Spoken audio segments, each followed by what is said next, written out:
inspiring safety record, strong balance sheet, world-class resource assets, groundbreaking innovation, steady and sustainable contribution to nation's social, economical and environmental development. NLCIL Navaratna CPSE under the administrative control of Ministry of Coal, Government of India, a corporate with a human nature, creating wealth for the well-being.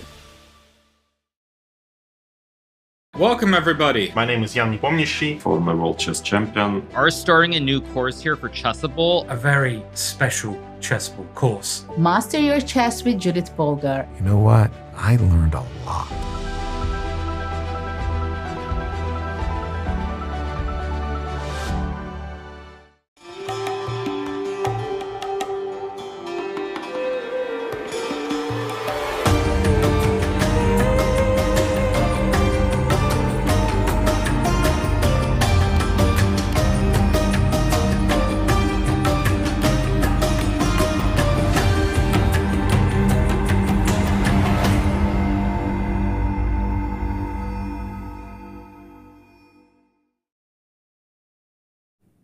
Welcome everybody for the 9th round of the 44th Chess Olympiad in Chennai, India.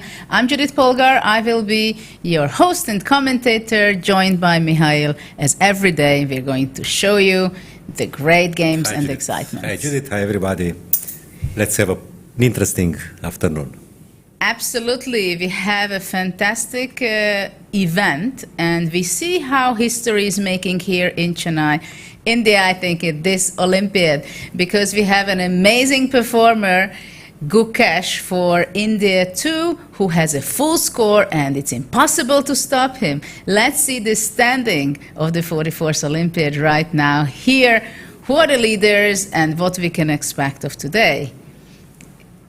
Let's see the open section first. How is the standing? Armenia is still on 15 points on their lead, because yesterday there was an exceptional game by Sargsyan winning against Hare Krishna on board one. That was decisive. What a game it was, right?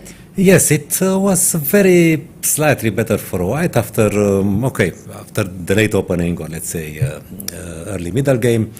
And it didn't really look like losing for Black, but he made some small concession, and they tended to accumulate into a decisive advantage for White.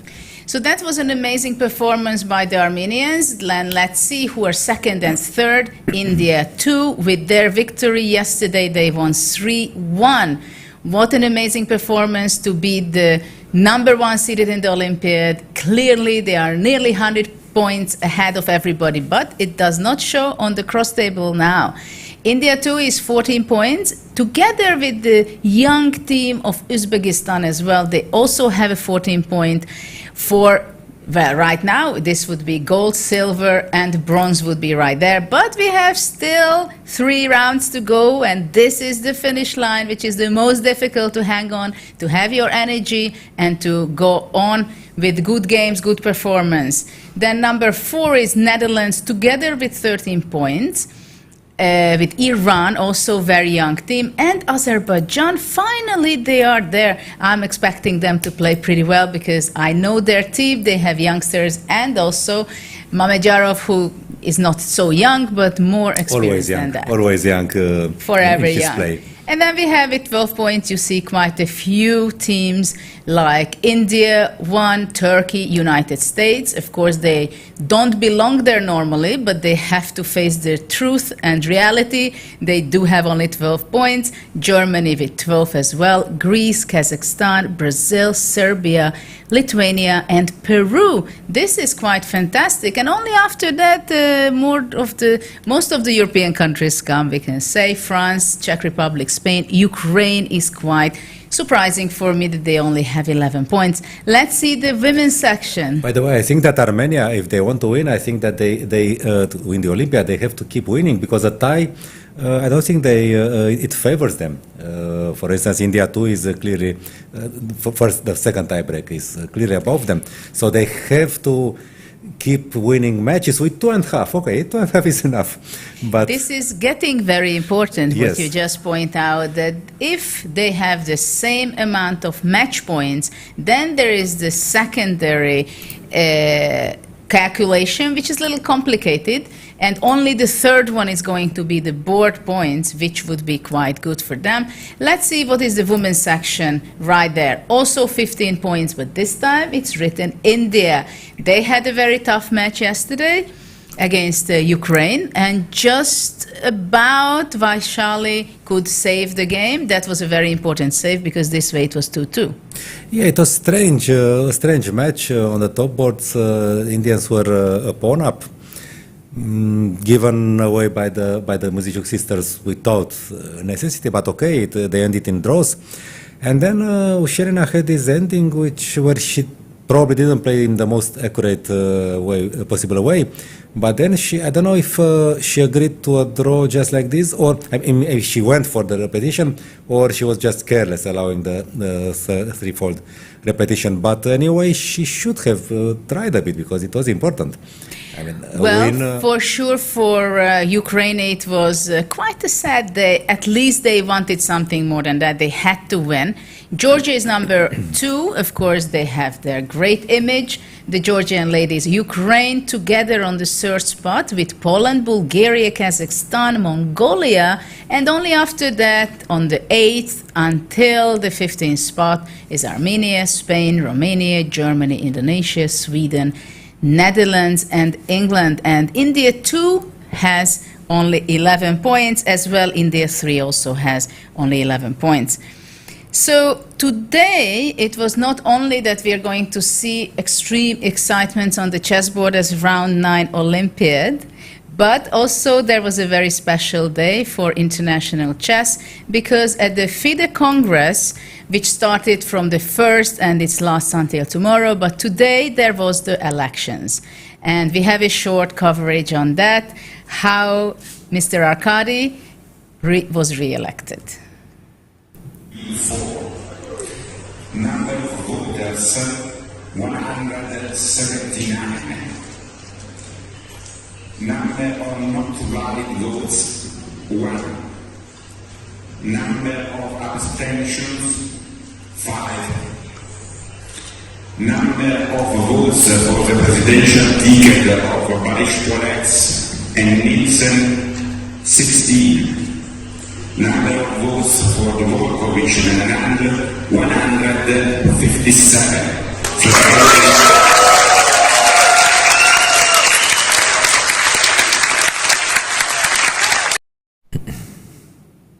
Mr. Dvorkovich won his first term in 2018 at the Batumi Olympiad, and now he was re-elected, and his deputy president is not other than the 5-time world champion Anand. So we'll see what it will bring to the chess world in a positive way, of course. But now let's see the playing hall, I think, because everybody is excitedly waiting what's happening there, and let's see where the players are arriving.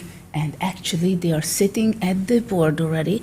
I don't have to be quiet, but somehow when I see the playing hall, I also feel like that. It's I'm in a different state of mind. I almost feel like being there. And I must confess that yesterday it was a very tiring day, because I almost felt like in Sarkisian's shoes, you know, when I also try to win some such endings sometimes, and I was just, you know, going through the process, all these 102 moves, or how many there were, 102 I believe, no? I was just suffering and hoping, and I didn't take the side of anybody, but it was my kind of position, you know, this minimal advantage.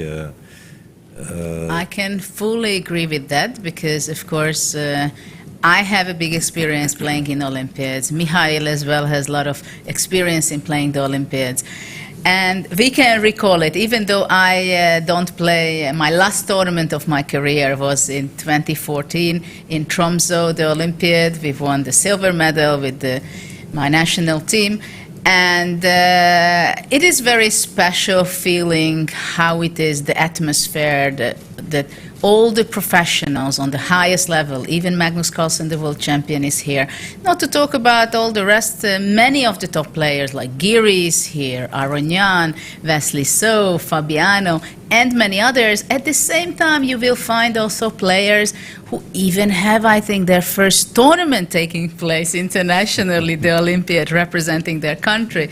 So it's a huge mix of different cultures, different level of players, but still everybody feels, no matter whether they are amateur players or professionals on the highest level, I think everybody agrees on one thing, that chess is our common language. Chess connects us during these 2.5 weeks. And also that everybody is happy to gather together every 2 years in a chess Olympiad, specifically now that this happened only 4 years back in 2018, because in 2020 it had to be organized online, which of course has a completely different sense of feeling. Here we see the Ukrainian ladies playing on board 2 against Georgia. And before we go and enter to the games, because it is only the first few moves, let's see the matchups. What are we going to have on our menu today? Because we have a lot of interesting games. I want to highlight some of it. Gukesh Mamedyarov and Abdusattorov against Sargsyan. But just a minute, we're also going to see it on the screen, exactly who is playing against who. Because I think there are many fans out there. Of course, most of the people here in Chennai, I think, on the streets who are following us, in the shopping malls, everywhere you can feel chess. And for sure, they are rooting for India too. The teenage boys who are playing against Azerbaijan, and this is not going to be an easy match. What do you think, Mihail, about the first game, just to start with? Gukesh, can he score again? Well, of course, he had a major test yesterday. He was black against Caruana, who, okay, when Caruana is in good shape, he's a machine. I mean, maybe his games are not so spectacular, but you know that move by move, he's calculating, he gets good position out of the opening. So he's some sort of machine, not so easy to beat. But even though he played with black and he seems to have been surprised in the opening by this e5, Gukesh got out with some slightly worse position, and then it was a relatively short sequence, maybe 7 moves, which turned a slightly better position for white into just a losing one. I mean, after b4 a5, it was kind of the end of it. He completely lost ground. So, okay, what can I say? Mamedyarov is a very interesting player. He can break the rhythm, no? He has these surprising attacks, which are not always easy to sustain with the computer's analysis, but okay, in the games they used to work. But okay, Gukesh is some sort of machine too now, if we think of it. No, he doesn't seem to have vulnerabilities, so of course it's interesting. And you can see the rating points, and we discussed it in previous days also, that, for example, US is so much in advance in rating, and it is kind of tricky because, for example, Fabiana, who is top 5 player for quite few years, before this tournament he was number 5, I believe, but now in the live rating list, he's not even in the top 10. At the same time, Gukesh is from day to day, he's moving more forward on the live ranking, and I think he's number 20 already.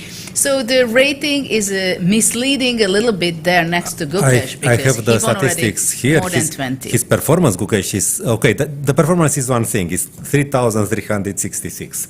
But okay, he gains 30 rating points. So you have to add 30 points to what you see to his 2684.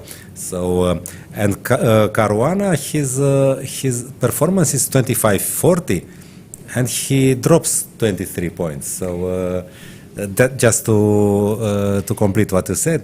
Yes, this is important. Of course, if you're in great form, nobody's expecting someone to have 8 out of 8. Let's face it. But okay, let's see. Of course, in Mamedyarov performed quite okay too, 28-18.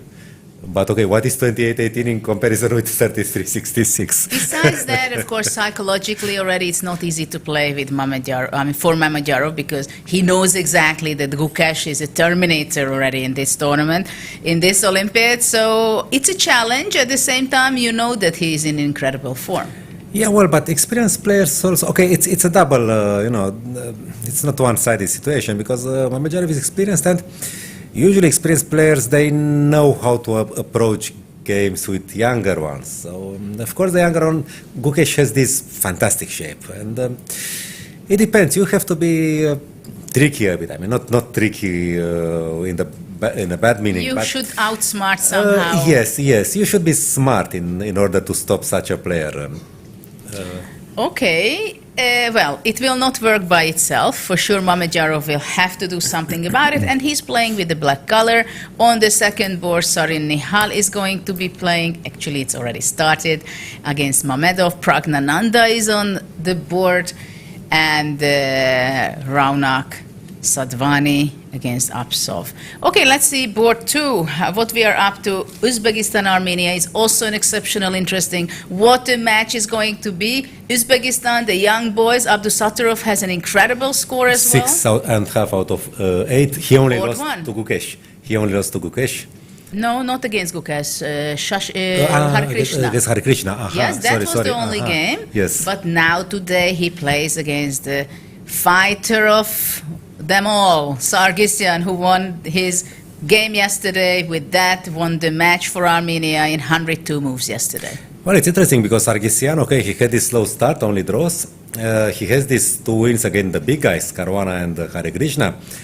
But he lost to Gukesh, to the young one, no? And Abdusattorov is from the latter category, so it's interesting how it will go. But I think we have to highlight the fact that Armenia can make incredible timing sometimes. As they are 3-time Olympic champions, they know what timing is. They know exactly what it means in the last 3 rounds to hang on, to win when you have to win. And, well, let's see if Armenia, where they can go. Can they keep their first place and all the way, or how far? Without Aranyan, we shouldn't forget who was the #1 player for Armenia and now plays for the USA. Let's see what is the third board, because that's also quite a young team playing Iran against the Netherlands. Giri plays against the first board, Makshod Lu. And we've seen him playing quite well, so Giri will not have an easy day today. No, that's for sure, but Giri is in good shape. I think that, okay, he somehow plays some at leisure here. I don't know. I like how his games develop. So he's in good form. Okay, doesn't mean anything, but okay, he's a favorite, let's say. Oh, absolutely. That we cannot deny, but it's going to be a tough game. Fan Forest Jordan on board 2, Bog Benjamin and Max Varmer-Dam is playing on 4th board. Very important match for the Netherlands and Iran as well. Let's go to the next matchup. If I'm allowed to add to what you said about Armenia, I just checked now, and Sargsyan was part of the team each time when they won, and he even got gold, individual gold in 2008. So he knows what it is. Yeah, he's many times the key person or one of the key person, and also many times he makes the key game. That's the character he has. He likes to be the hero. He likes to be the person who changes for better. Let's face it, everybody likes to be the hero, but he can be the hero. Exactly. It depends on your character. He really feels, I'm pretty sure yesterday also he felt it, that it can be me who wins the match. Yes. Let's see, Greece, United States. Of course, USA, really, by now, I believe that they have no other choice than really to win every single match out of the last 3 games. This is round 9, tomorrow round 10, and on the last day 11 if they want to get the gold medal, which is going to be very difficult because they had quite difficult games. And you can see who is really in good form. Wesley So is more or less in good form. Dominguez was pretty good form, but yesterday things worked out for him very badly. But I believe that yesterday it was just one move. He saw the result, and then move 40, he played 95. I mean, his position looks reasonable. He's 2 pawns down, but these are not those pawns. I mean, 2 H pawns, 2 B pawns. If he just keeps the position, I think he doesn't lose. So he went 95 and he wanted to attack and got under a pin, and then it was over. So maybe he wouldn't have lost that game if things... But the match would be still lost. Yes, but I mean, okay, so... he tried his best for the team. Yes. And it turned out not well. Then on board 5, we see India playing against Brazil. Yesterday, India was playing against Armenia, and it turned out to be that on board 1 they lost, so they lost the match. That's why they have only 12 points. Playing against Brazil, and I'm sure they came here today to win this match and go back fighting for a medal as well. Both the States and India won. They play against somewhat lower rated teams, but it's grandmaster teams. Of course. I mean, it's not something that you just win. No, they have to.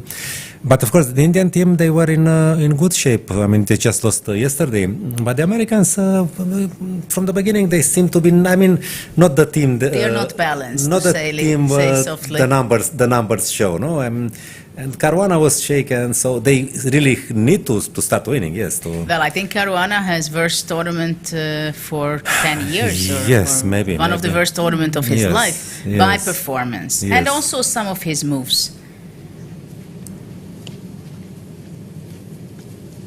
And okay, so later on we have the other boards going to get back there later. Let's go and see what's going on the board, because we have already some games where even we have 17 moves. Let's go to Gukesh Mamedyarov. First, it's only move 6. And we see the players. Gukesh is sitting usually as in his mask. He is very careful, cautious about these times. Well, we'll see later on how it develops. I don't know. Did you play this with white? No, never.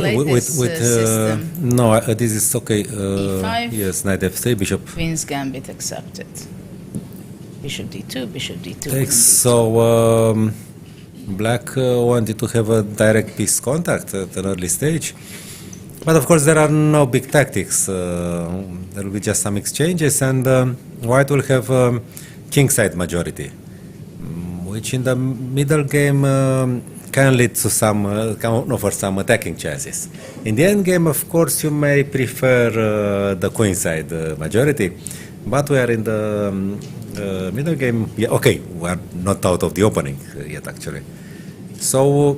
Well, at least the position is not symmetrical. Something will happen here. Well, I guess e takes d4 is the main move. D4 Bishop c4. Yes, and white plays for initiative. But okay, let's see further the games, because we'll see it develop. Already on board 2 between Mamedov and Mihail Sarin, we see already something exciting on the board. Look at that. It was a French 3 knight d2, c5 knight f3. Takes, knight c6, bishop b5, bishop d7 takes with the knight, bishop d3, bishop d3, but bishop d6, queen e2. But somehow Mamedov is in a very aggressive mood today, it seems. Yeah, it's the character of the position is completely different now. It doesn't look like a French, no? Not at all. Not at all. It more looks like some Sicilian reversed, I don't know. Pausen or something it could be. It was with the pawns on d5 and d6, Yes. but now it's a block center. It looks like a reversed, I don't know, King's Indian, Old Indian, even Grunfeld. I mean, okay, there is this far advanced pawn. This seems to be a very challenging approach by Mamedov. What do you think? If, let's say, black takes it, probably... Knight f3 or e5 at once? I don't know if e5 first or something else, but it seems to be quite energetic way of handling this position with Maybe, white. It doesn't work. Queen h4, g3, f takes g3, because he takes d6 comes with check. So no, after e5, so queen h4 is probably not working. Because AD comes with check. But I'm even not sure if okay, G3 is possible. Of course, this makes... Somebody here played the King's Indian a lot. King's Gambit a lot. Gambit yes. But also, of course, what you say, after e takes f4, knight f3, and the e5 is unstoppable anyway. Yes, unless you want to put a knight on e4, but maybe the knight stands on f3. That's a question. That's a good question. If, let's say, e5, bishop e7, then knight e4, and trying to because if bishop reach e5, out then to knight d6. d6, so it doesn't work. I like f4. I really like f4. I really like f4. It shows that it's some preparation of Mamedov, I believe, because at least up to this point he barely spent any time. He has 4 minutes more on the clock as he started, but of course the players are getting 30 seconds after every move. So this is going to be some game with full of actions. Let's see board 3, how Pragnananda is playing with the white pieces against Dudar Bailey. Catalan, Bogolubov, Queen's Indian, a mixture of all this. Yeah, Queen's Indian starting out. And now he took. Caruana against Sargsyan played bishop e7, which is the main variation actually. It was the hanging pawns, okay, but this has been played thousands of times. So it seems black is playing very solid without the bishop. I always had in the Queen's Indian the bishop there. Yes, there were players also from the classical ones, for instance, Ulf Andersson, who liked to just take on d2 to have the square, the e7 square for the queen, because in all these lines, one of black's problems is developing his queen. And here the queen can go to e7, not bothered by anybody. Of course, in the long run, the weakness of the dark squares could tell, but well, okay, you cannot have everything with black. Knight d7. Well, it looks a very modest game so far. It's going to be slow. Let's see board 4. Wow, we have an end game already. Or two bishops, middle yes. game. I don't know what to call it without queens. Yeah, okay. It's somewhere between, yeah. It was a Berlin, as we see from the structure also, that it went on to this specific line, which I played quite a few times with the white pieces. The players played incredibly fast. White is capturing the black bishop, so white has the bishop pair. But let's see how Abbasov will be able to create any advantage. Of course, his plan principally, I believe, to go a5 and open up the line. Well, he has two bishops, but not so much space, and it's not easy to fight for space. Because if you go c4, then the d4 square is... so a4 is the only reasonable pawn move. Of course, c3 may come at some point, but it doesn't bring... and how do you activate the bishops? It's also a question. I would think, well, black has to react in some way or another. For example, the logical plan for me would be f6, Yes. g5, come with the king to start with. The question is, let's say after f6, if white can go a5, and is it good for anything? He wants to exchange bishop c7 and try to maybe to attack a little. Yes, without rooks, he can come out with the king, and of course the bishops can cause some discomfort. But a5 is not easy to stop, no? Because if a6, then bishop c7. So... yeah, so black has to make a choice how to react, and it seems like knight d4 is on the board. and knight c6 then, maybe. Well, forcing c3. And now Knight I don't know c6. if he wants to go. Maybe knight e6. Knight e6, because after knight c6, somehow bishop d6... I don't like. I like knight e6, but then yes. bishop d6 anyway, can be a bishop nice d6 spot. anyway, no? If rook c8, well, a5 anyway, maybe, no? b5 is a6 a possibility? I think a6 would no? be, and maybe later on rook a5. I mean, there is some play. The bishop on d6 is nice. I don't know for how long it can keep its place there. And what can white achieve in the meantime, until... No, so we have some play here. I'm curious if after c4 he wants something else, or really he wants to go knight d6, knight e6. Okay, knight c6 would prevent a5, and also if you play bishop d6, then I have rook e8. So probably white has to spend the tempo on rook e1. I don't know. But maybe after knight c6 it would be possible to play g3, trying to Also go possible. to bishop g2, G2 or h3, or yes, to h3, yes, yes. exactly. Yeah, it's also a possibility. There is some micro discomfort for black. There is no optimal setup yet. c3 is on the board, and knight on e6. So Sadvani went knight d4, e6. That was the regrouping. Pretty obvious that there is bishop d6 will be on the board, I believe. Though bishop g3 is also possible, but I would want to go f5, g5, I think, with Yes. black. Yes.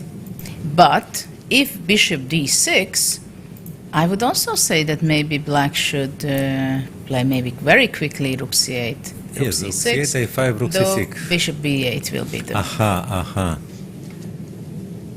Especially after a5. But maybe in this position after bishop d6, a6 is possible, or what do you think? To stop Well, after a5, So this is- b5, and I think with black I will be very happy. Rook c8, yes, I this have is why extremely stable. the knight stands on e6. Yeah, defending c5, not allowing bishop to c7, because after a6, bishop c7 would be unpleasant. Yes. If. And another thing that now g3 runs into knight g5. Exactly. So what? Okay, where is Yes. your bishops? Where is your bishop's pair actually? Yeah. Yeah. One bishop is hidden on f1. Okay, so this is the first four boards on the match, India 2 against Azerbaijan. Let's go on to the next match between Uzbekistan, Armenia. Board 1, Abdusattorov, the 18, not even 18-year-old talented Uzbek boy against Sargsyan, the very experienced board 1 player for Armenia. Well, nothing is hiding here that it was a Rai Lopez. That's what Sargsyan is Anti-Marshall, playing. yes. Anti-Marshall d3, d6, bishop d2 against knight a5. There are all these subtle moves, like bishop d2, for instance, but there is a history to it, because for many decades the martial attack was considered to be, well, barely correct. I mean, Spassky played it sometimes. Then John Nunn started playing it, and he obtained some successes in the 80s. And when Kasparov played his match against Short, 1993? 1993, yes. Short had it in his repertoire, and Kasparov writes that he asked Geller what to do against the Marshal, and Geller said, "Don't go there," and showed him some systems with d3 and a4. And this is what Kasparov played against Short, and I think he won a few games. Yes. So this is what that was the moment when Marshall became officially a problem for White. But now it's massive. Now it's really massive. I didn't see a top-level game in the Marshall for, I don't know, how many years. No? Many times people are Yes. just simply avoiding it. Knight c3, rook b8. Rook b8. So the bishop is kept on c8 because probably in a later stage it wants to be placed on e6, and after that queen d7.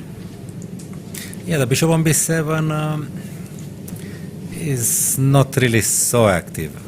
It's hit, even if you go d5, and if white doesn't take, then what does the bishop do on b7? On e6, of course, that's a normal plan to exchange the active. They taught me like this when I was a child, a kid, that okay, the light squared bishop is the Spanish bishop. That's a treasure for white. You have to keep it. Yes, this bishop is indeed. Okay, well, this is going to be developed. Maybe white will play knight e2, knight g3 to reach the usual knight regrouping. Well, I think there are quite a few Yes, games on yes, this. This yes. is one of the main move, and also the other one somehow to play a4 or without a4 to play knight d5. Knight d5, yes. But once he played a3, maybe he doesn't want to touch that wing. But of course, with all the pieces on board, anything can happen. I mean, it only looks like very pianissimo. you Though, know. though there are not so many plans, right, for white. You don't have so so. much. I mean, knight e2, knight g3, knight d5. What else? Yes. a4 usually. Yes, yes. At this height,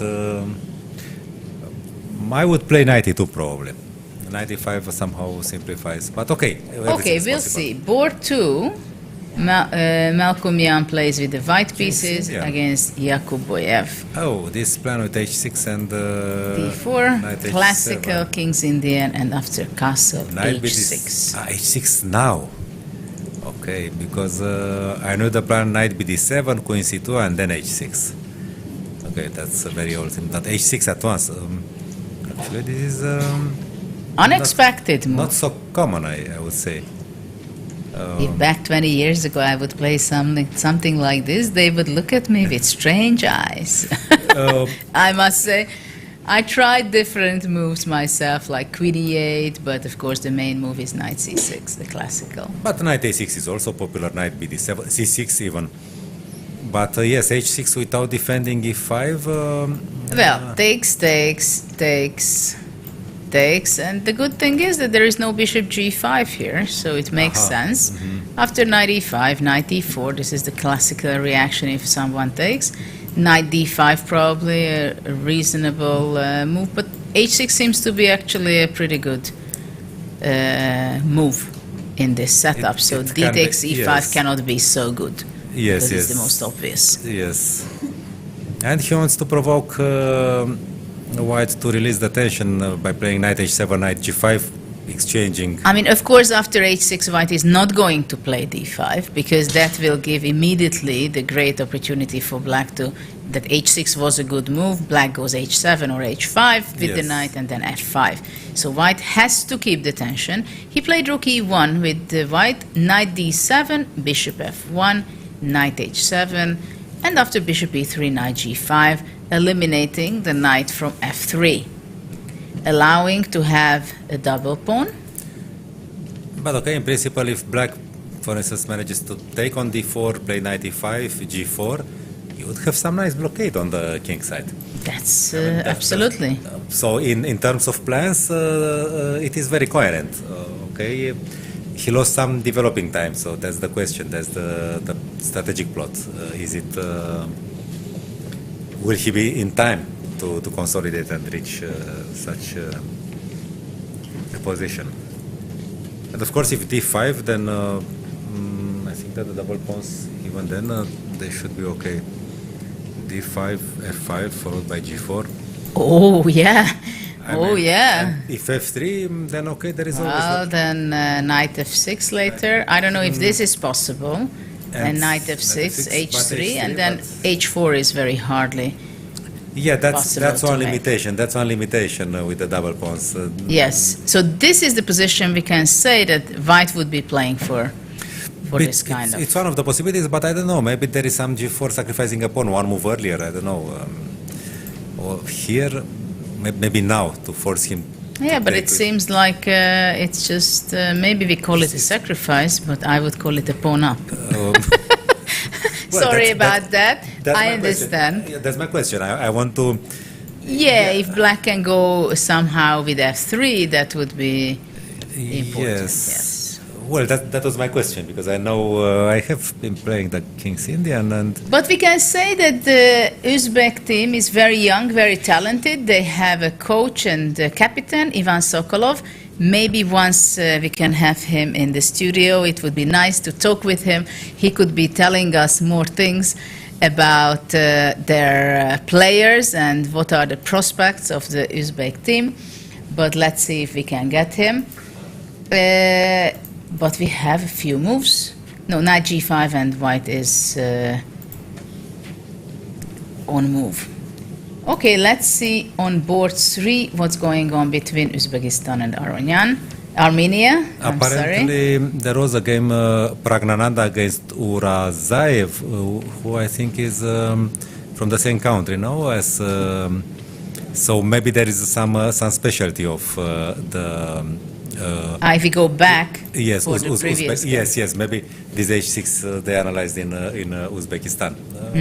So But okay, no, I think it's quite a rare move. The idea is known for many decades, but in this position, I think it's very rare. Well, this is what theory is all about. There are not very many different moves, but in a different combination, already it can give a special touch to that system. Let's go to board 3, what we have here. This is a Sicilian Najdorf. With the bishop on b3? Bishop with the bishop on b2. Bishop d3, e5, knight e2, bishop e7, castle, bishop e6, f4, ef, knight f4, knight c6, and white developed his bishop to b2 in this position because knight is on f4 maybe gives a different perspective to this position. Castle, bishop b2, knight e5, queen e1. This is where we are. So of course, his intentions are not so clear concretely, but as a general plan, he probably wants to go queen g3, rook a d1, e1, I don't know where, and he doesn't have such concrete threats. But maybe after that knight e5, and maybe at some point black will have the surprise that he cannot regroup properly because he's under big pressure on the king side. I don't see the immediate threats, I repeat. It seems that the young Uzbek boys, they have very fresh ideas. Yes. I mean, it can be something coherent. I don't see now a danger for black, but if all the white pieces will stand in the right places, then some things may happen. Usually the knights should stay on d4, and maybe the knight f5 would be a move. But from f4, it increases the control on d5. Can he keep a piece on d5? He would need to go rook d1 and then bishop e2 back, no? But that would be a bit passive. We'll see what he has in mind. Okay, and board 4.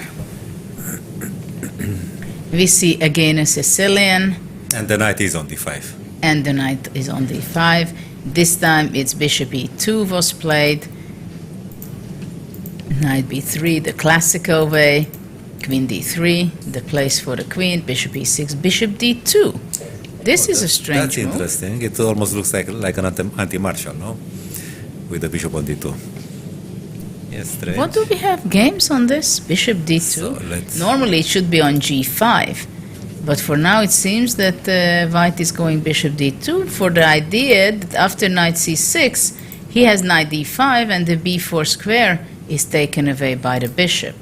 So it seems this is the idea. That after knight c6 white played knight d5, so it's not possible to take a knight b4. Because the bishop is there. Yeah, and probably he doesn't care so much about the bishop. Okay, it's useful now, but probably the idea is just to help the rook developing. Yeah, connect the two rooks and play c4, improve the position. And then bishop c3 maybe later. Yeah, it makes it has logic behind it. The usual square is e3, of course. E3 or g5. G5, yes, if it works, but. Interesting approach. Black played knight d7. Now he went rook fd1, which means that he's not playing for f4, because if white would be playing for f4, he would be keeping his rook on the f1, I believe. More probably c4, a4, a5, so it's more of the positional aspect. Yes, so the bishop, now we see what the bishop is doing there. c3, bishop g5. So black wants desperately... And bishop e1 probably. On to exchange. On e3 he could not keep it. Well, the thing is that I think for him it was important to control the b4 and to put the knight. But bishop e1, on the other hand, is kind of passive, don't you think so? But later f3, bishop f2. Yeah. f5, okay. f5 probably you play, either you can take it, but also f3 if already you have your bishop on e1. Yes. No, I mean, I understood that bishop d2 had some concrete purposes. You are absolutely right, but I was curious whether it's a coherent setup, long term. Because it would be nice strategically to avoid the exchange of those issues, no? Well, yeah, I mean, after bishop g5, if you take... Or allow taking, yes. now there is no more bad bishop for black. So Or let's say after bishop g5 to go queen g3. or a4. Or a4. Yeah, I mean just to keep it, something, right? yes. Then take. I'm not sure black will give up the tension, but let's say. But he can. Okay, he cannot. Okay, he can go h6 for instance. But then bishop e1 is even stronger maybe. If black doesn't take on d2. But maybe instead of taking after e4, f5, for example. f5, just like this. Okay. Because after all, this knight on b3, I can't say too many good things about it. The only thing is that, okay, it's controlling the knight c5. Yes, it's a defensive knight at this side.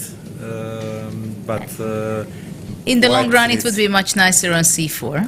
yes, Karpov had some games with knight c2, knight a2, knight b4 in his. Knight a1, you mean? No, not Oh, no. Knight c1, a2? Yeah, but usually Yeah. there was no black knight on c6. Yeah, or d7. Yes, yes. The knights were on d7 and f6. Mm-hmm. And he brought the knight to b4 to have the knights on c3 and b4 and increase his control on d5. Mm-hmm. Okay, here the setup is different, so. So, okay, maybe after f5, one thing would be to transfer the knight to e4, but how to do that? Because there is this knight c5 coming with the queen on d3. So, yes, the knight remains a problem. Yeah, bishop f3 Bishop f3 could be a problem, move, yes. or f3 simply. I'm a bit. It looks a little exposed. Afraid of f3. Maybe bishop f3 looks nicer, no? I'm not so sure about. Yeah, after bishop f3, maybe already white can be planning to take Yes, and bishop yes. e4. For example, after king goes out, takes, and bishop e4. Though it's a big question whether our rook is really standing better on d1, Yes. and not, wouldn't it be better to have the other rook on d1? But this can be a debate forever. And the problem is you have to know exactly which direction you're going to be moving with the pieces, plans. I have a book about an old book. It's published in German about major pieces, and it has 3 parts. And one of the parts is which rook. So that's yes, because you have an open file, the D file, but 2 other interesting files, F and A. Yes. And you only have 2 rooks. Yeah. And But can you imagine if we would have 3 rooks? It would be a bigger dilemma how to place them. we would also like to play h4, h5 maybe, no? I mean, people invent false necessities under any circumstance. So after bishop g5, white is to move and hesitating whether to leave it, exchange it, or move it away. These are the Or three ask the opponent to options. play something differently because he doesn't have a clue. So let's go on for the next match. Giri is playing with the white pieces against Maksud Lu from Iran. We are very much in the beginning of the opening yet. It's an IMSO Indian with e3, castle, bishop d3, d5, a3, takes, bishop e7, b4, b6, knight f3, bishop b7. None of the players are playing too fast. They are thinking. I think we are already away from. I mean, bishop e7 is not so theoretical. Bishop d6 followed by knight c6 is the usual plan. But okay, he wants to play some sort of Queen's Indian and just control this. It's not so easy to play c5 after b4, right? Yes, because dc, bc, b5 is always a possibility. But okay, it's a question how. Well, a5 may be interesting, and if b5, then c6. But okay, it's yes, c6 to break. Okay, there is a weakness on b5, but okay, black may get some play along the c files. So it's in principle, space ensures white some chances for an Space advantage, Yes, yes. We'll see. Very much in the beginning. Board 2, we have some more actions already going on. Tabatabai. Some very Tabatabai against Van Forest. some very active Isolani, no? Black knows very much what he's doing, looking at his time, because he still has an hour and 32 minutes. And he still didn't sacrifice. He didn't sacrifice anything yet. Anything That yet? surprised me. But White already spent nearly more than half an hour of his time. So the question is whether is he going to be playing knight d2, which allows, let's say, knight c3 and pushing the queen to e1. Does he want to go something like this and maybe even pushing d4, you think? To just keep. This was, it's interesting, he played the Tarash, the classical Tarash, with the Isolani, and the white reacted a bit, he just took on c5, played a3, b4, somehow neglected a bit the development. He was very fast in the opening. It seems like black knows very well his notes, because he did not spend any time almost. But a3 before, I would say, there is almost no theory there. I mean, okay, knight c3, bishop g5, all these things. So what can white have in mind here? Because rook a2 does not seem to be a very nice move. But maybe he has to play, no? Because allowing knight c3 followed by d4, I don't know. It means that after knight a2, it will take time until you develop with your knight. Well, rook c2, knight fd2, I don't know, maybe knight fd2. Exactly, it takes time. Yes, seems. but the pawn is there, the Isolani is there. I don't know what to say. I don't like the way white treated the opening. I mean, playing a3 before with incomplete development. Ask the knight on b1 what he thinks about it. It doesn't mean that white stands worse, but... well, I think black should be... doing very well, no? Doing well. I don't know how well, but somehow it seems that black is developed better. So probably castle first, and then maybe bishop comes. Maybe knight fd2, no? Because knight fd2, bishop f5, maybe bishop e6, bishop f5. Yeah, it's not so clear now. e5. What is white doing? There is a weakness on c4 also. Weakness c4, c3. Knight on b1 is somehow glued to there. Yes, if you take on e4, then okay. But then there is no isolated pawn anymore, right? Yes, and the rooks are coming to the open then black files. is doing very fine. No, that could but white took on d5, so this is what he was thinking about. So now the game starts, finally. Now the game starts, some action. Okay. What happens if black takes on a1? Takes. And how to continue? Knight e7, bishop e6, king f8.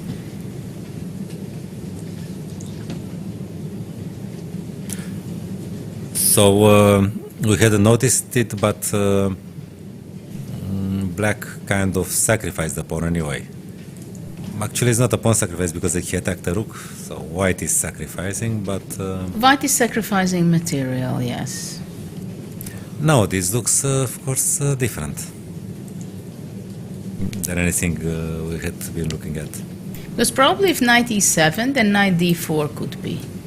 Or knight e5 also, but I just wanted to take away from the bishop. Well, it's a pawn for the exchange, and then now suddenly a good development. And the queen on a1 is... Yes, we'll have to lose some time and pray to stay alive. But black can go castle if knight d4 is the move. So maybe this solves a big part of... But does he have to take the rook? I think so. What else can black do? Well, bishop f5. Bishop f5, knight d2. And now maybe knight c3, no? Knight c3, queen f4 and b5? b5, yes. Wow. Good control, no? Well, I don't know. Queen c5? And no castle, no? Okay, no. Well, my problem more on the long diagonal. No, if I could take on e2 and get castle, then it would be okay, but I cannot castle. That's my problem. Yeah, no, this is lost, of course. Okay. Okay, so maybe I'll have to readjust my views about a3 and b4 because it looks interesting now. Queen d5, but bishop e6 on the bishop e6. So he wants to be the first one to sacrifice. It's interesting with this move order, by the way, that he did not take and then bishop e6, but he played bishop e6 and then takes. Yes, quite funny, no? Maybe because of if queen a1, then knight bd2. I don't know, knight c3 was, but maybe this is more forcing somehow. Maybe he saw something, some intermediate move. But it's also about, even if it makes no difference, then okay. It looks good to play bishop e6. I'm opponent and I doubt. I can't really explain why, because it can be simply ending up the same position, but somehow it looks nice to play bishop e6 first and after that queen a1. But I can't explain it why. No, I also noticed, for instance, sometimes there are some minor pieces in tension. And generally they exchange them all. I mean, okay, there are certain situations where you have to exchange, each side gives up a knight and a bishop. They exchange it. And many times, most of the times, at least in classical times, a player would start by taking with the knight with the bishop. And then, of course, he takes the bishop with the knight. But for some reason, they start with the bishop. I don't know why. Yeah. But sometimes it can make difference if you don't take both pieces. But I mean those cases when... Okay, so he took on a1. Okay. Took on a1. If knight g5... Well, now knight g5 is an option. b5 is another option, right? I mean, these two are really the key to start with. Yes, if knight g5, maybe queen e5... Of course, white has fantastic compensation, no? Well, takes and bishop b7. White has two pawns for the exchange. It cannot go wrong too much for white. I understand that the knight would be better on c5, but that would be winning already. Yes. Yes, so queen e5 is not... So queen a1 is on the board. Van Forest doesn't seem to be surprised. No, he plays so well. Quickly, sorry. So it looks that Tabatabai started inventing things at an early stage. But what happens? Knight g5, just simply queen f6. I mean, so far, white has only one single pawn for the exchange. And he's not developed properly yet. Yeah, that knight is still a problem, no? So he has to take on e6 probably, no? Well, I wouldn't say he has to. He can play h4 and try black to force matters. Well, h6, okay, that's a small improvement for white, I believe so, that white takes, and then either queen takes or knight c3. But it shouldn't be... You don't want to provoke... I'm not sure, because I love the d5 square to be able to reach with my knight, and if takes, then I would take knight, and then knight d6, knight c5. I have a nice bishop. I wouldn't think that white can be better. No, that's the problem, no? But it's okay. Okay, so in this position, white is thinking. White, I think he came up with this at the board because he spent like more than 40 minutes already up to this point, so it cannot be a home preparation, I would think. Let's see what's going on the third board between Holland and Iran. White has a slightly better position, I believe, in Benjamin's game, because somehow it seems to be very nice for white, don't you think so? There have been games after queen takes a1 and b5 was played. Oh, Kramnik-Sadler in 2014. Oh, so that's an old line. b5? b5 is... So now we went back to the second board game? Yes. But of course it's not much theory. So b5 he went... How was that game? Let us... It can be an important move, b5 actually, so the queen will not be able to go e5 or d4 after I move the knight. So is it knight d8 or black goes knight e7 maybe? If b5, then knight d8. Between low-rated players, knight e7 was played, but knight d8, queen b4. So white would stop black from castling.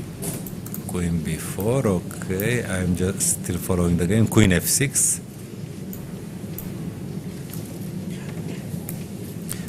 Oh, so if Kranik played it, then I have to retreat my criticism, no? But it's strange that White doesn't know it. He went for this relatively rare A3 and before, and he didn't. Maybe he knows it, he just tries to recall, or maybe Queen he E7. thought that... we never know, because sometimes people spend their time not because they don't know, but maybe because they are insecure, they want to decide which direction to go. It's not clear. Knight D2. Okay, this was some sort of Kramnik position, but I mean, no advantage, but very interesting play without with an exchange down. It eventually ended in a draw. So let's see in a later stage what happens, and we can move on to board 3, right? Yes. Oh, okay, okay. Sorry that I. So now, in this position, I believe that Holland has a nice position with White.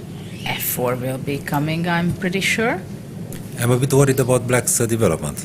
Exactly. Can he go knight d7? I believe it would be a problem of knight c6, and knight b8 is not possible because there is some great tactics. No, he has to go c5, I think, no?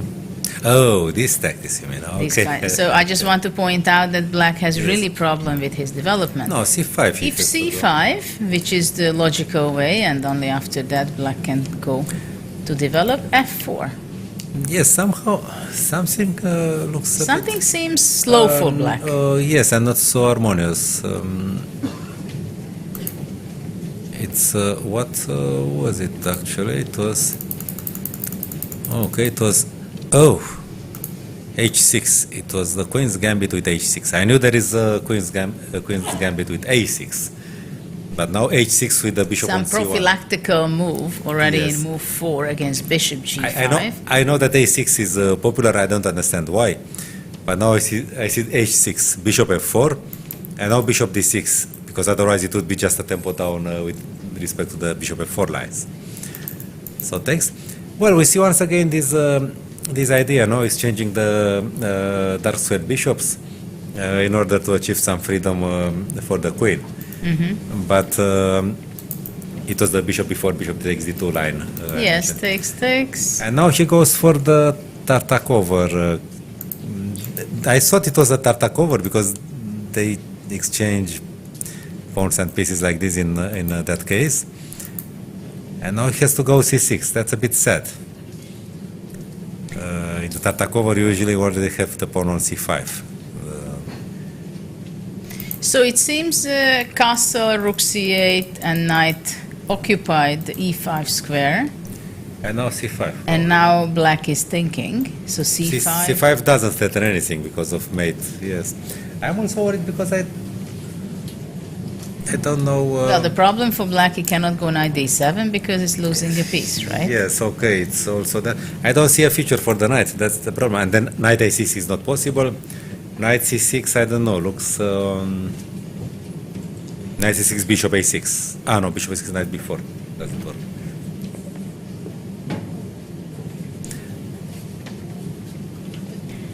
Well, the Netherlands, if they win, they can really go up to the Yes. second, third, fourth place.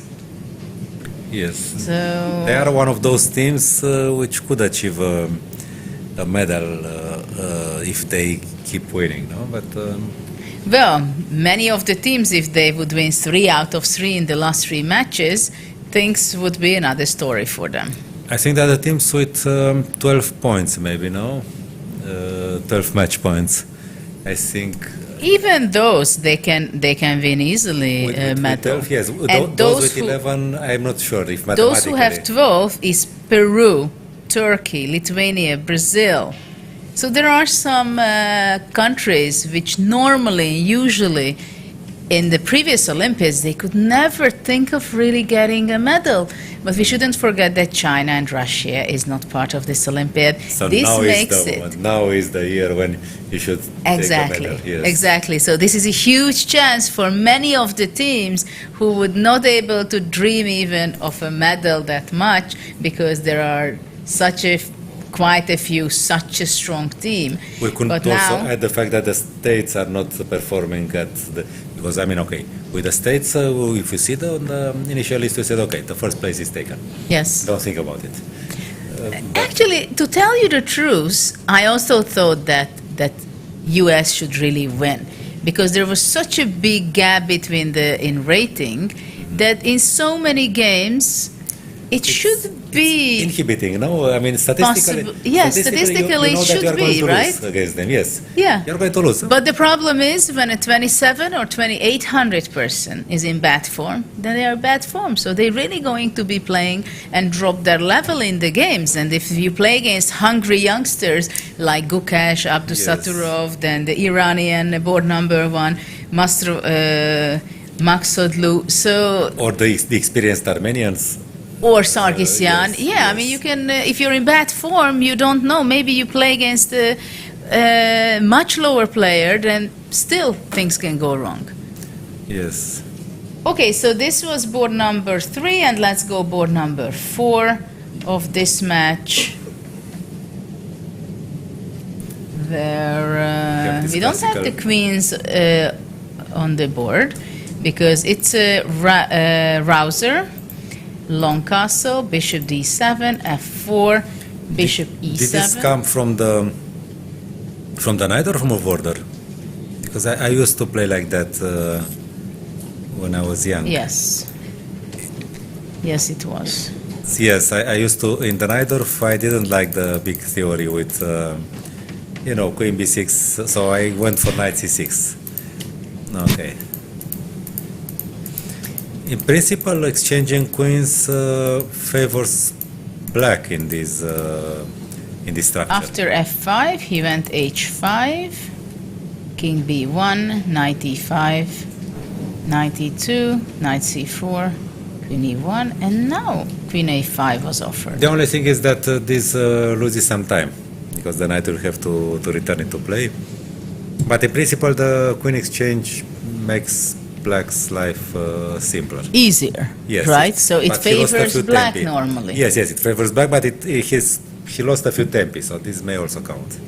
The question is whether how black will handle the attacks over e6. After it's g3, possible bishop to play. h3. What do you think about playing bishop f8 later on? At some point, well, first. But, yeah, there is the problem on g6. Yeah, that's true. He lost some time. This is what I'm worried about. He lost some time, and maybe g3 is coming. No, g3, bishop h3. So bishop f8, g3. Bishop h6, bishop. The problem is d6 is hanging. Also, yes. For a moment, and indeed, what you say that king e7 is not possible because the pawn cannot take back because of knight g6. And rook g8 loses the pawn on h5, which... And after knight f4, the h5 pawn can be vulnerable, indeed. Mm-hmm. So what about playing knight c6, heading towards very quickly to e5? Okay, so still g3, let's say. g3, knight e5. Bishop h3, and then... the knight is hanging. Oh, so then the knight d4. Knight d4. Exactly. Still, d6 is e6 is. Yes, if you cannot keep the pawn on e6, if you have to advance it or take on e5, then white gets very good play on light squares. Yeah, the only problem with black's plan was that it was very time consuming. He spent a few tempi to reach c4 with the knight, and then play queen a5, and now the knight is somewhere out of play. The question is, let's say, what happens after g3 if I take? Just take the pawn. And I understand that there is a very big d5 square. But e5 is also... E4 and d5 can be occupied with black. And f5 after that. Of course, this may be the best solution, no? But again, the question is time, of course. Yes. It looks a bit chaotic knight for black. e5, rook c8, avoiding knight c7. And then probably the black bishop will be moving back to e6, e6 knight or to e4, e5. yes, not sure, but okay, e6 is the safe option, of course. So maybe white can consider taking on e6 and playing g3, but then the king can go to g7, to f7. In what case? Instead of g3, to take on e6 and play g3, but then black has king f7. So in this position, knight e6. c6 takes. Takes. And g3, but then king f7 is kind of solid, no? I think the question is whether the h5 pawn, can it be vulnerable? Well, but in these structures, black sometimes sacrifices it. Just he can advance it to h4. But I'm not sure in the end game. No, there are many endgames with the bishop. With the good Let's bishop. say white goes knight h4 Knight e5, no? and bishop e2. Ah, just to take it like this. Then he would castle long, probably. He needs to... Yeah, but something like this, you castle long, I go knight g6. And you take the... And then take the bishop. Also, actually, the Well, d6 is also hanging, but yeah, that's the way I that's too wanted much. to That's too much, yes. take. That's a bit too much. So maybe h4 he has to go earlier. So how did this start? Well, right now the position is knight f4. Maybe he could go h4 now, no? Well, if now h4, I'm not I know. sure if not possible to take a knight g6. Doing the pawn anyway. It's not exactly, I guess. Yeah, because if you take, then f5. Maybe knight, maybe. this one should be taking, and after f5. Now it's maybe not so easy for white because this is hanging, Yes. this is hanging.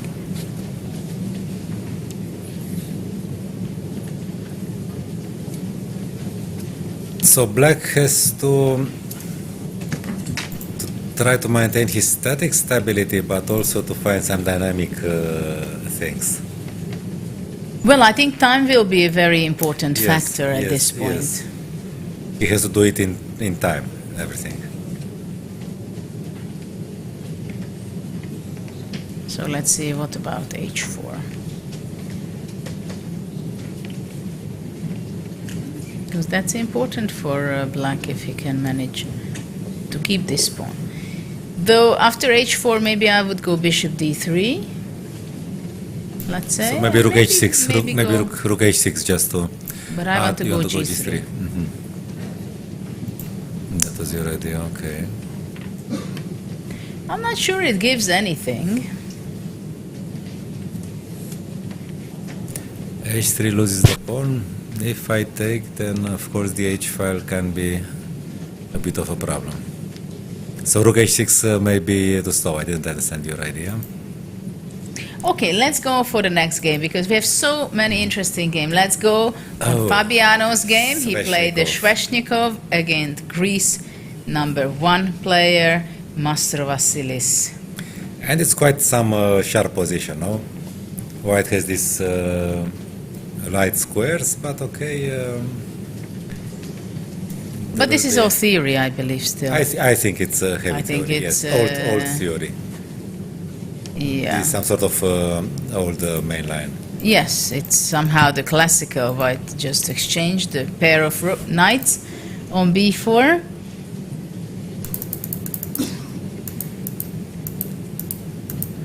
Okay, so he went bishop g7, he didn't go... Okay, it's not a variation with rook g8. Well, this is the very old Yes, lines. yeah. It's very old theory. I mean, okay, of course, So this the is what we evaluation have. cannot change too heavily here. It's a complex position where the conflict is obvious, no?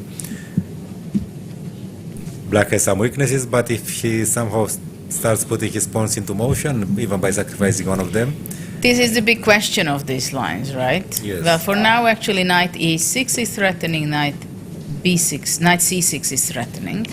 So, what do they play? Queen d7? With the idea of playing f5 later. apparently queen c8 was Or queen played c8. here.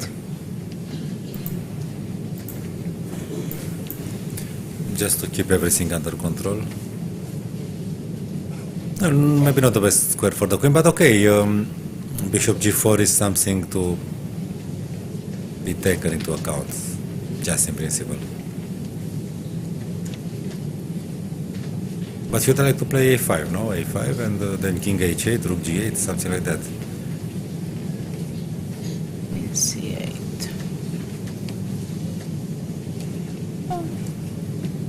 How there were many games on this, right? I think okay. At With least H3 or this something. this three doesn't. I'm not so sure. I'm not so sure about knight b4. Whether knight b4 is such a popular move. I think Rook Okay, this- d1, I think, as far as I remember. I was Yes, playing yes. rook d1 kind of move. Yes. Analyzed quite a bit. g4 was a move which I analyzed long time ago.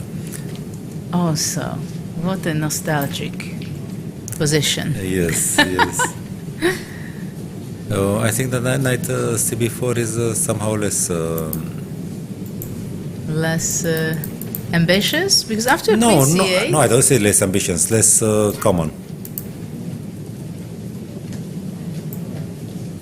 Queen c8 looks like a normal reaction, no? I'm sorry? Queen Queen c8. c8, looks yeah, like- defending. Also sometimes bishop g4. Though once black goes to g4, then the d5 square again weakens. But after queen c8, I think also black will be playing time to time a5, and of course f5. That's yes, the big question. King h8, probably king h8, rook g8, maybe. In what form can black play f5? Or, as you say, king h8, rook g8, bishop f6, rook g6, and then double, Yes, yes. and then the two bishop. Bishop g4 is in the picture also. I made yeah. a full artwork out of the position, but Of it course- can be of course. spectacular.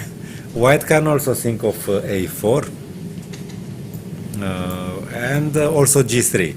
No, I mean just in principle. In principle. Just in principle, Yes, g3 is also those moves. which can be double-edged. of Also, course, at some but- point, I remember I was looking, not here, I think, but generally sometimes h3, bishop e2, bishop g4, but I think those are very slow. Yes, yes. Black has to use his dynamic elements because statically, of course, if White manages to avoid an attack and the immediate threats, he could be better. Okay, so this will be an interesting game, I believe. Let's go on board 2, which is Aronyan is playing with huge, energetic play, but this is a mess here. This was Let's a see what King's happened. Indian in the- probably, no? King's Indian, of course. No h6. No h6, but it was with bishop e3 from white side, not knight f3. Some E5. sort of Averbach attack, but with the bishop on a3. Okay. Okay, but Averbach is It's with bishop g. g5. Yes, yes, but it's all this group of openings delaying the knight's development Developing of the knight. because he wants to go something with g4. And in the Averbach system, well, you delay e5. I think it's not possible to play. It's not possible immediately. But knight a6 and then d5. But then Yes. if you start with g4, then the bishop stands in the way, the way. on g5. So Yes. So d5, knight a6. This is the way I played it with black long time ago. and g4 now. H3. h3, not g4 yet. Well, actually, the system with h3 and bishop e3 is also popular now. Yes, probably we transposed It's also. more popular than h3 and bishop g5 already, because of the same reason. He wants to go g4. But bishop e2 they don't play so early. Maybe he just wanted to prevent knight h5. Well, That was that's the an idea. important move to prevent. c6. Yes. But now he went knight c3, knight f3, knight h5, trying to get to f4. White goes g3 against the knight, not to reach to f4. Because black has also committed himself a bit with c6. So the move order is very subtle somehow. Probably at Aronian's level, these things are obvious somehow, but it may seem that White hesitated a bit, but I think that this c6 is not so useful for all the possible scenarios. Let's see what happened after f5, because something very concrete happened. I would be curious if we have any games on this position. Okay, let me- Because now c5. What a move here by Aronyan. And What he kind has of move is he has been thinking, no? And Levon spent already about 20 minutes. Yes, he has been More about thinking. 30 minutes of his time from the starting, while black spent much more. Black spent already like about 40 minutes. So c6 is not the most popular move. Knight c5 was more popular in the opening. c6 had been played, and it's at least according to this. Let me check again. No, knight f3 transpose is somewhere else probably. Knight f3, knight h5. Knight h5, g3, f5. Queen Takes, d2 is the most popular move. G3, and let's see, f5. We have games after f5. E takes, G takes, C5. and now okay, we have a few moves. Let me also check whether there was anything with. Apparently not. Apparently C5, at least according to these three. I have Let's here. see, C5. Very aggressive move. And black did not take on C5, but played F4, reacting, attacking. But let's the- understand what happens actually. What happens after, let's say, knight takes C5, no? If knight takes,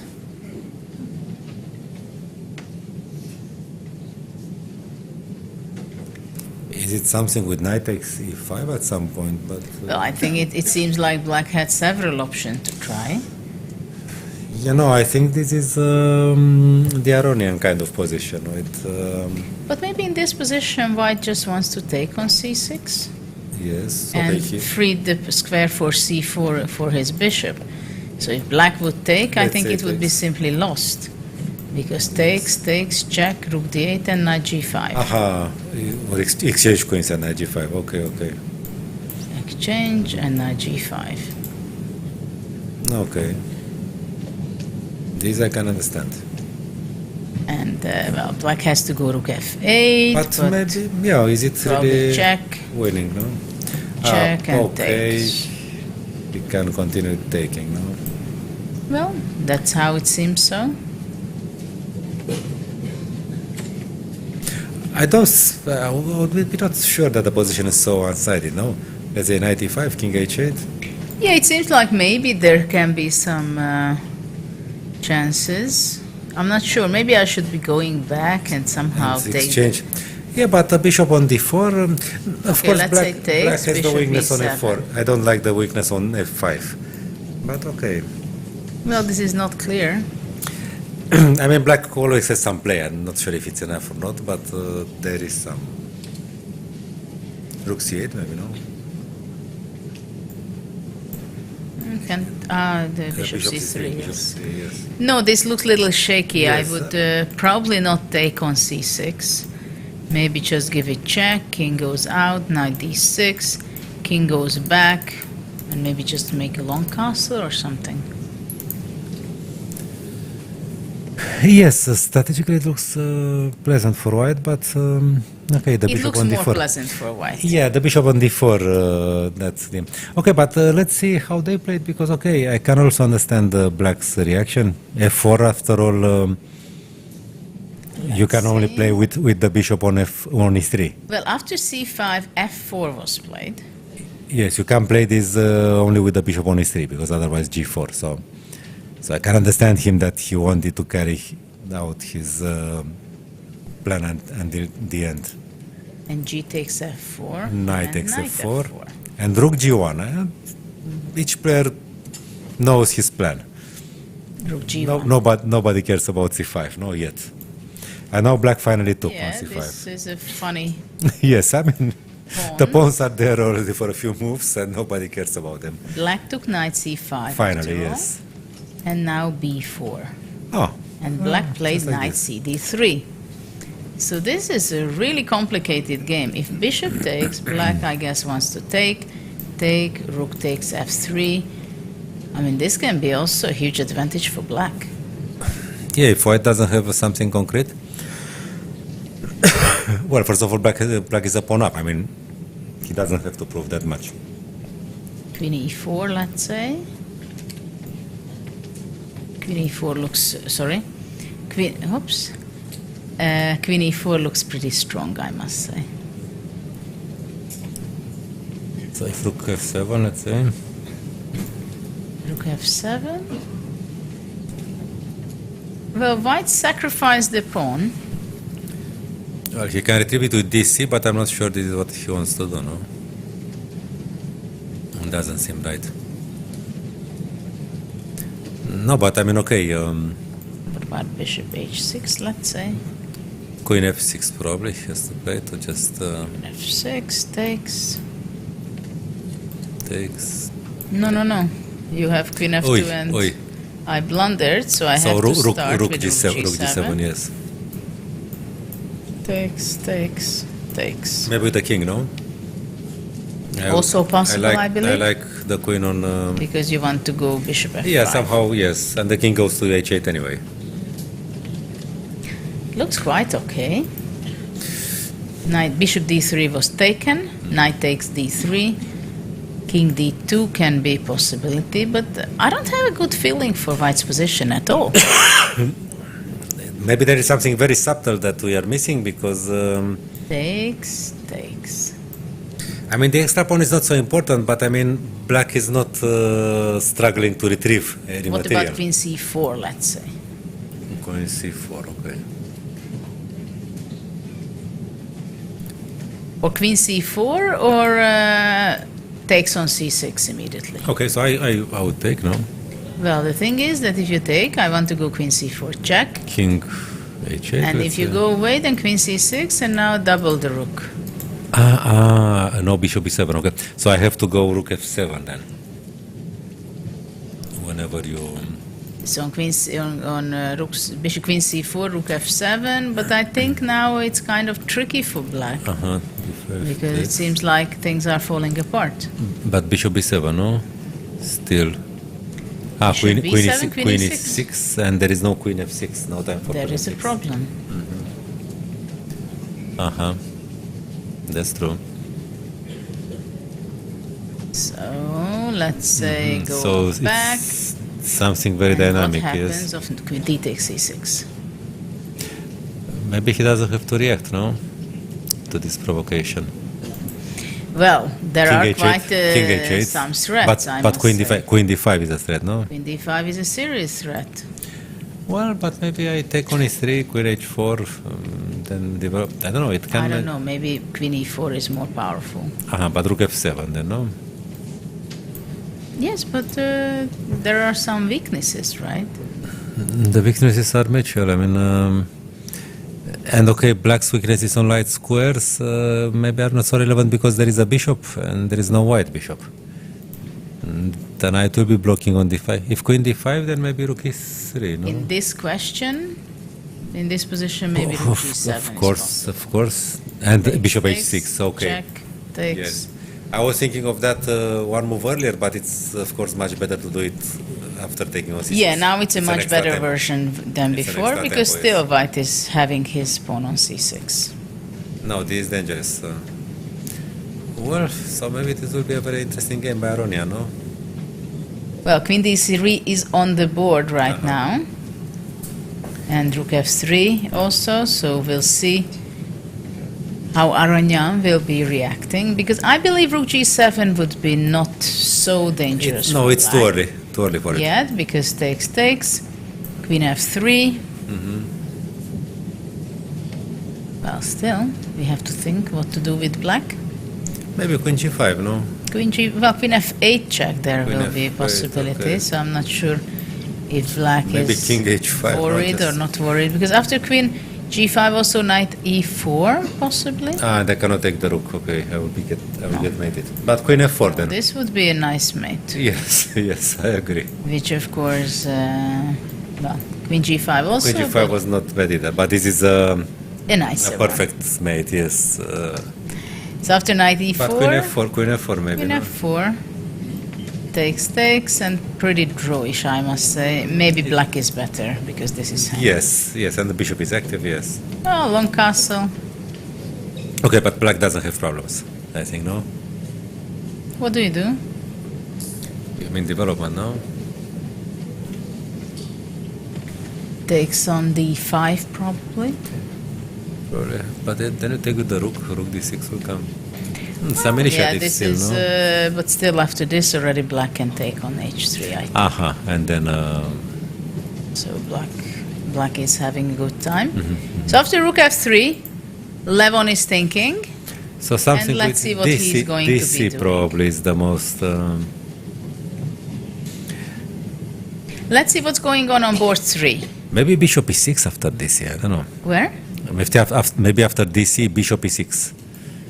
Here, bishop e6. I mean, I don't know. I lose a pawn, I know, but at least... Oh, okay, just in case I take it. yeah.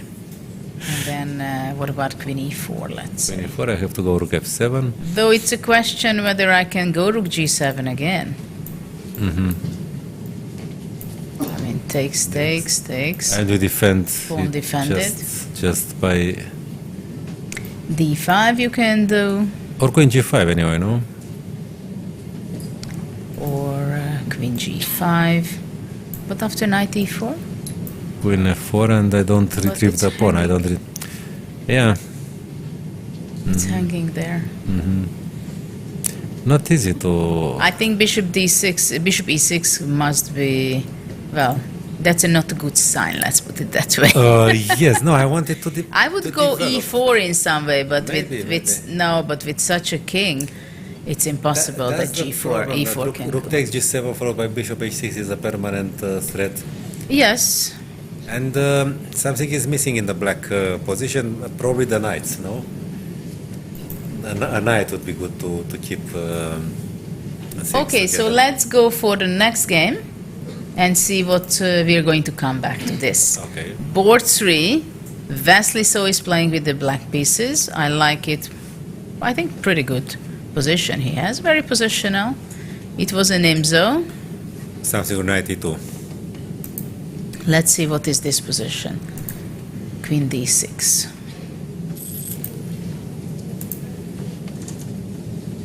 Queen d6. Well, it looks pretty okay for black. I think there is no storm that white can go c4. So it was, yes, bishop d3, knight g2, okay. Actually, this has been played a few times. Even here we had a game earlier. They had at the candidates. It was This position? no, the system with bishop d3, knight e2. But it didn't. The difference is that here black took on c3. He didn't go away with the bishop to d6. Later on, bishop c3. Yes, bishop d6, rook e1 was also played here by Lupulescu against Wojtaszek maybe. And it was Duda Nakamura at the candidates. We talked about that, but bishop c3 is a bit surprising. Yeah, but in these positions, it happens many times that you either know exactly how to be in time and take the initiative and possibly the advantage, but if you're not fast enough, black can have just the reasonable, very nice position to play rook c8, somehow control the c4 square if you will not have enough time to play c4.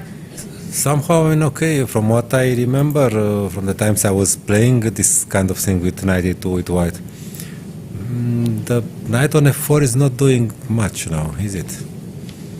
I don't know, in some ways I like it on f4, but maybe it's not For instance, too much. there was a plan like knight g3, f3 and knight e4. That would be more harmonious, I think. But that's also kind of slow, because if black goes rook c8, bishop d5, if you're knight only here on g3, well, it's time. Time is a big issue. Knight e4 already threatens something to take on f6. You mean in this position? You yes, wanted to play knight let's g3? say this, yes. You start with bishop d5 maybe, no? But what happens if I just go rook c8? Rook c8, f3. And bishop d5? d5, knight e4 I want to go, no? There is no threat. Ah, the queen is on d8, okay. No, then you take on e2 and knight c4, okay. No, this doesn't work. I saw the position statically with the queen moved already. I mean, this is what I want to claim, that time is very important in this kind of and if you go c4, then the knight doesn't stand so well on e2 because at some point bishop a6, rook c8, and you may... And the knight should be on e5. Yes, or e3 or... but it's very rarely that you get a knight on e3. Yeah. I don't know. With hanging pawns, you should have a knight on e3. But it's very rarely. In which opening do you get knight on e3? Well, for instance, Karpov had it in the Queen's Indian with e3 and b3. But that's another variation. From the lines I play, the Panov and stuff, I never have knight on e3. I know. No, this is an IMSO. Yeah. So let's see what position we have. Bishop d2, queen d6 was played, and what white is playing for. So white didn't want to allow bishop d5. If bishop d5, he wants to take it, probably. That's why he went knight Yes, to f4. yes. What is the knight doing there? We'll still have to see. You don't like the f4, right? I don't know if there is a future. Let's Okay, say rook e5, rook e5, okay. But then he may take on a2, no? a3, no? Is it Well, possible I to think take? queen a3, knight e6 possible. Aha. Maybe And not knight yet. b3, knight b3 Queen maybe. b2, Or queen knight b2. b3.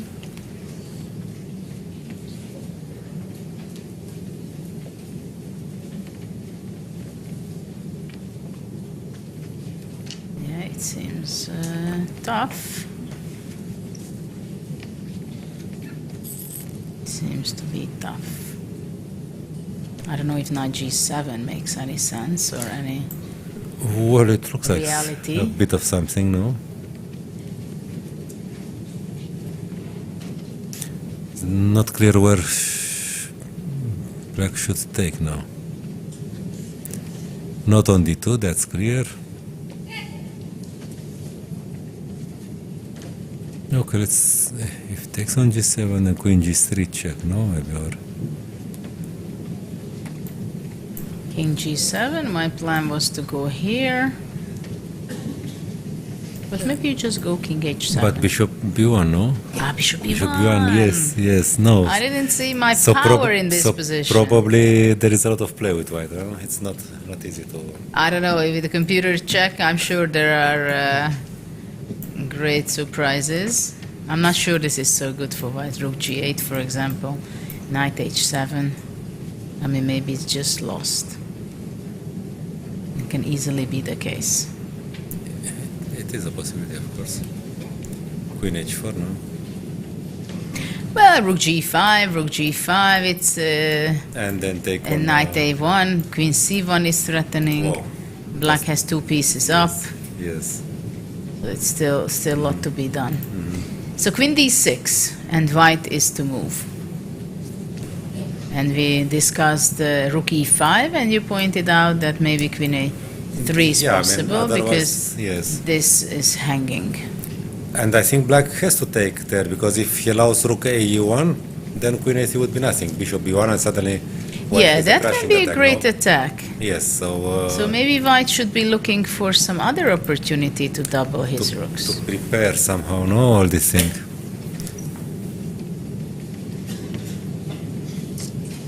Well, there is a move like rook a1, for instance, no? I mean, okay, forget about the pawn. Let's say rook a1, you want to take the- claim that after this, just I know that Bishop b1. it's a tempo down, but okay, now knight h5 maybe it's not a threat, no?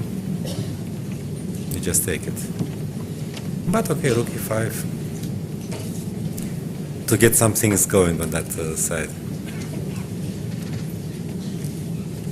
Rook c8, rook e5, knight c4. It's not.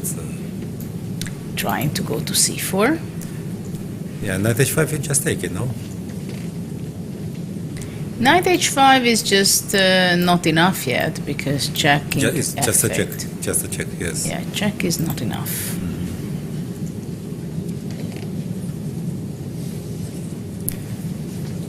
And g4 looks exaggerated. So after, yes, it's not easy. Just if white is just giving up a pawn, whether how he can get No, something special from for this it. point of view, rook a5 would be nice because it would prepare knight h5.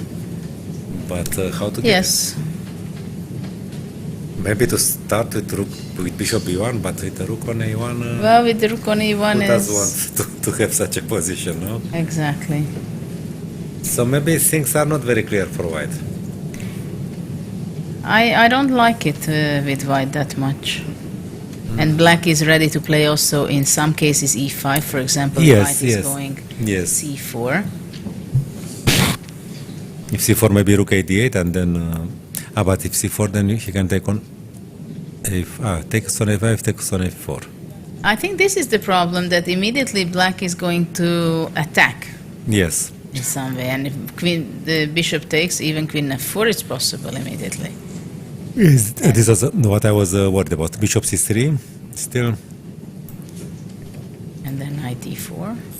Threatening here, threatening there. Yes. In a second, it can be a collapse for white. The hanging pawns with two bishops can be either very dangerous or vulnerable. Very risky also. It's on the edge. Okay, let's see what's going on board 4, because on that position we reached only move 8, which is quite surprising because we have already 1.5 hours passed and they reached only move 8. But black seems to be on... It's a Caro-Kann with 3e5. Yes, it's some Bishop f5, knight f3, some e6. kind of variation I would gladly play with black. This with no hurry, not hurrying with c5. Banikas Yes. from Greece playing against Dominguez. Bishop h7 at some point, knight e7, and then there are two possibilities: either knight c8 and going somewhere for a7, b5, or I saw Burmakin play like this with the bishop on h5, knight e7, knight g6, bishop e7, long castle, and then f5, and then knight goes then to h8, f7. Just shuffling the pieces like this because the position is blocked. So, what is white doing? c4 maybe, but. I see on the board that rook c8 was played. So he wants to keep the possibility of c5, but he doesn't want to play knight e7, knight c8. So let's see what is exactly happening on that board.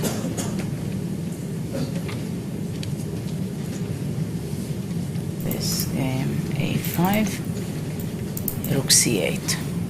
But it's interesting that Banikas was playing very fast this game, Yes. and Dominguez is playing so slow. Well, he is a time trouble player. We know it from other events. And But after 8 moves he's. Yeah, but it seems maybe yesterday was a big disaster for USA. They lost 3-1 to Armenia. That's not the way they planned it at all. And also Dominguez lost. But it seemed like out of the 5 players, nobody is in exceptionally good form, to say the least. So and Aronian didn't lose, for instance, but So had that wonderful So plays kind of the combination most stable, right? Yeah, okay, still Dominguez score is better, I believe, procentually, but he lost yesterday. That's the point. So we can check the result. Yeah, they don't have one guy like Gukesh or Nodirbek Abdusatorov. They don't have somebody who... They had Dominguez who had 5 out of 6, but now he's 5 out of 7. Aronian is on a modest +1. Okay, So has 5 out of 7, the same, +3. Yes, I feel that the games he plays, ideas, it shows that his But he stability. doesn't gain rating, so it was more or less it's -0.9. So, okay, he keeps his rating. Sam Shankland is only on +1. He lost that unfortunate game. But he was struggling in some other games, so... yes, nobody's, such... okay, they have So and Dominguez, but still it's not enough to... Yeah, for now it's not enough. Let's switch to the ladies section, but before that I would like to invite you to see a short video about how Chennai is around the Olympiad in the city and in the Olympic area as well.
inspiring safety record, strong balance sheet, world-class resource assets, groundbreaking innovation, steady and sustainable contribution to nation's social, economical and environmental development. NLCIL Navaratna CPSE under the administrative control of Ministry of Coal, Government of India, a corporate with a human nature, creating wealth for the well-being. Welcome everybody. My name is Jan Pomnishi, former world chess champion. Are starting a new course here for Chessable. A very special chessable course. Master your chess with Judit Polgar. You know what? I learned a lot.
We're back to the 9th round of the Olympiad in Chennai, India.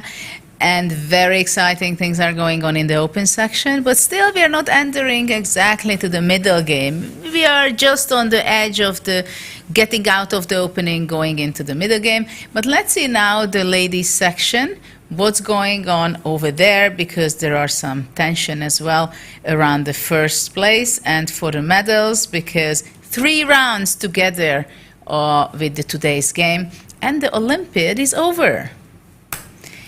So let's see, on board 1, Poland plays against India. And on the board 1, it is pretty balanced. What do you think, Mihail? Is white has real chances or black? It's some symbolic advantage for white, no? Whether white will manage to find a way to increase her, because of the weaknesses on the F file, she will not win. The D file, yes? Oh no, the D file is not that important either. But if she can combine some... You mean these two double pawns? The double pawns, yes. Only because of that you would normally not win. But of course it's still a game. If black makes some other concession, some other board sector, then maybe... But I would suppose it will end peacefully. Would you be taking the white pieces, or you would be happy with black as well? I mean, it's not the worst thing I've ever seen with black, but of course I would prefer playing with white. I wouldn't feel the big danger for black. Yes. I mean, well, maybe from a practical point of view, we can say that black should be happier than white, because, okay, black, after all, wants to equalize, to make a draw, no? I mean, in such an important match. With white, if you know that we are just symbolically better and there is no winning chance, then maybe it's not so satisfactory. Yes, because actually these F pawns, we can't say that it gives so much difficulty for black if it's normal circumstances. King F, King G7, F5, King goes to F6. Now is when a knight would stand well on F4, not in the previous game we were looking at, no? Knight F4 to go Knight H5 to force F5, to keep some pressure there, to play then H3, G4. Well, but in these kind of positions, most of the time it stands on F3, right? It goes to D4, yes. B5 possibly. Yes. And it's more plays of the rook. But for now, everything is really well protected in the black camp. The only weak square black has is D6, which is not giving anything and yet. H5, unless... and H5, which is not... Yes, I mean, basically white could give a little bit difficult time for black if the knight is here, or H5. Yes. But neither of the two squares are very near into reality that white can place her knight to those places. Knight D4, I think, is a pretty straightforward, logical move to place it there. But I would think that it's roughly equal, this position. King G7 or Rook C7. I don't see any real danger, even the shadow of danger for black for now. Yes. Okay, so this is board number 1 between the Polish number 1. Kaszlinskaya is playing against Hampi Koneru. Let's see what Harika is up to with the white pieces against Monika Sochko. This is already a different story because white seems to have a very nice position. Well, but don't forget that black is very flexible. The knight on E6... it has a nice blockade on E6 and black can go C5. The point is that, she should have... it's a bit strange because usually in the Queen's Gambit you get this position with a bishop on B7 instead of the knight on D7. So then C5 is really coming somehow. Here is not so simple to play C5. Well, the reason I prefer it with white, because white has a great queen on C2 attacking towards H7. And white didn't get castled. I suppose she played King F1, King G2. Well, it's a better version of castling. Of course, with the rook on H1. Because after H4, the H1 rook, which did not make a single move, can be very active. Yes, and now, I assume that she would want to keep the knight on E6. So...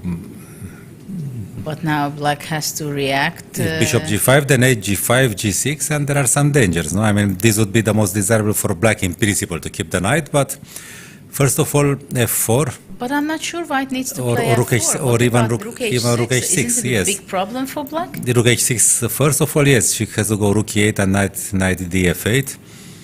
But then also f4 and f5 is coming.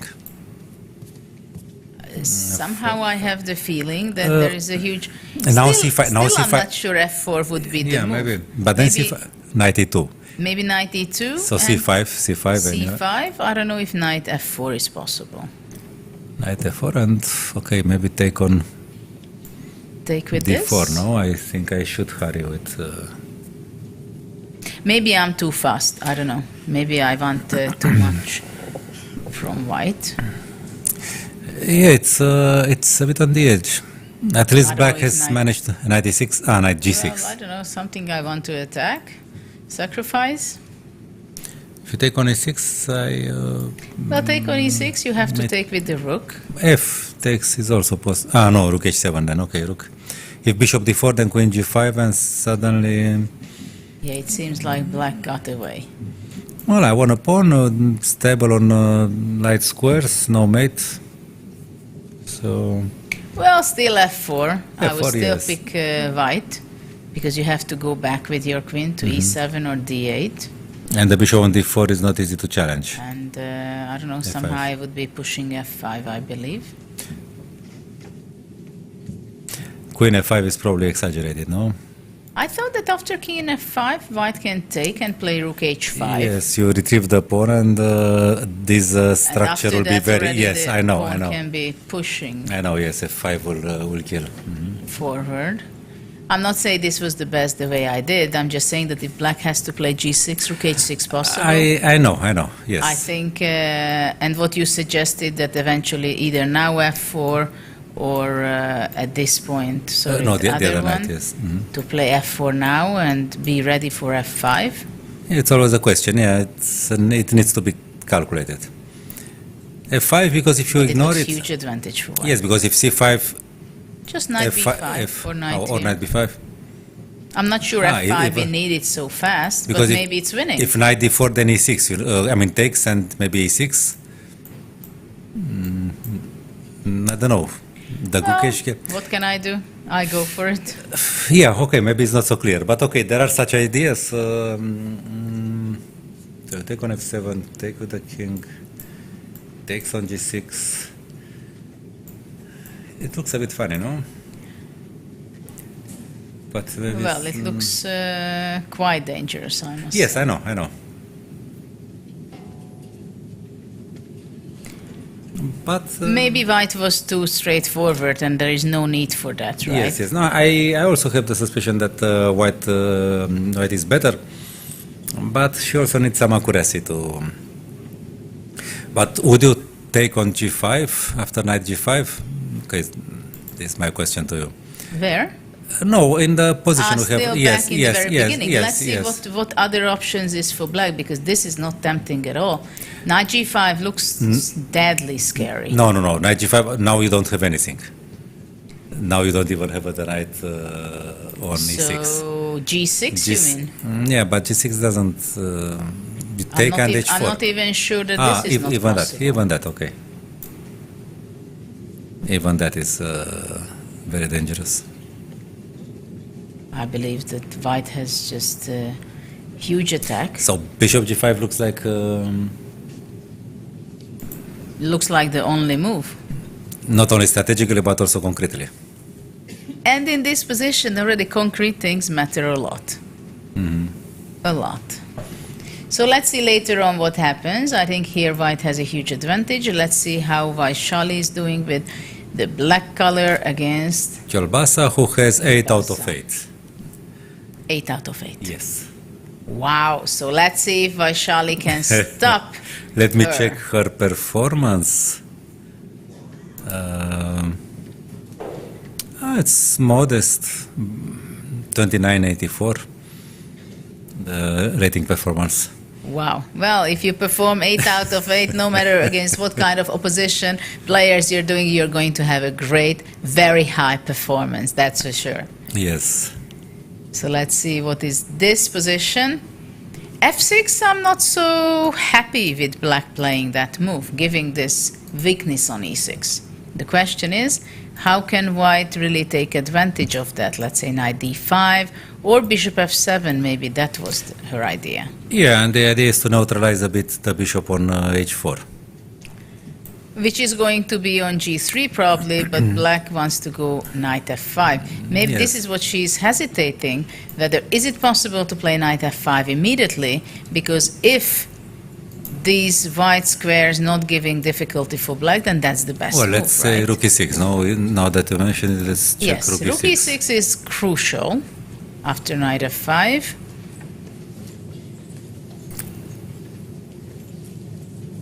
Even black would have a great compensation, I think, Yes, in maybe. this setup.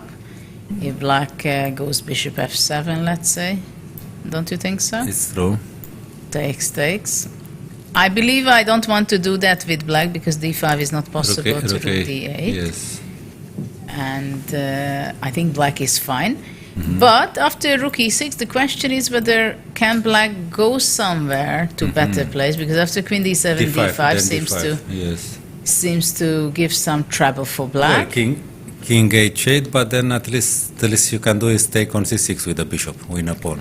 Exactly. Or with the rook, maybe. Well, maybe just going back, Or going back and winning. because that can cost a piece. Well, b5, okay, b5 still saves, but no, it's, it doesn't, because the takes and bishop can capture back. The bishop takes back.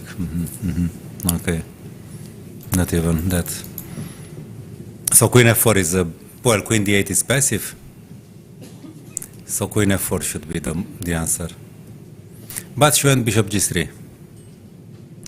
Bishop f7 happened, Bishop f7. not knight f5. So this okay. is the reason, which Well, I fully yes. understand. And I think it's a better move Yes. to control the white square first, and only later on possibly to go knight f5. Bishop g3, very logical. Continuation after having the bishop badly placed on h4. Now the bishop can go to h2 if attacked. Exactly, but it simply stands much better on this Yes. diagonal, right? But okay, queen d7, let's say, no? Well, I believe that is inviting to play that, and then play bishop to d5. And knight of f5, yes. Black seems to... Black, I would take black. Yes, I don't see white's play. I would definitely take black. I mean, white has to do some moves like rook c1. Rook c1, that seems to be the most logical. Yeah, but okay, at some point, maybe rook c5, just try Yes, to rook put some... c5, bishop c2, it will be coming back probably. To put some pressure without being very clear what is white threatening, actually. It's a good question whether bishop stands better on d5. knight, or Okay, the let's knight. say bishop d5. Let's say rook c5, no? But then bishop takes f3, maybe it's possible. Because now rook e7 is a threat Okay. for now. And if bishop f3, queen f3. Queen d4 doesn't look... I don't It know. looks dangerous. I would be very careful with black, I think, to give up the bishop. The bishops are to Because the here, bishop e3, let's say yes. check, then go rook h5. Oh, already And- mating ideas, yes. I think this is not what black wants. This is not what black wants. So after rook c5, black would not capture this, but let's say she would be continuing Rook to a8, play no? rook a8. Later on, I think it would be very wise to go out from all kind of activities from white, playing bishop b3. Can white win a pawn here with... no, she just loses an exchange, sorry. No, I wanted to take on e7 and take on d5 and bishop Yeah. b3, but it actually loses an exchange. Losing material, Yes, yes. it wins the pawn on c7, but... Yes, but it's possible to play bishop b3 immediately, maybe. It's also interesting, because b7 is hanging now. And yeah, for the moment, bishop b3 would not be good, but King probably h8, black let's say, goes no? king h8.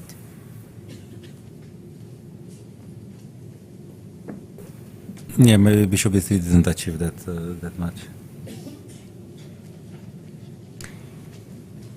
Yeah, I believe that it's more dangerous to play it with white simply. You have to be very smart, because If black has enough time just to play rook d8, stabilize with bishop to d5, let's say knight on f5, king goes there.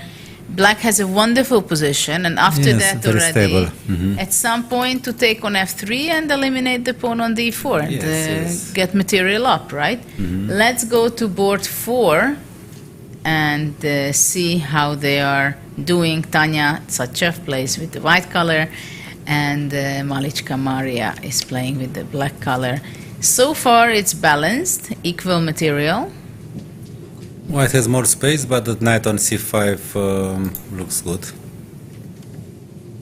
Well, that's a very useful knight.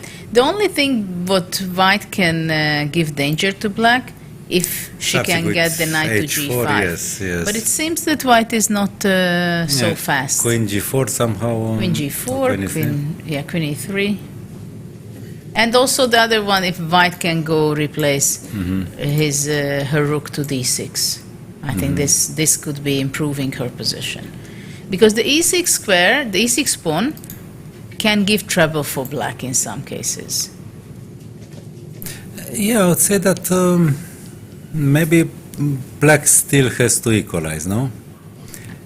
I mean, with the actual pieces on board, maybe white has chances to. Maybe black can go something. queen f7 and try to exchange on f5 or f4. Okay, that would be already something.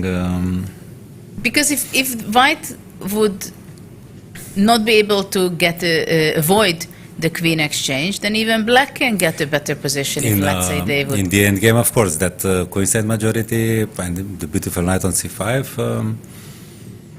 I mean, there is the pawn on a2, which will require some. But maybe because of white space advantage, should be out of danger in the end game too. No, I mean. I don't know. But okay, it would be preferable for black already without queens. Yeah, I think it could Yes. be at least as dangerous for white having her a2 weak pawn than black, because really the knight on c5 defends, but at the same time controls some very important squares. Right now it's white to move, so white is thinking where to go with the queen to g4. I like e3 actually pretty much to defend also the pawn on f2, control optionally to go knight to d4, to go to g5. And if queen f7 anyway. Though anyway, I think black goes queen f7 and being ready to play queen f5 or queen f4. Yeah, so maybe black has a nice position. But maybe after queen f7, I go rook c4. c4. Just to stop queen f4 when, well, you can go rook d8 or you can go Queen queen f5 f5. first, After but queen f5, h3. h3. So I yes. don't make a big deal out of it. I'm trying to bring my rook to the g file. Okay, that's already something different. Whether this is dangerous or not, well, at least it keeps somehow the queen d3. Well, for now it's not so easy to exchange on d3 because takes, and then maybe rook c7. In rook f7. Black then. and rook f7. But maybe this is just. But this can be a little unpleasant for knight black, c5, maybe. no? Knight c5, knight d4, let's say. Attacking a little bit. Rook e7. Rook e7, because the rook, then the later rook, on to go here. the rook has managed to get into the position. Yeah. There's yeah, a difference. Yeah, let's say I can go f4. It can be unpleasant for black, I believe. Yeah, the rook on c6 makes a difference. A big difference. Or instead of f4, already it's possible to give it check and knight b5. And then knight d6. Just little inconvenience. Yes, I'm yes. not saying it's going to be a I big agree. deal. Maybe now black can go here, and actually I'm in trouble with my pawn on e5. So I should rather play f4 after all immediately here. Okay. Yeah, okay, yes. She went queen e2, but I don't think I would bet on white in this position. Black can also go not queen f7, but rook d8. g5 square is controlled. The d file is controlled. c5 has a wonderful rook, knight. Actually, I would take, even maybe I would risk it and say that I take black. Yes, with white you need a very firm hand to keep somehow this space, but maybe you don't have enough pieces. I don't like queen on e2. I want it on e3. On e3 it looks more natural, yes. Somehow controlling more important squares. Yes, on e2 it's hidden somehow from Yeah, I mean, the e3 square is a weakness for white, that's clear. And the black queen will be more active in a second. Yes, it's true. Okay, so on this match, let's summarize what is the evaluation. This is equal. Then Harika is having... she played queen e2. She did play after knight g5, bishop F4. g5, takes, g6. She did not play rook h6 yet. She But played F4. your move f4 to go more straightforward on things, and played queen e2, I guess with a very straightforward idea to play queen g4, queen h4, possibly supporting f5. Queen e2 is a bit mysterious to me.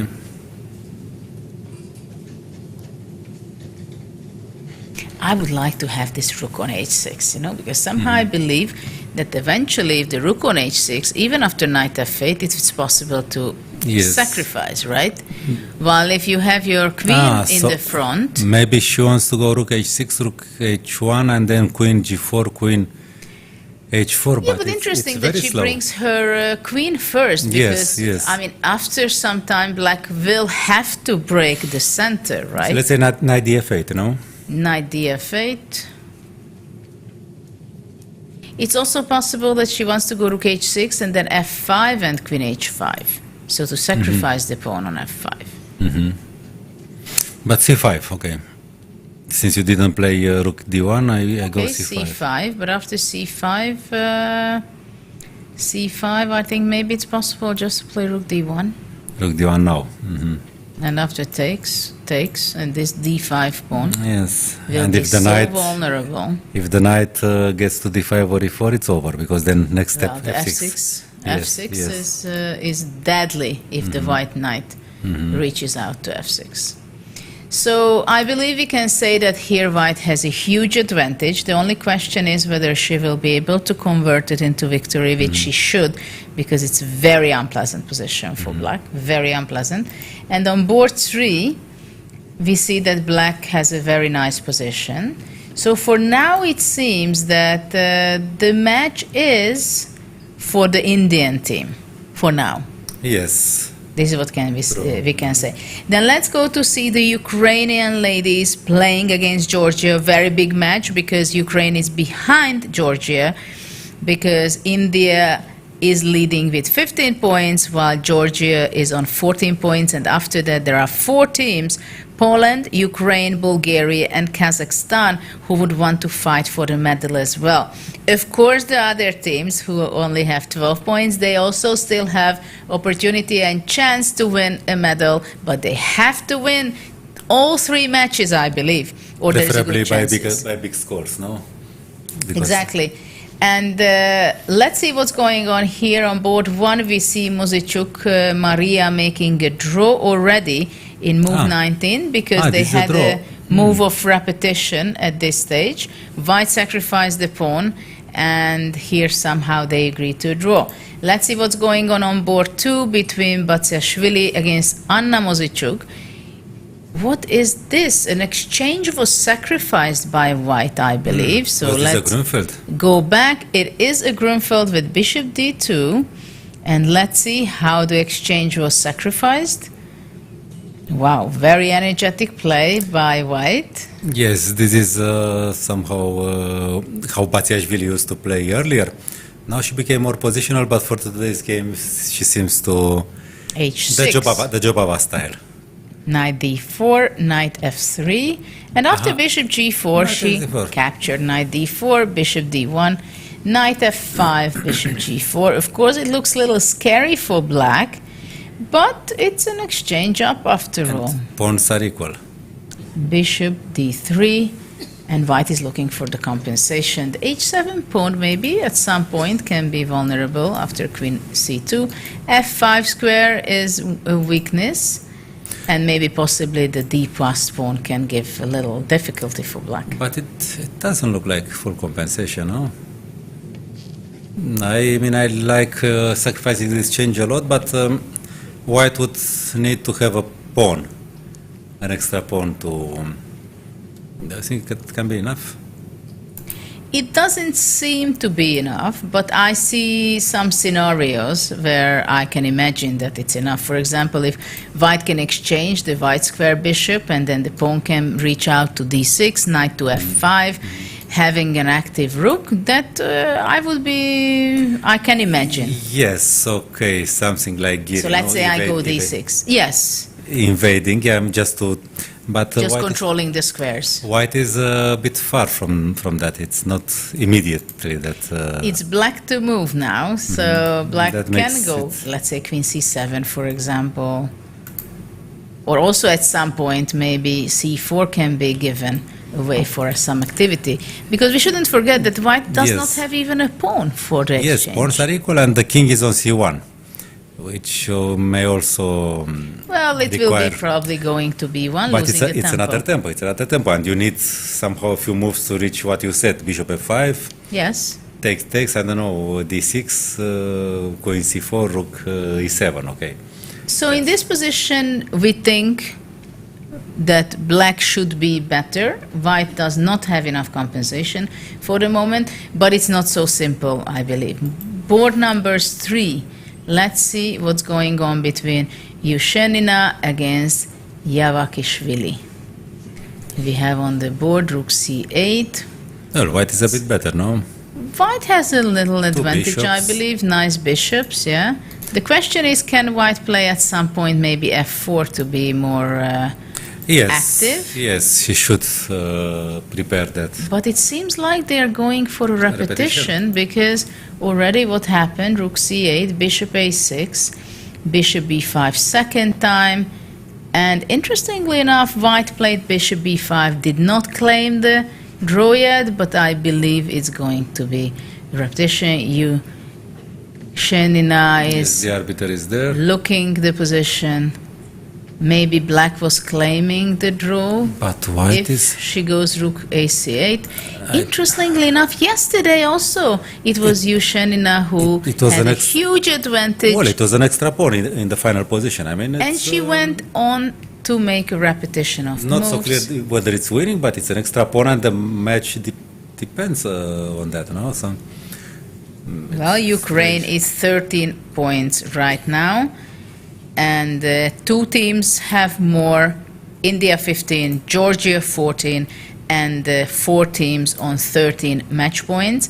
Let's see what's going on until the arbiter comes back. and Sherina was performing well here, 5 out of 6. So, I mean, she was in good shape. It's strange that yesterday and today she...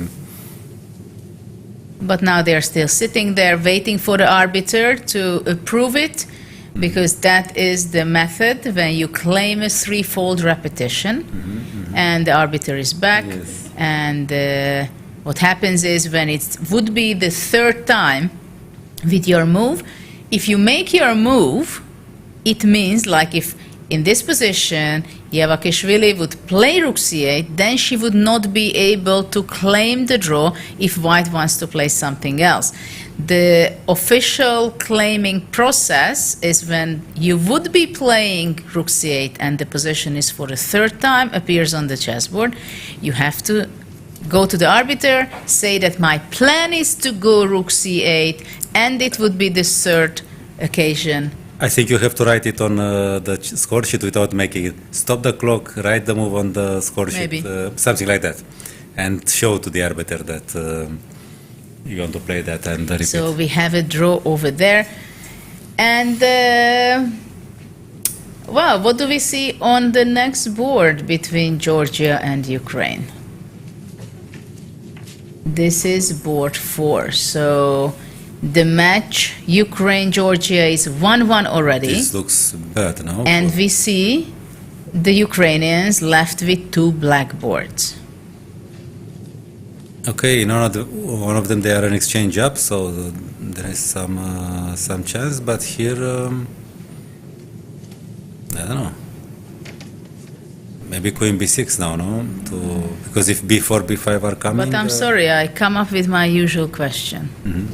Isn't it a pawn up? Yes, it's no. So I mean, but the threat is to be a mega pawn up after b4, b5. So So you have to go queen b6. No, I know. This is why I'm surprised about the draw for...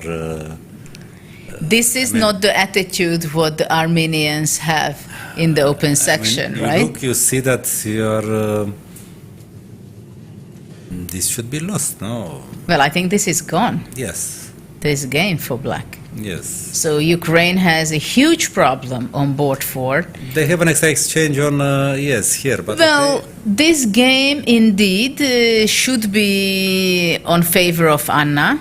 We see that. But as we know, it's never easy. Match. Yes, you play For with example, queen Batiashvili, c2. who is used to play such positions. I mean, she doesn't mind having... But in this position, isn't White still have great ideas to play? Queen c2, Yes. I'm attacking on h7. What do you do? Yeah, and anyway, how are you going to win with black? It's still a question. Well, I the mean, thing is that rook f7 is not possible, I think, because of bishop bishop g6. Oops. And then you can get in trouble, right? Oops. And So let's clear this. yeah.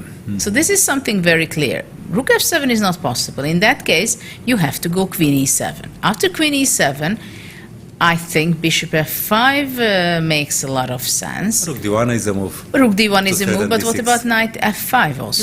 Even that can be. Okay, you place the bishop on a6. Okay, is this really winning for black? No, I think you cannot take it. Well, if I you think don't you take have it- to go queen e5 or something. So I'm not sure. Well, of course, if the queen would be on d2 and I could play rook e1, that would be a Yes, completely yes. different story. But after queen e7, what about playing d6? What about playing d6? If you take it, And then if you on take it, h7. I take on h7. King King h. goes out. Probably rook Rook d1. d1.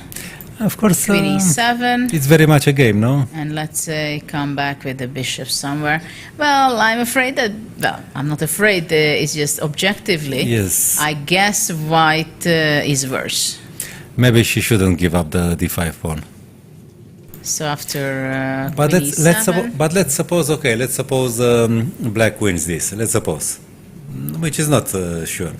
Okay, but the other one is completely lost. well, so- which means they would be playing 2-2, right? And Yes. they should win the match. Yeah, it's Of course, they are still there, even with the 2-2. The tension is there, and if the last 2 matches won by them, they are still catching most likely a medal. But we are in the last 3 rounds, which makes all the difference in this Olympiad and every Olympiad. At the I same must time, say. okay, with the things that are happening in their country, okay, we can never know. I mean, okay, we say about Shenina that she had a great tournament so far, but yesterday and today you never know which news they That's get true. from her. I mean, That's true.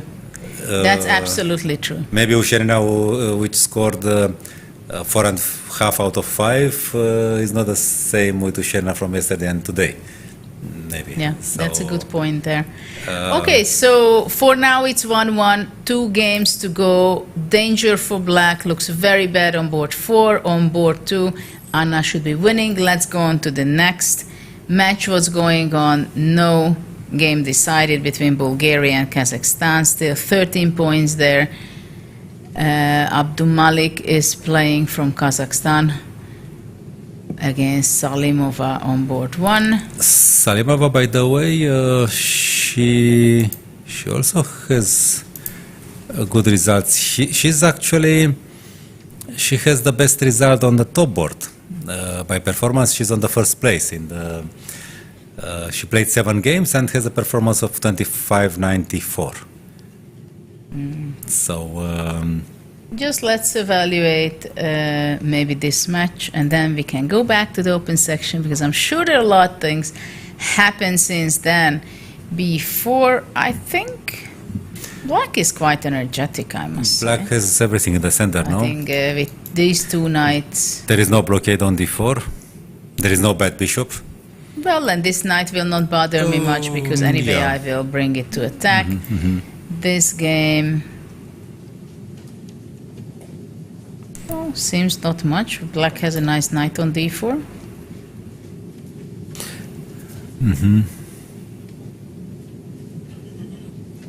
Maybe it's not that stable, though, no? I don't know. The queen should go to e5, probably. Well, or queen c6 is also possible, Queen immediately c6. forcing things. Okay, maybe black is close to equality, no? I think it's pretty balanced in this position. Black is also looks quite okay. No? Yeah, white needs some time to set up the pressure on.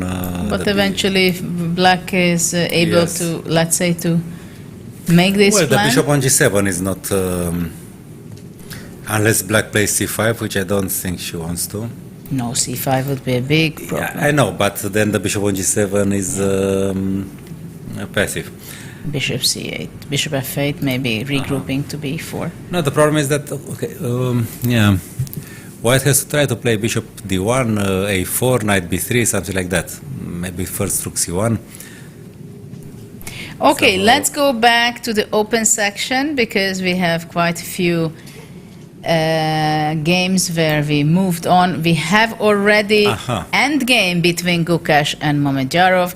Let's see what happened from the early part of the game because we left it here long time ago how Mamedyarov will be reacting on this system. And it seems he went into the end game being energetic with b5, c5, knight b4, knight b3, c4, knight d4, knight d6. It looks like white has something, that's the sense I would have, but it doesn't seem much. Yeah, black was quick with everything, no? Rook d6, logical to double, Yes. right? Long castle. Rook d1, king c7. It seems like, well, f4 is kind of a logical move, playing e5 in the next move, stabilizing the d6. Rook d6, rook d6, rook d8. So what is this endgame after king d2, f6, takes, king e3? Who is better? White wants to go probably at some point knight d4, possibly knight c5, looking a little bit after the pawn on a6. Let's see what's the technique and style of Gukash in I don't think that endgame. black can really have problems here, no? Well, claiming an advantage is also difficult.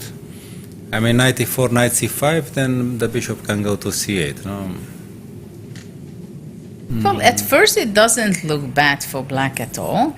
At the same time, I can imagine that white can press a little if I will be playing bishop f3 and some way to eliminate the knight and then look around whether king d4 Yes. or bishop d5 or knight e4, looking a little bit on the f6 pawn. Yes, but maybe black doesn't have to allow that exchange, no? Bishop f3, knight b4, maybe. So what do you do with black?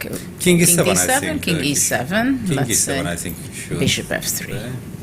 So, for example, if black goes king d7, isn't this a nice position for white? If white can eliminate, exchange the bishop for the looks knight? stable for white in the center. I'm not so sure how good really it can be, but I mean, what are you doing with white? Let's say after you want to go knight e4 actually, no? Of course, Knight I e4 want would to be- make weaknesses for black. No, this is a bit unpleasant. I'm not sure it's winning. I just want to evaluate that what are the targets for white, I would keep right? the knight with black. Now you would go probably knight b3 Knight and you b4, want yes. to have it on d3 attacking the b2. Or knight c2, jumping around c2, d4. So let's say in this position, if white goes a3, you go knight d3 or you go knight c2? If knight d3, the question is b4, I no? was thinking about bishop e4, you know. To make it sharp. Can this give something for white or no?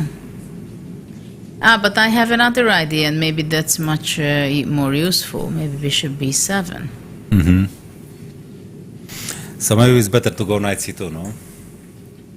But if knight c2, then I go king d2, and then maybe I go bishop b7. Anyway, but then a5. a5. King e3. Knight c2 Maybe again. knight c2 or knight knight f5, I'm not f5. sure, yes.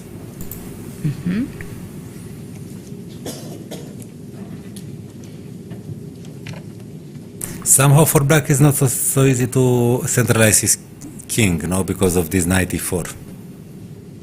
And f5, I'm not sure if you want to play it.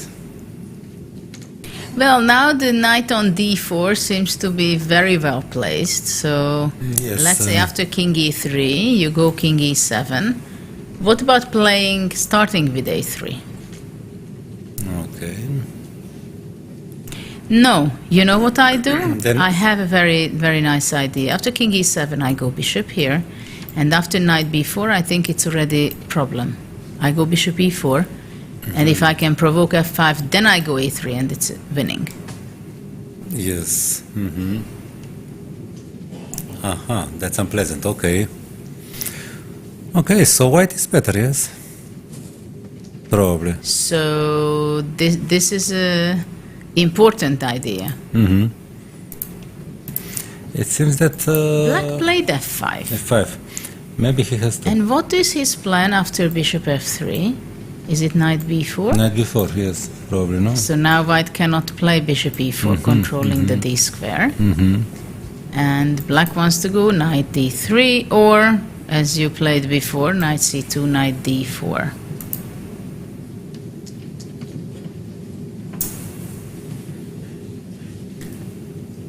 Yeah, because it was irritating that you cannot go king d6, for instance, because of knight e4, and you have to return. Yes.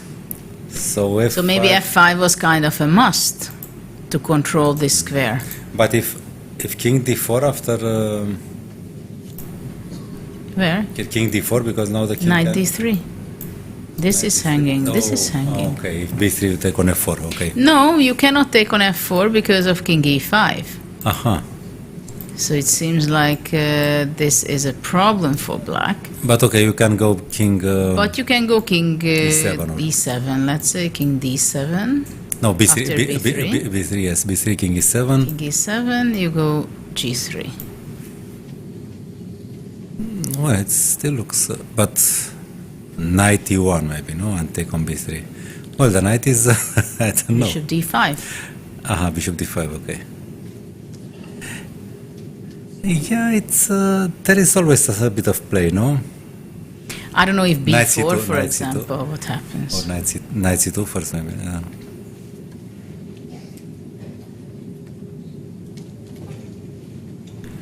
Because white can also get in trouble. It's not Yes. only black. Yes, at some point knight f3, knight g1. Anything can happen.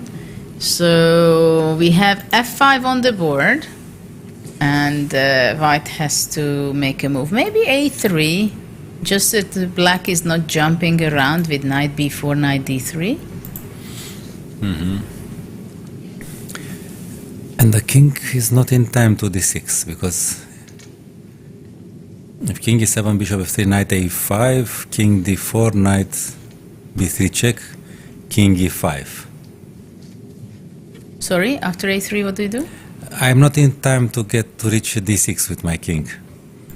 I mean, king d7 or e7. This, yeah, I wanted now to go knight a5, knight b3, but okay. But maybe now king d4. Maybe now I go king d6. Maybe I'm in time. Yes. King d6, but also maybe this and knight c1 to go to d3. So this can be also. Bishop e2, a5, maybe, no? Can I really go bishop e2? Maybe not. Maybe Yeah, too a5 much. can be unpleasant.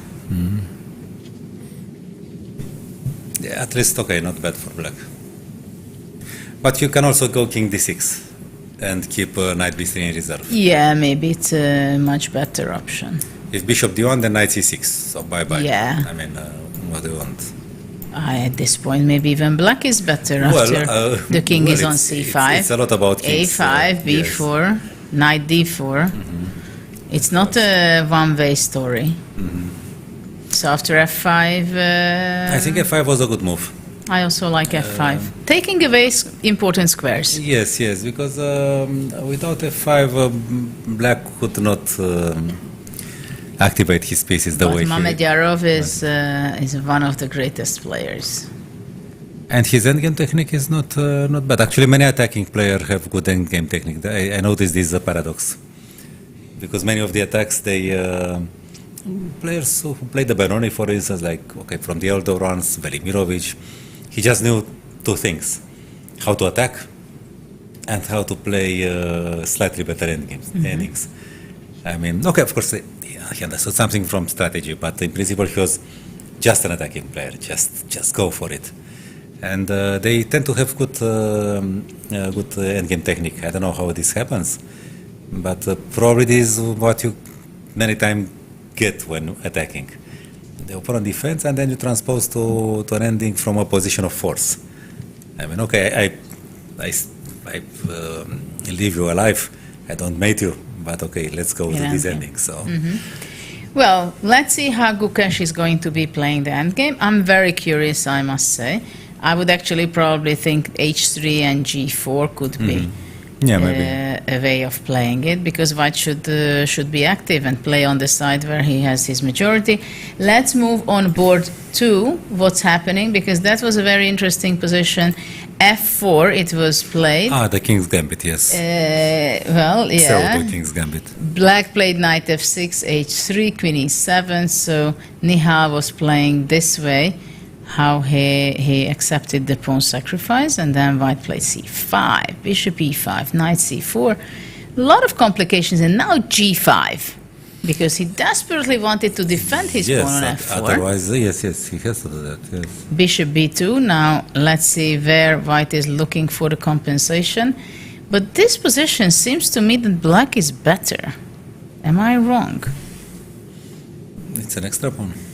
But not for long, because he gave back the pawn, and after f6, now we have queen d6, and we are also entering here in an endgame, and now it seems like white has the majority on the king's side, queen side, and black has the majority of the pawn on the king's side. What should she do? Because, okay, if knight takes d6, it looks nice, but then knight e5. And it looks even nicer. Yeah, I'm not so sure. Is this, I mean, bishop e2 now, no? How is this position? It's not easy to evaluate. For some reason, I have a better feeling for black. Yes, optically it looks, but okay, the knight on d6 also controls a lot of things. Bishop e6, my plan to go king very quickly. Let's say to go king g7, king g6. I want to go, of course, h5 and I want g4. to go a4, b5. That would be... No, so I agree that the knight on e5 looks very beautiful. And the other possibility Somehow would be c it takes looks d6. like it controls more squares than the d6, more important squares. But maybe black is a bit quicker. Well, the question is how either color is going to be moving forward, right? b6 maybe. b6, yes, or takes and Maybe bishop b5. b6. But b6 can be very dangerous. It's... This is the first moment when I realized that b6 can be very strong. I understand your aesthetical evaluation. The knight on e5 looks beautiful, but he doesn't seem very sure, no? About... Mamedov, we see. Rauf. Yes. Strong fighter. And, of course, nervous, stressful. What else can you be when you want to play for a medal? And he has to be sharp. But your opponents want the same. Exactly. So, everybody wants there in the front, where in the top 10 boards, let's say. So the alternative is c takes d6. This is the position. Knight e5 is on the board. Okay, because c takes d6, the idea was to but then c takes d6 maybe bishop a6, no? I think it's pretty obvious that knight should have taken, because it's blockading so well. And yes, bishop a6 is the most logical. Exchanging a knight e5 and then so, then yes. Yeah, that was no surprise that there was not much time spent by white. We see the players playing already for 2.5 hours. And also here we see that both players are nearly, well, white is 33 minutes still, and Mihail is going down in time. He's under 20 minutes. He has only 17 minutes. But now it's white to move, and he has to decide how is he going to be continuing. Is he giving up the bishop? So is he going to go a4, b5, just be as fast as possible? Or it's important? I think it's better to keep the bishop because it slows down h5 and g4.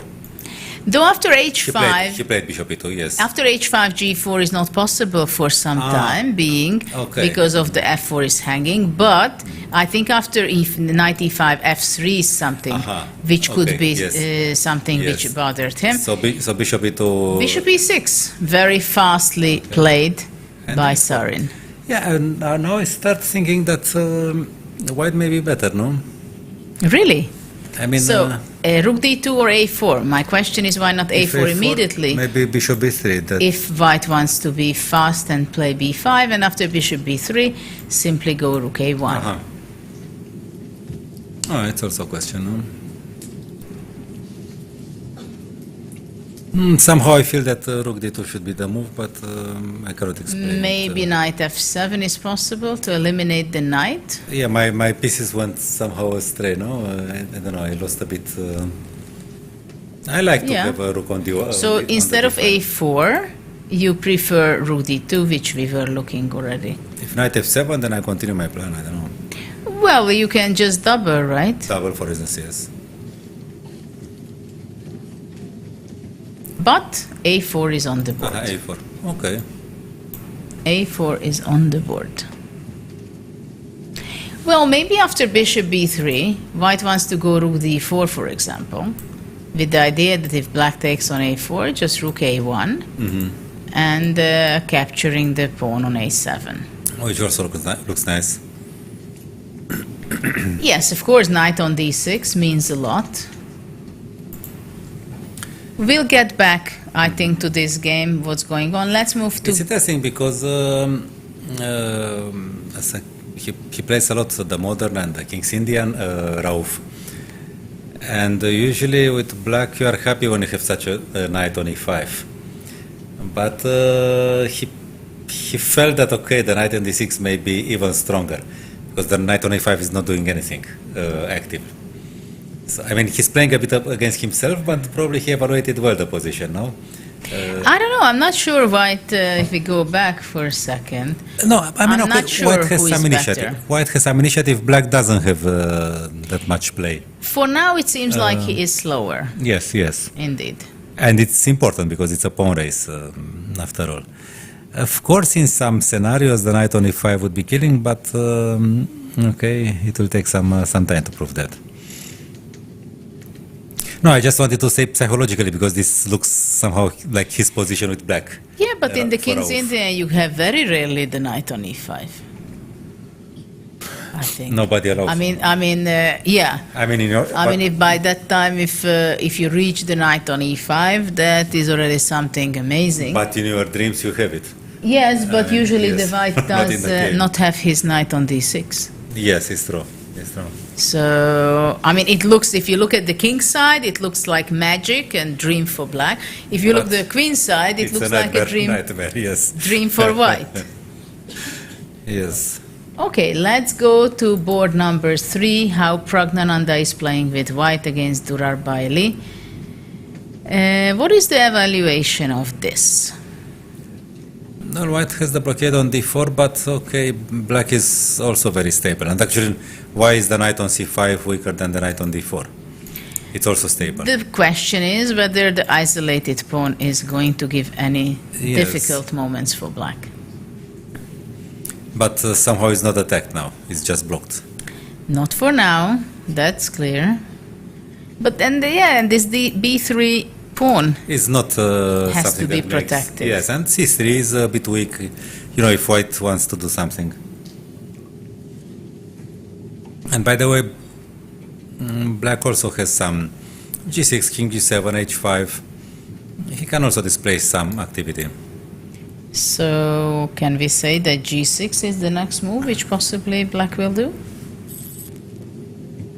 Maybe yes, because if rook fd8, then maybe bishop h3 is a bit annoying. And the rook has to go somewhere far. Yeah, so. bishop h3, sometimes it's annoying, right?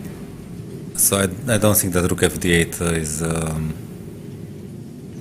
what he needs now.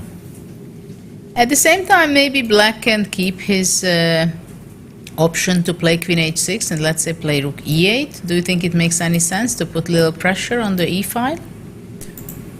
But I'm afraid that white can parry that relatively easy. It's like queen e2 or...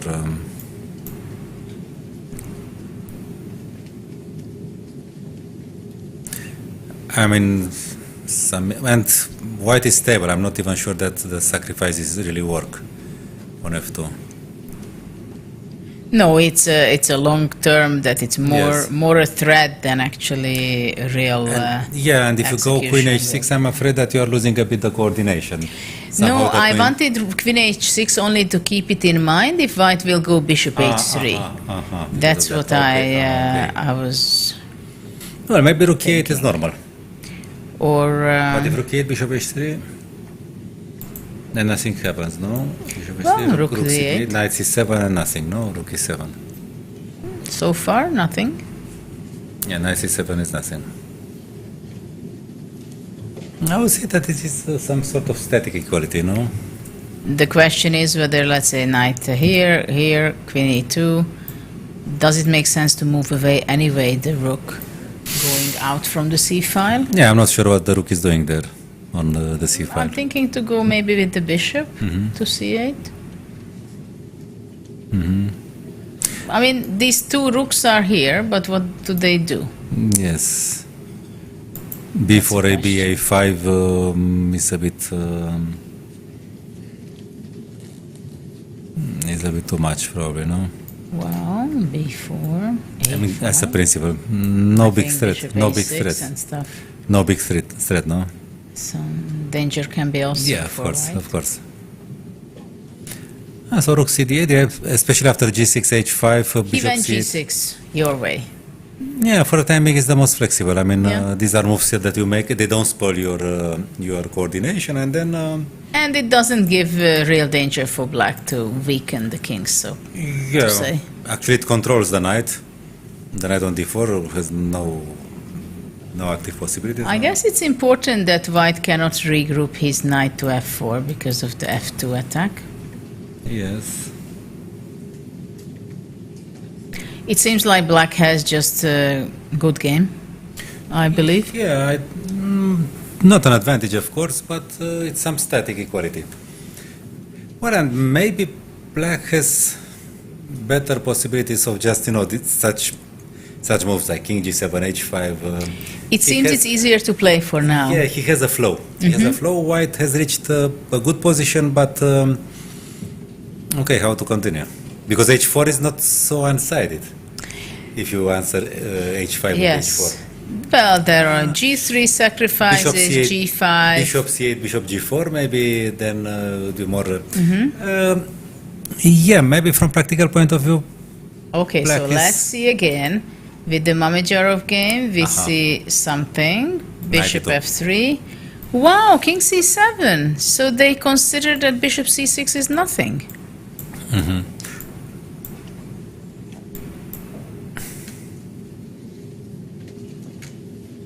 Interesting. I thought it's something, but they think it's nothing special. Interesting. a3, let's say. A3, bishop d7, still black might be trying to move on that direction. Knight d5. Knight That's e5, okay. How let's to- say a5. I mean, I just want to see that e3, is there knight e3. anything. So let's see. Well, actually a4 can be a a4, threat, a4, right? a4, yeah, maybe a5 is. Okay, so knight d5, let's say bishop c6, knight e3, bishop d7, h3, h5. h3, h5. g3, let's say. Bishop, let's say, moves back. Yeah, how do you reach anything here? Well, knight d5, let's say, bishop e6, knight f6, bishop f7.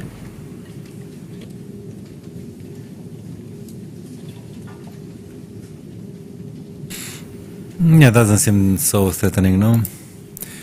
If g4, no, you can go. But FGH, okay. I don't know who is better, right? How is that? H4? H4, G5. I don't know, but probably white is not better here because bishop A6, bishop F5. Yeah, and then now the pawns may start to advance. Well, I don't know. You never know. You never know with this position. What is this? Because this position, practically, instead of bishop c6, white played knight e2 and knight e7, and now it's white to move.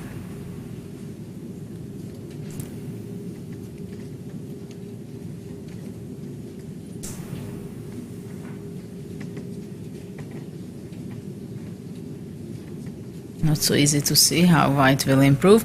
Though white can play h3 and g4, probably the threat was to probably the threat was to take on Knight d4. c6, knight d4 and pawn ending, yes? King d4, king I don't know d6. if the pawn endgame is winning, but it looks kind of suspicious. But I think also after knight e2, already knight d4, having the bishop just endgame, like this. maybe it is something to worry about for black, I think.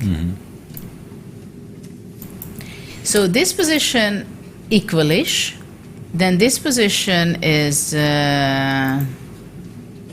well, this is the position now, b5, rook b8, and black maybe starts to come with his king towards to e7. I don't know what to say, whether how big advantage if white has. No, but white is playing, I think. So white is pushing, you want to say. Yeah, I think that white is... Rook b1 and then... or rook d4 and then rook b1. I don't know if it... rook d2, rook d4 and rook b1. But maybe rook b1 at once, no? Why not? There is no threat of b6 if... Not yet. No, but I thought to play rook d1 then later and somehow in some way or another to make it possible to play b6. Well, if he, but you understand, he will play b6 by force. So it means that... okay, with a pawn on b6, only white can be better, no? If his pawn reaches c6. Yeah, but the question is whether can he reach b6, because let's say here king f8, rook d1, king e7. That was your question. And then b6 is still not possible, right?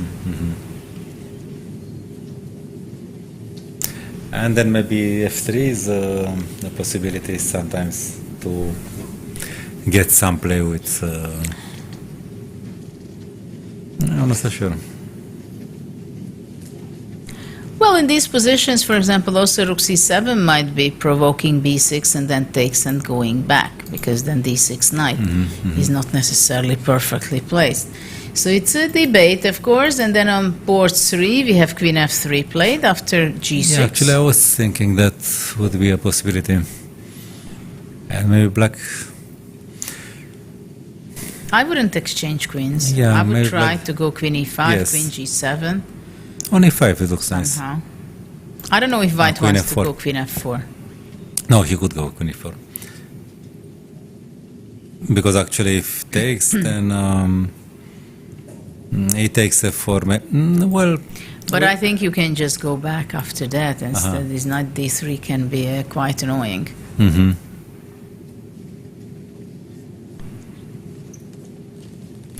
It's also true. And also in some cases, maybe for concrete men. f5 and then f5, suddenly... g5, yes. Suddenly... Yeah. So queen f3, black to move, and then we have on board 4. Look at this, what we have. That was the bishop's pair ending, yes? This was thing, the... yes. Yeah, bishop d6, and then black played a5. He really didn't want to see a5 on the board, it means.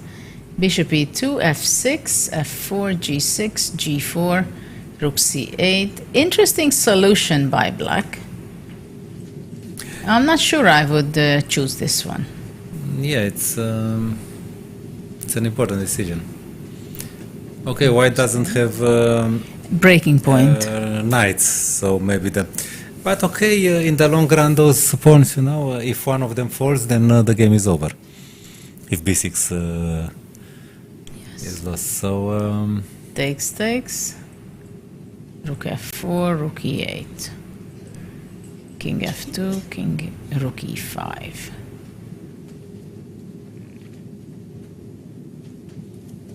So it seems like black is doing very fine for now, isn't he, with the bishop on d5? e4, h4. So who is better? I'm not sure. okay, white has some trumps, no? But is black's activity enough to reach something concrete? I can see white's dream, no? h5, rook b8.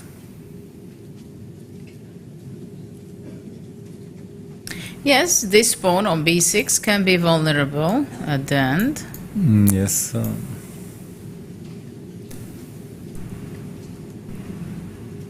And the h1, okay, is sustained by... Well, for now I see that it's actually the Azeri team playing for a win in this match. Yes. I mean, on the 4 board, if we are evaluating it, right? With white, they are putting some pressure. Here, And you with don't black, see how good is this.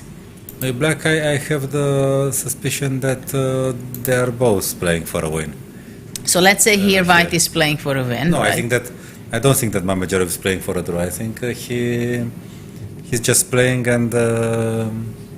You don't think he's in more danger than white?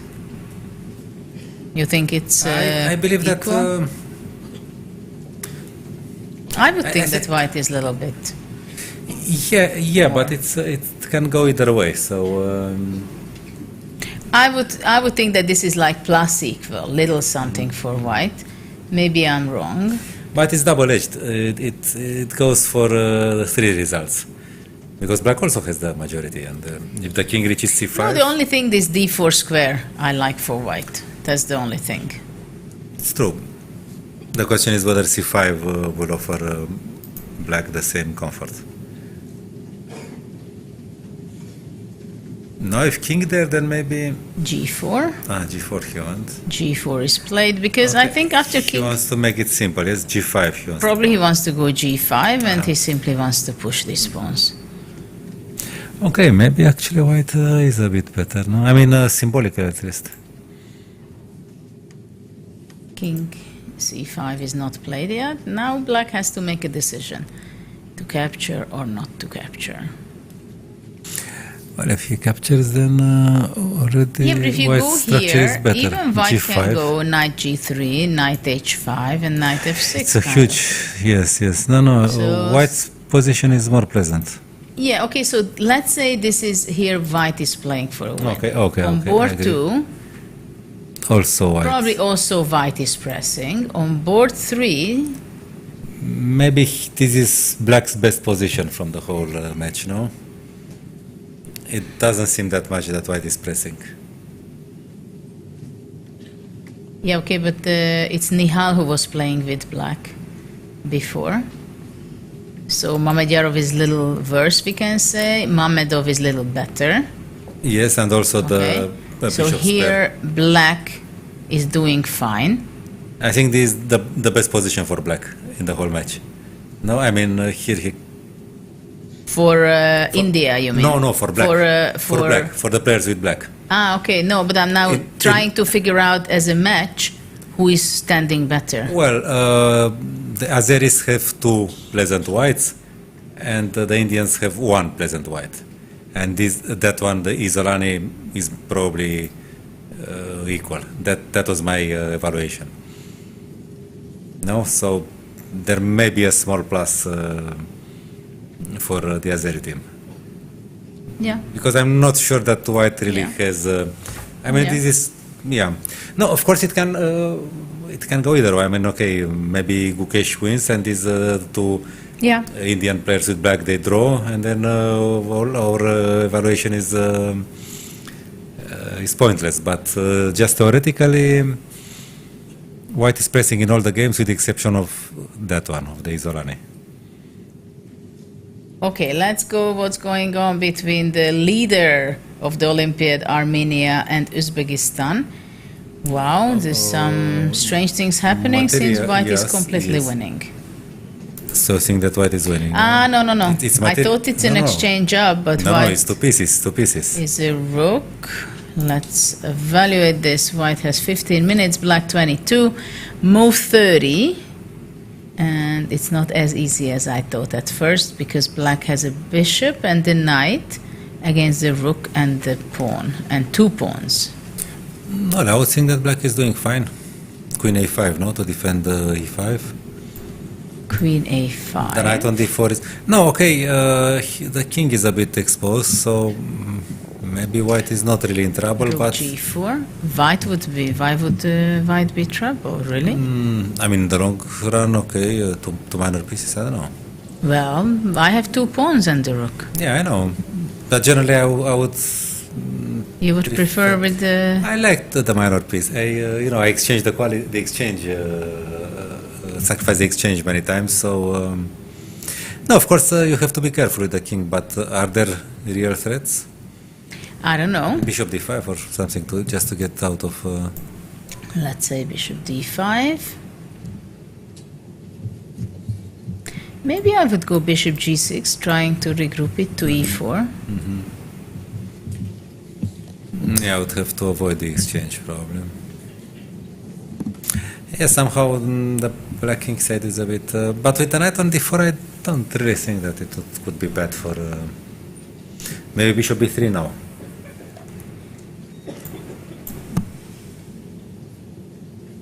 And what about exchanging? Where does it lead? Yeah, I think I would exchange, no? So if you want to evaluate this... No, of course, yeah. I think without queens, it should be only white who should be playing for a win, don't you think so? But bishop g7, I mean... It's not easy. I'm solid, no? No, of course, black cannot really be better. But materially, white is better. If we purely talk about material, right? And if white will be... bishop and its control over the dark squares. No, I get out of the pin, of course. Bishop e6 or... I go rook a1, I want to go. Uh-huh. So rook g6, let's say. And bishop f7, just to harass you. Yeah, white is okay. I think this is a clear advantage for white, I would think. If I play it with the white pieces. Maybe it can be... because the g7 bishop is useless now. Well, bishop f8... I mean, the bishops are controlling a lot of squares. Bishop e6, just... no, bishop e6, you have the check, but... Well, I don't know, rook a7... yeah, somehow it's not easy, but I think it's only white who can play for a win. That's all what I want to say. Yeah, g3, king g2... if I reach, if I reach this position, then I reach rook c1, rook a1, even exchange of rooks. Yes, it's true. It's not black who is playing for a win, I guess. Yes. No, maybe black should just find some setup. And you don't have to exchange the queens, I believe. Maybe, yes. Because for now, there are no concrete danger for black, I think. But okay, maybe my... this is on the board. I'm subjective and maybe indeed... So now question whether how black is playing. Bishop c8 and bishop f5 is possible, for example. What happens on bishop c8? Rook g3, no? To keep... Rook g3. Bishop f5, bishop g6, that was their plan.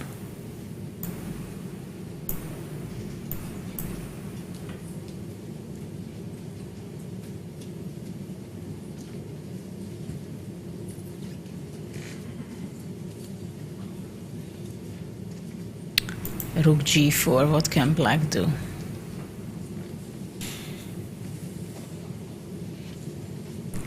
Well, black can try maybe queen a2 or then rook a1.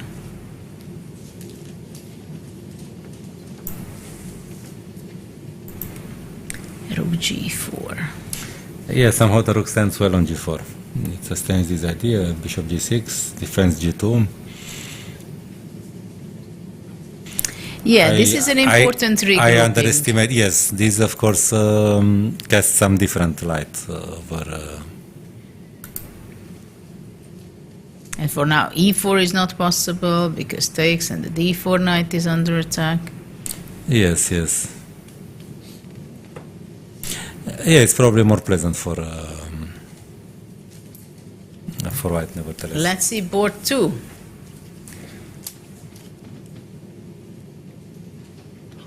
In this position, black has a pawn up, but what can he do with that? It's such a blockade. Right? King f1 last move. The extra pawn not easy to retrieve, but also all the pawns are on dark squares. I mean, Actually, who is better? It's not clear to me. because queen c2 somehow, no? The king goes to... Not very clear where to. Bishop f6. Bishop f6, yes, and yeah, because there will be bishop d8. Or bishop Yeah. h4, or bishop h4 if... Simply activating the bishop in one way or another. White cannot be better now. I don't know. If, let's say, white can exchange the queens, he can get better. But can he win the pawn? I mean, let's say just take this. Yes, let's suppose he takes. Okay, I think king. it's a3, a4, then go bishop d2, go b4. Yes, but still, okay, takes this. And there is then a5. No, because the pawn on e4 is not easy to...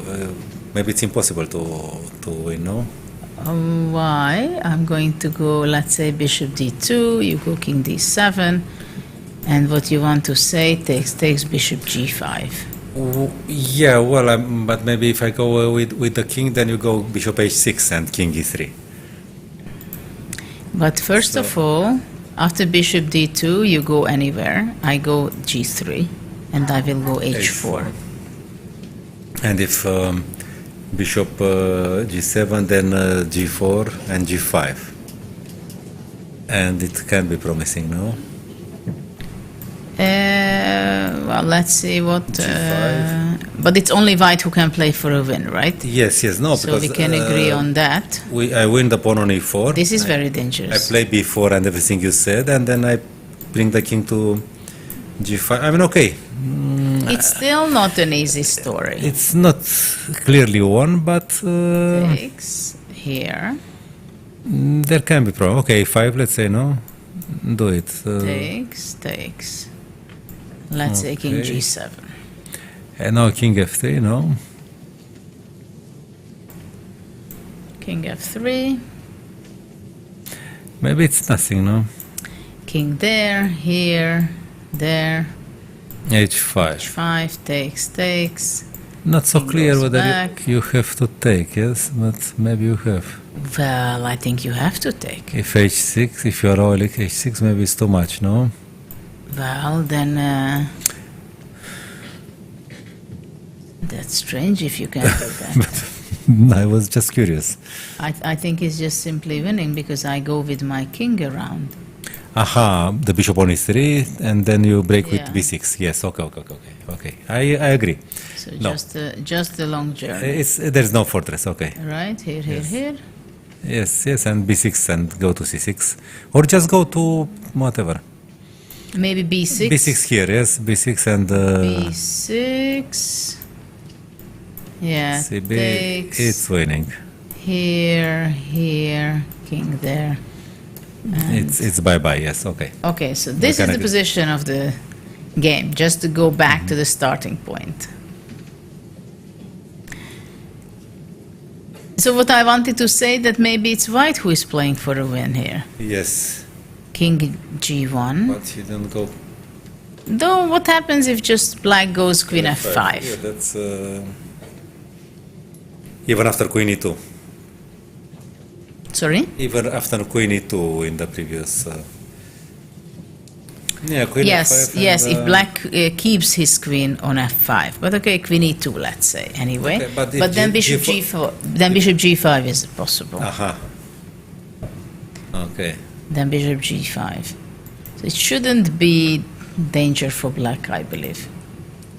I mean, real danger. Also, after king g1, maybe bishop h4 also makes a lot of sense. If she wants to be aggressive, no? Bishop g3, queen f5, bishop f4.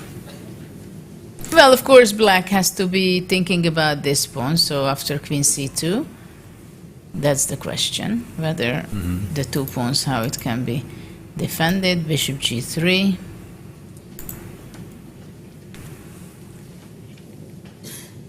But it seems this is a great counterplay for black.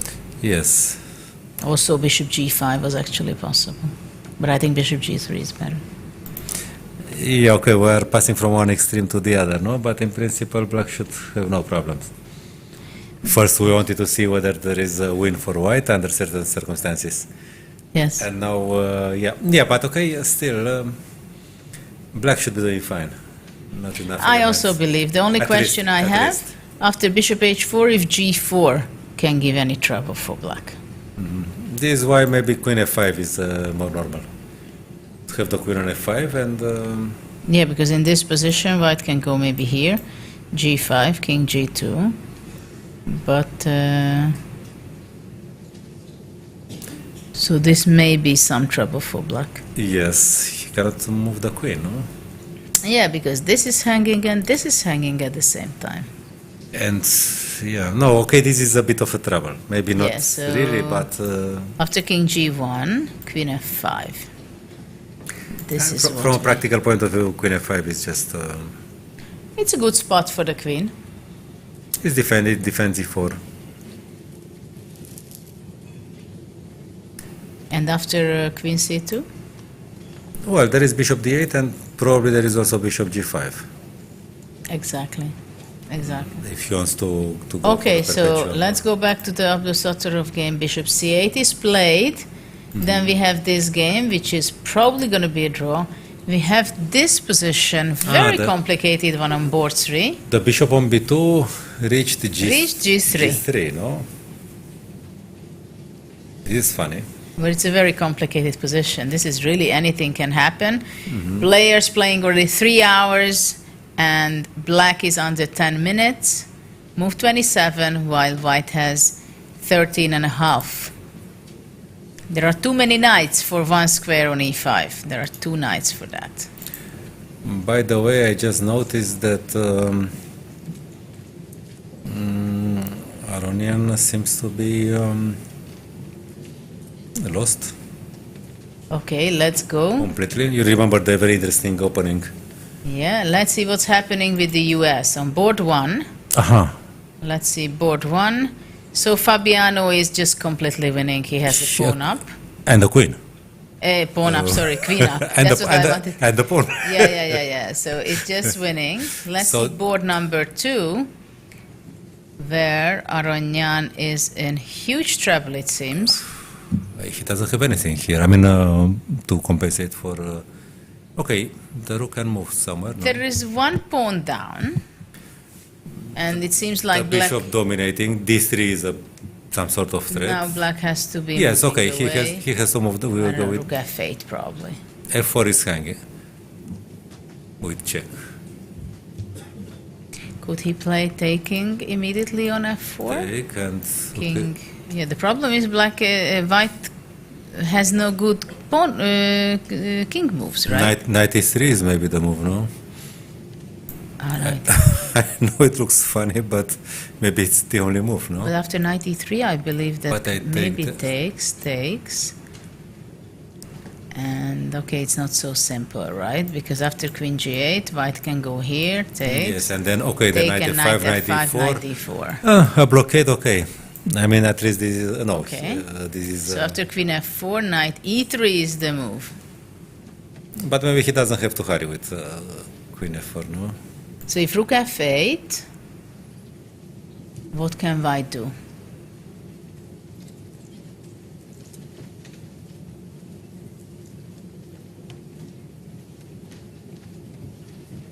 what is white up to.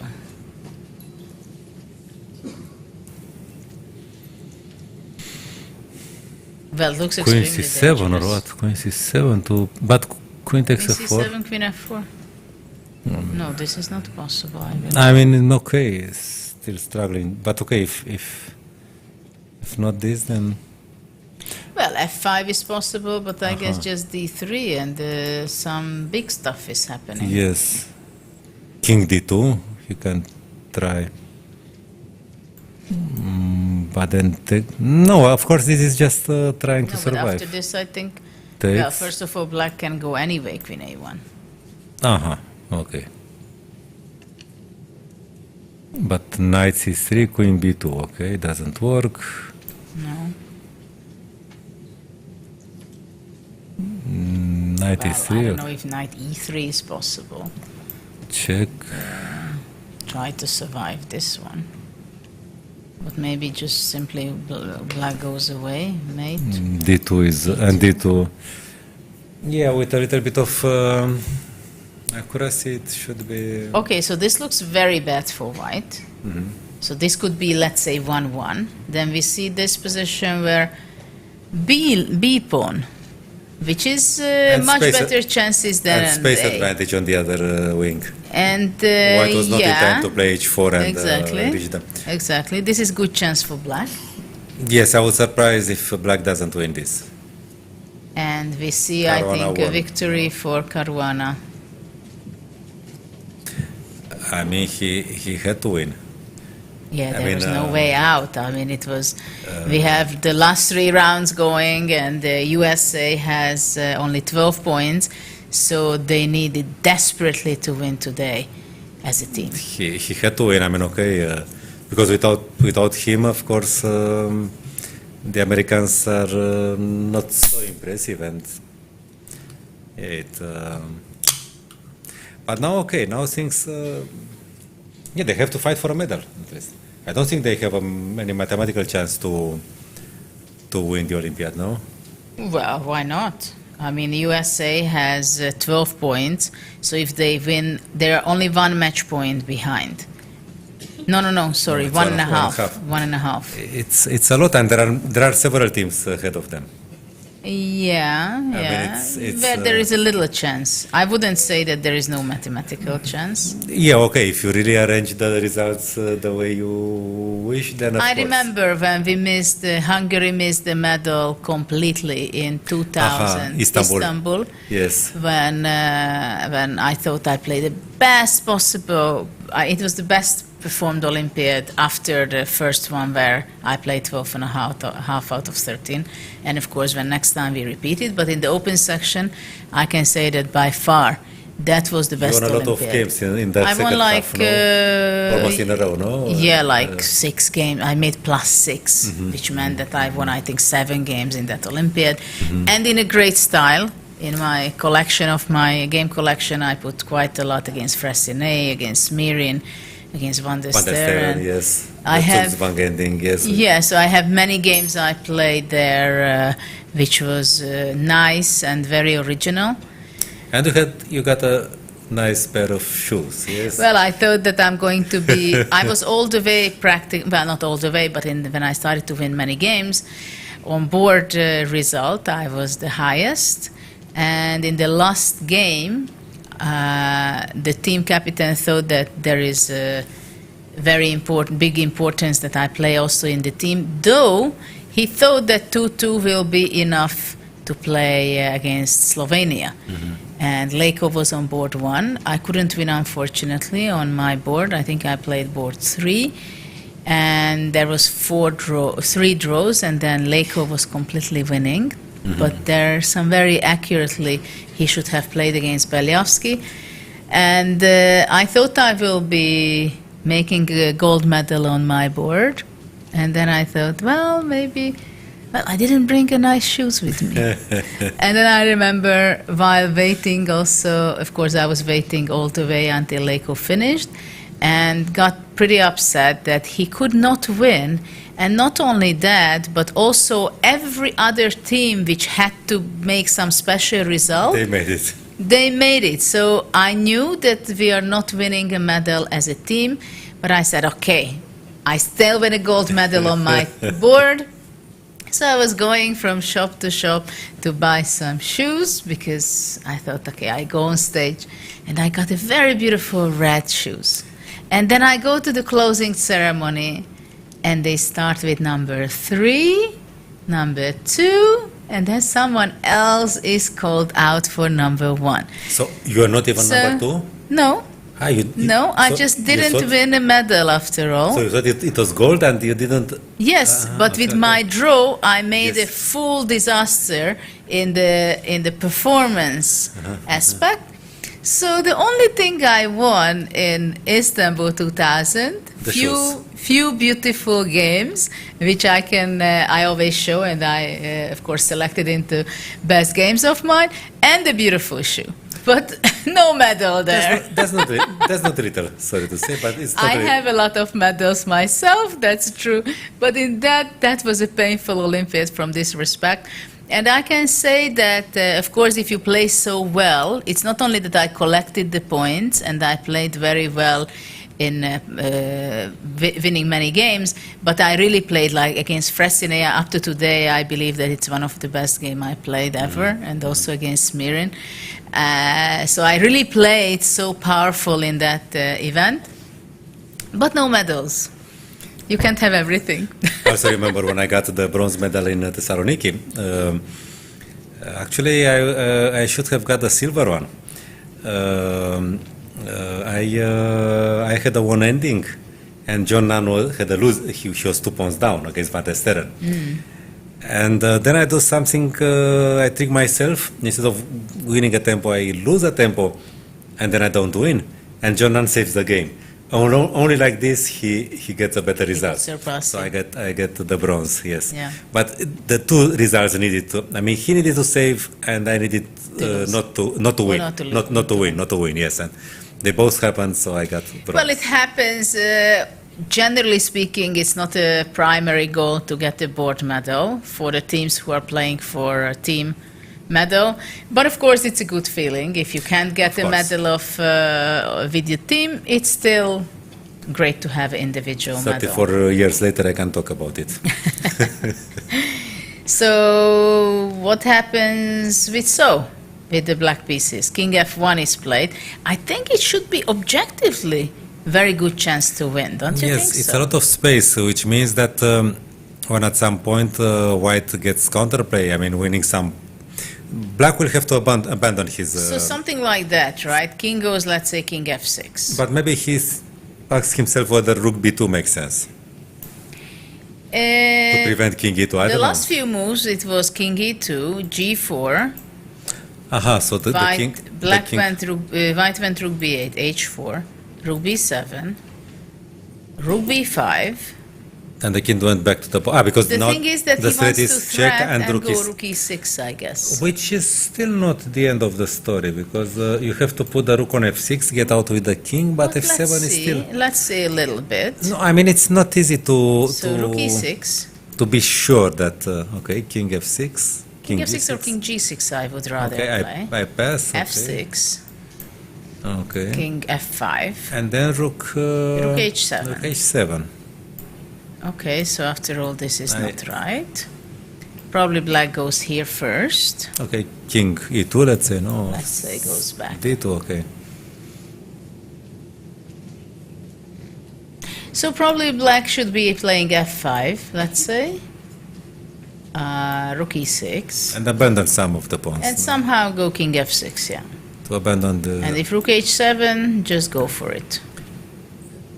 Okay, now if he doesn't take, then Rook E5.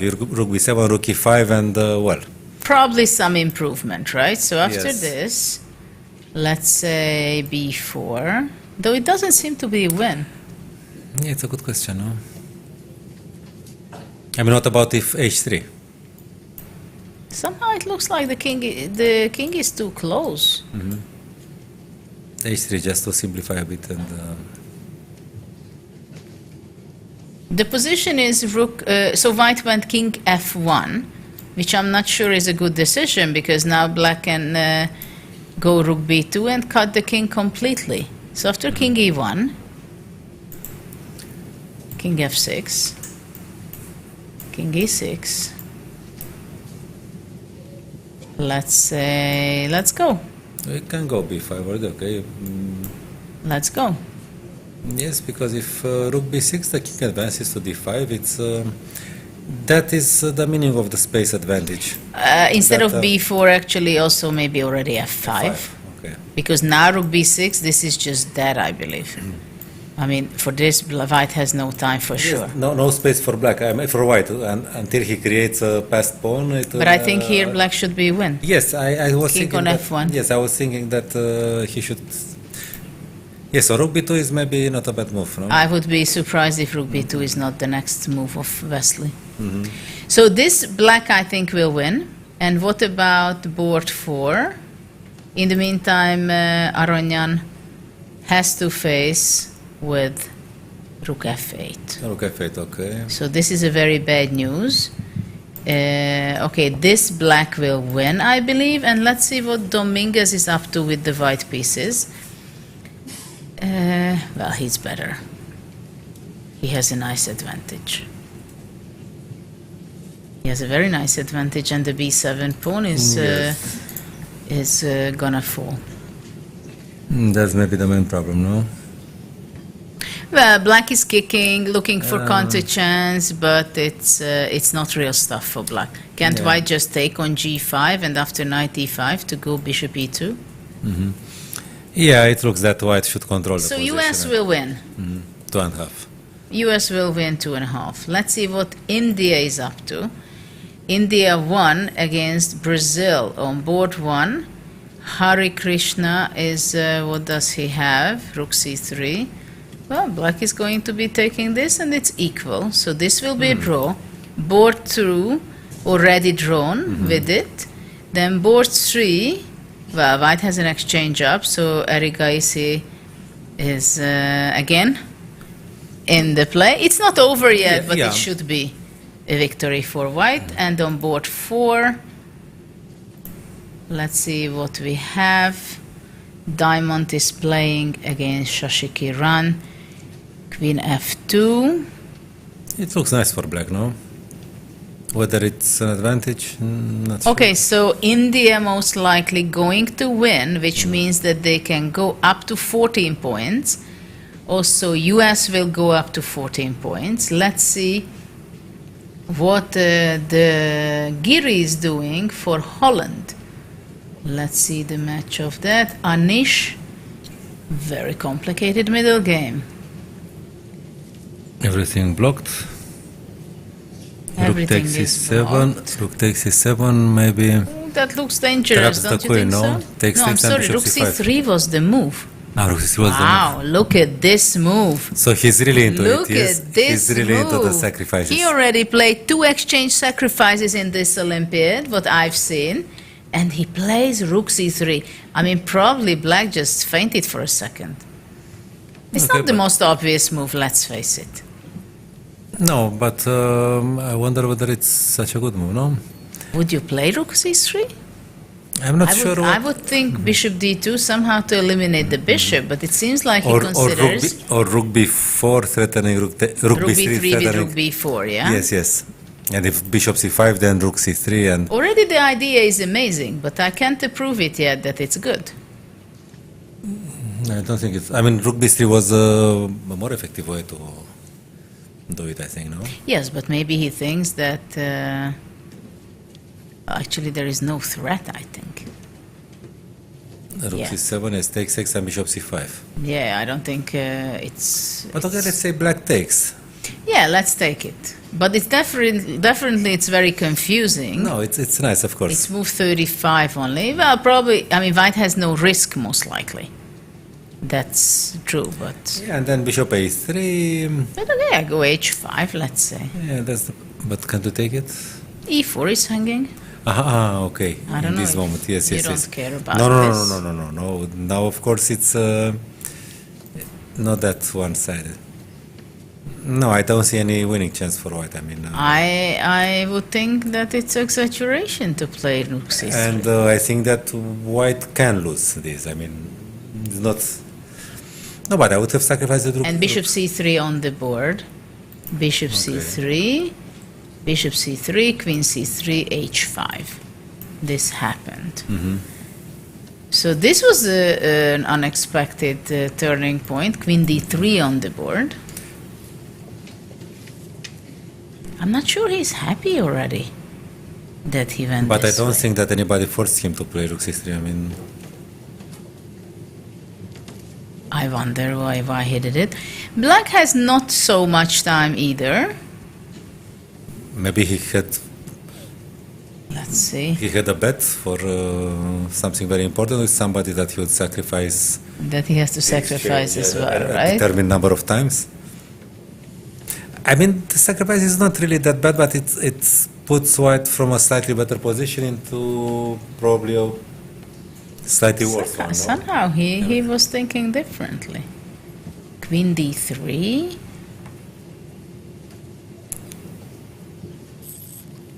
Very strange, unexpected decision by Anish. Well, of course, it's not easy how black can bring anything to his position. Yes, how do you break, no? I mean, maybe it's just equalish because it's so closed position that nobody can break it. Not white nor black. Yeah, but okay, white could have tried to do things a bit differently. I mean, to keep some chances for...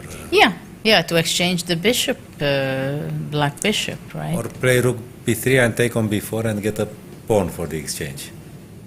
But I think after, in this position, if rook b3, I think black can go here, and after this, maybe just goes back. Well, you understand what we got. I understand.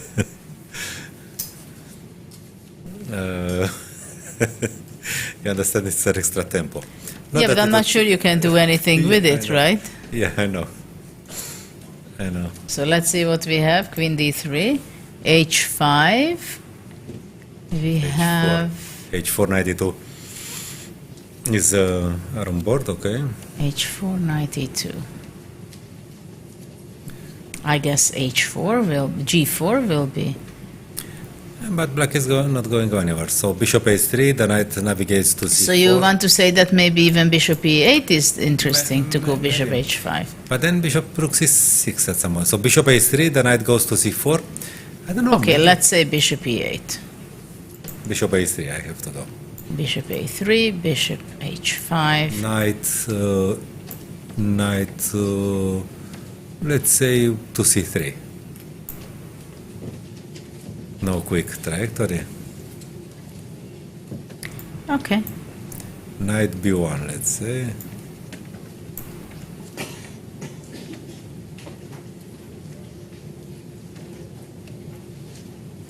Now, of course, black doesn't have an idea, and white still has something.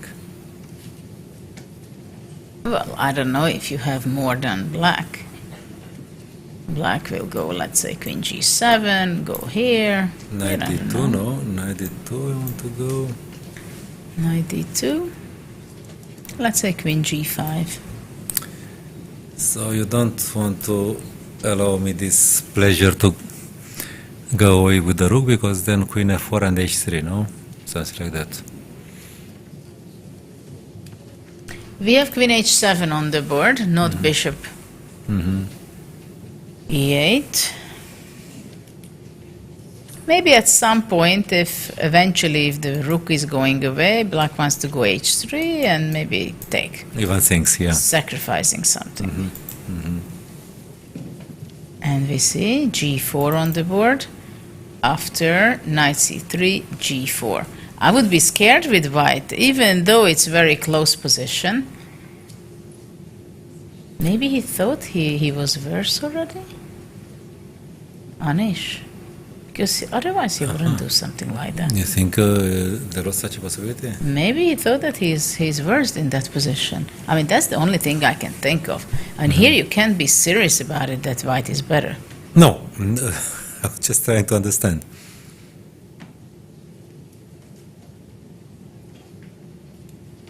But I had this moment after studying Petrosian's games, it was in 1990. I sacrificed the exchange in 6 games in a row. Wow. The last 3 games of the zonal tournament, and eventually won my group and got to the interzonal. And the most beautiful of them was against Rainer Knack. It seemed that he cut me. It was a queenless middle game. It seemed that I am under big trouble, some threats and everything. And then I played the regrouping move Bishop D1.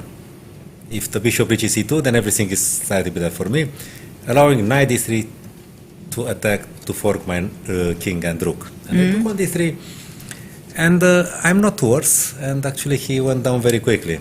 Somehow it changed. But so I know that it can be very inspiring. And the next 3 games were the first 3 games in the Spring Festival in Budapest. So I know that if you are inspired, then you just play a move like Rook C3 without really thinking whether it's the best or not. I mean, it's the chess you just studied recently. Yes, I've seen also, for example, I remember that I read the Topalov had training session with Dvoretsky on end games, and after that, in the next few tournaments, he just non-stop started to have end games. Yes, and the end games you are studying somehow. Somehow unconsciously you go to that direction. It happened to me too. Okay, not Dvoretsky, I was doing it alone, but yes, you are kind of planning your middle game to get there. Yes. And, so what's going on? Okay, this is move 40 after knight d1. Let's see what's going on board 2, because that's also interesting. Fan Forest, this was the opening which we looked here. The exchange was sacrificed. I think we're still this is still the Kramnik game. Something like that happened in the Kramnik game. So we ended up in this kind of position. But White was approaching time trouble in this moment. I mean, he played this by his own. Well, eventually this is what happens to you, right? You have to play your game. No, but he didn't know about the Kramnik game because he spent about. No, I saw I was just checking earlier, and he had spent nearly 1 hour in a moment when they were still following the Kramnik game. So this is the position right now, already in the move 43. We are over with some of the time troubles, or actually quite a few of them. And move 44, king f3. Who is better? At first it would seem that white has more chances, but maybe it's not the case. Okay, but if king f3 maybe is a good move, because now you have to take a decision. If rook 2 takes e2, then maybe rook h7, no? Well, you can...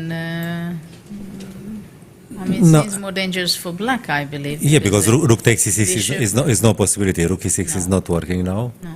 Yes. But after king f3, if black takes... If you take rook, like this, then okay, then... maybe h4. Then yes. So white is doing fine from Iran, and the other 2 games were drawn. So 1-1 the situation, and this is the game, what is going on.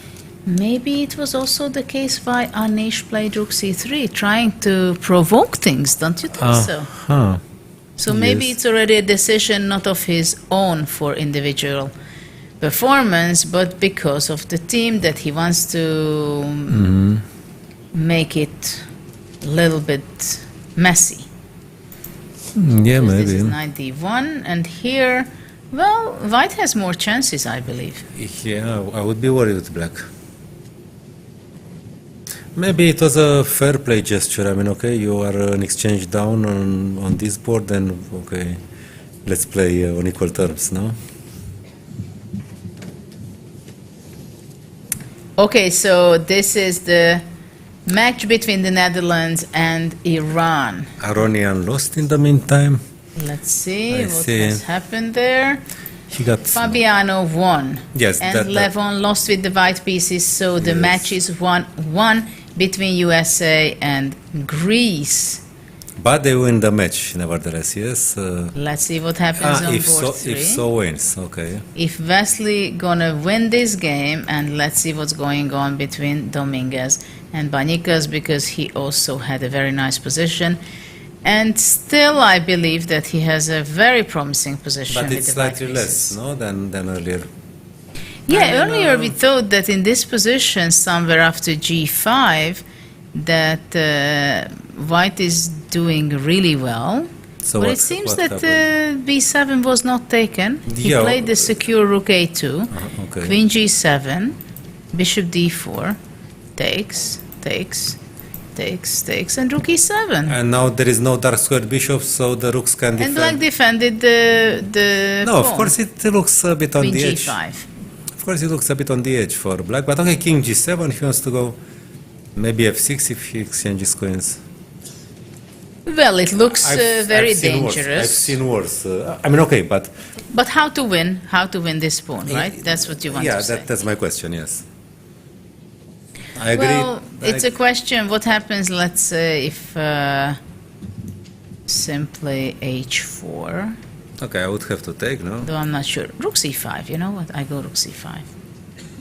The only question is whether you will King g7, okay. move away with your queen. King g7. And yeah, and of course against Banikas, it's not easy to. I mean, he's going to be hanging on. Now to go f6 probably, no? Or take on. Okay, let's say if I provoke h4, Okay, I'll take, no? takes. No, of course it's a bad bishop in principle, but is it that bad? Well, here white is pressing for sure, but the big Yes. thing will be whether can he win. Because, well, if Wesley wins, then the match is gone for Greece. Yes. So he can't complain whatever he's going to be playing. But in this position, let's see whether Wesley will really win, because it seems like it depending on him. No, but now he defended all the pawns. I think this is one. Wonderful play Yes, to yes. replace the rook on This is- f5. if you have this Yeah. defending all the pawns, then you win for sure. The king goes to c7. It's over. So here, king goes there, which means that USA may win Rook h6 the only move, no? very convincingly. And then you can even go f6. You can even go f6. But why? Just to go with the king. I mean, Yeah. why not? No. No, this is just. Okay, so it seems like US will win. What about India? Hare Krishna is going to be a draw, but fighting. Second game was a draw. We saw that. Erigaisi, well. It's not going to be an easy win, I must say. But it didn't look like one earlier. Takes. Because d4 was coming. Isn't this drawish? Okay, I don't know if the. I think without rooks. Without rooks it's not so clear, because if king e4, if you block, I mean the pawns are not on g6 and h5. That's a bit. But this is why there are more chances, right? Because if there are no rooks, then the white squares. Yes. I mean, okay. In principle, I think that the plan is to exchange rooks for white. No, I mean without. Yeah, but it's without- not so easy to exchange the rooks. Well, just attack f7 and. Yeah, with and, double. yeah. But okay, black goes here, rook goes here. Let's say rook d5. Well, you could have gone. Okay, rook a6 check, but. You could have, okay, bishop f6. I don't know. Yeah, can I go this? Yeah, it's not trivial. Because, okay, the pawns are not optimal, but there is an extra pawn. Let's say I go stupid and I go f6. Okay, you could have gone stupid with the rook on the fourth, so to have g4 and h5 with black. No? Okay, so takes, king h7, Attack the. Okay. and then just go g4. But g4 king. King is here, so what? Okay. But now you are hanging. Yeah, This no, is what it's you not mean. possible, yeah. Oh, okay, so let's go king g6. And if rook a2, then g4. Maybe we have the time for g4. No, king e3, rook e6, a rook here. Yeah. And h5. It looks pretty drawish. This looks... Actually, bishop f6, rook f5, it's not black who is... Why is black worse, no? Yes, exactly. But if this game is also a draw, let's move on to board 4. Oh, and here he didn't get anything, yeah? With black. What do you mean with black? No, he had his h3. I thought he has some attacking chances. Really? Yes, there was a moment when the pawns were on h2 and g2, and yes. Yes, yeah. So somehow now I understand. No, of course, black doesn't have problems. But now we have this position. Black has no problems, but it's not going to be... Yes, it will be hard to press. Unless he can go in a good moment g4 and knight f6 and control the e4. Yeah, the weaknesses are still there, no? Which means that this match can easily be a draw.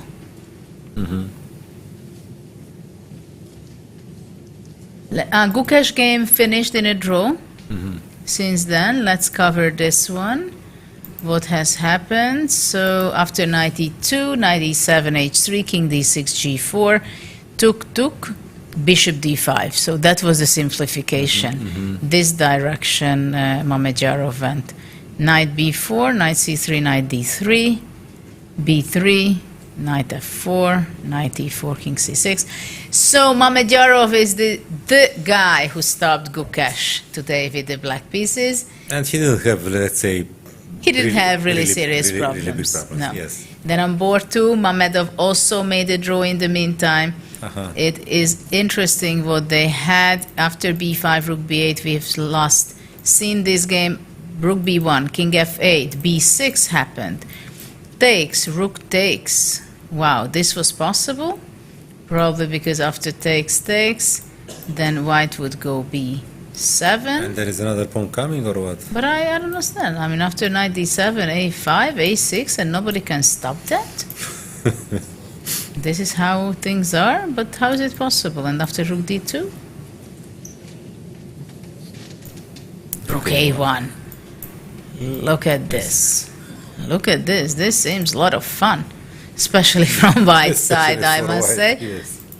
But very interesting. We thought that this is not possible immediately. Black went rook a8, rook bishop a6, rook c7, rook a1, knight d7, exchange of rooks, and after rook a7 in move 33, black offered a draw, it seems, and the draw was agreed.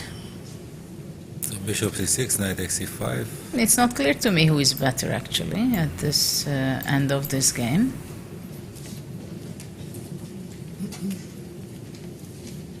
White is hanging a bit now. I'm sorry? White is hanging a bit. Bishop b5, but then bishop b3. Well, king e7, Also. attacking pieces. Well, knight f5. Bishop b5? If king e7, knight f5, no.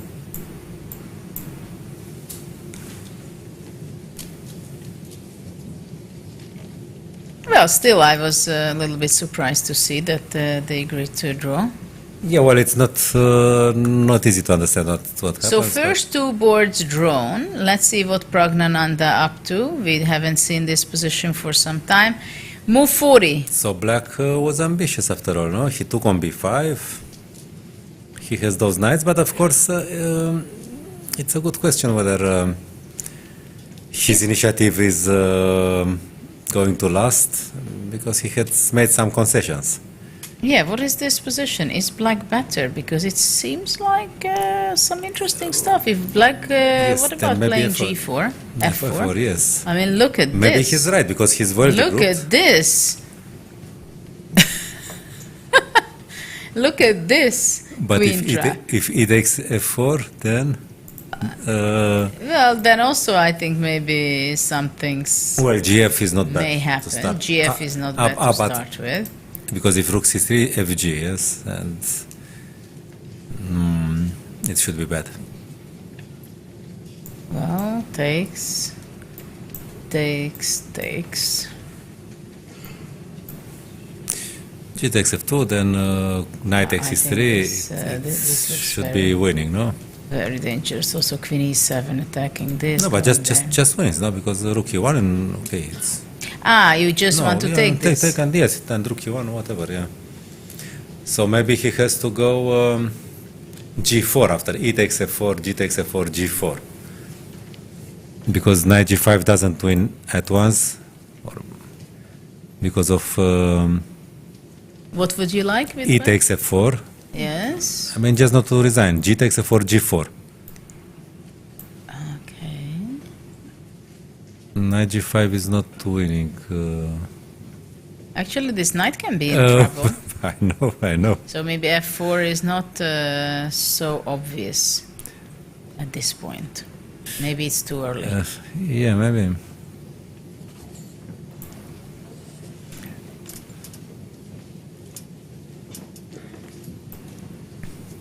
Knight e4. Well, rook c2 looks quite sensible. Mm-hmm.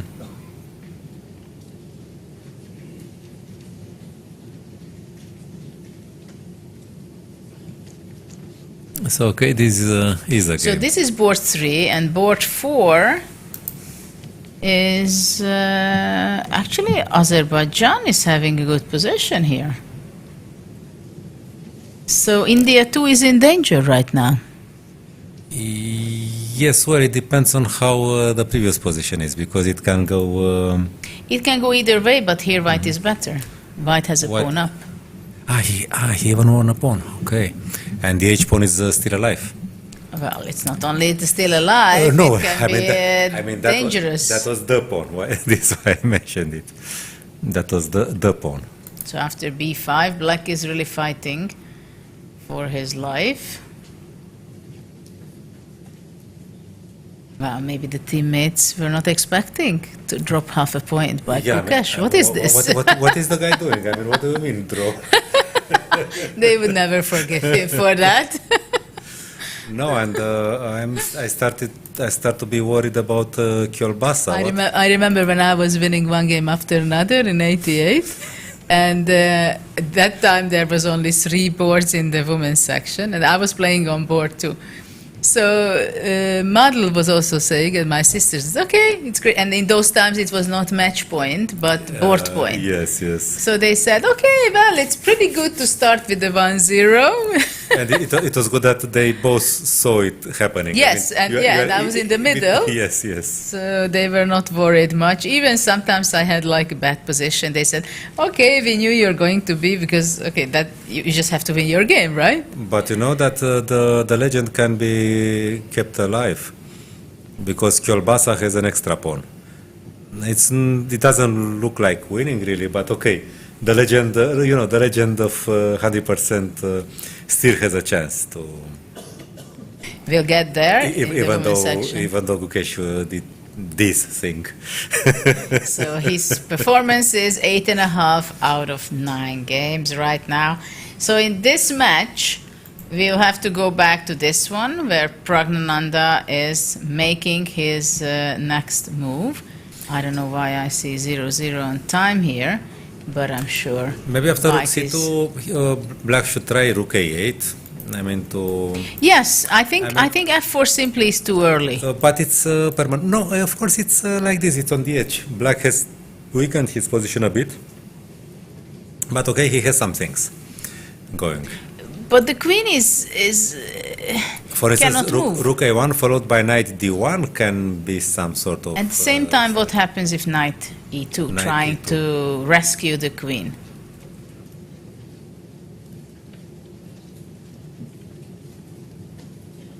Because also, if white can eliminate Let's say some knights, check. white can have a very good position also. Check first, no? Check, Well, engage actually, two. isn't the pawn on b5 a bit hanging? Ah, you just want to take that. Yeah, because maybe you don't retrieve it so easily. No, knight d1 was my other Why not? question. Why not to take the b5? Maybe it's just a pawn, no? And But you know what is? knight d1 was the other possibility. And you know what? Generally speaking, also sometime knight f6 to g4 can be very unpleasant. Okay, not for now because. But knight d1, knight f2, knight g4 may be similar, no? So you have to go back to d4. Knight d4. Okay, but now it's already my move. I want to tempi. Maybe not knight f6, no? Why did you want tempis? Because the rook is on a1 and the knight is on d1. But I'm not sure if these are extra profitable for black. Okay, let's say knight f6 as you want it. But then already knight takes f5, I believe. Ah, knight f2 doesn't work. Okay, And, sorry. the No. Okay. I only considered queen f5. Okay. Yeah, so maybe it's not... Yeah, okay. Knight d4. I believe I would be happy with black, but he has to be careful because he took some responsibilities when playing g5. I don't know if he can go f4 now. Maybe it's a better idea. Now the knight is not hanging. So if he takes f4, gf, g4, then knight g5 maybe. Well, simply after winning. ef, this is not possible, right? It's not good enough. Takes. But takes looks normal, no? Okay, queen h4 will be coming if... Rook c2 and black is thinking. He's hesitating whether to play rook But a8. rook a8 looks like a good idea, and maybe he has to return rook c1 or I don't know. Well, rook a8, rook c1 is not possible because knight a2 is there. Oy, then maybe rook a8. I mean, just to play a simple move and Well, maybe after rook a8, rook b3. And after check to go out.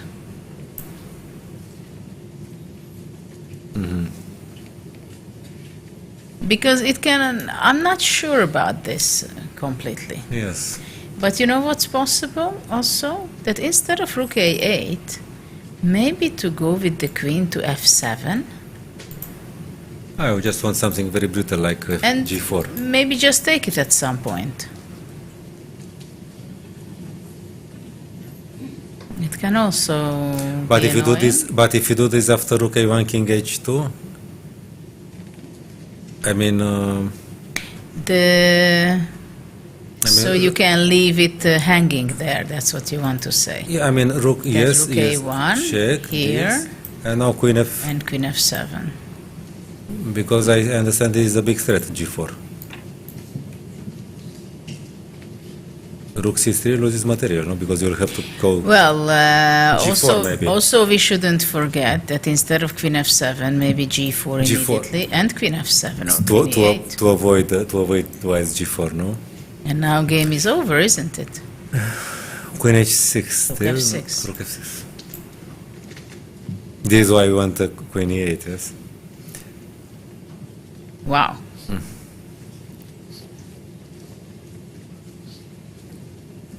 So it can be extremely tricky. Yes, rook a8 I think is very uncomfortable for white because the king is suddenly, yes, with the pawn on h5.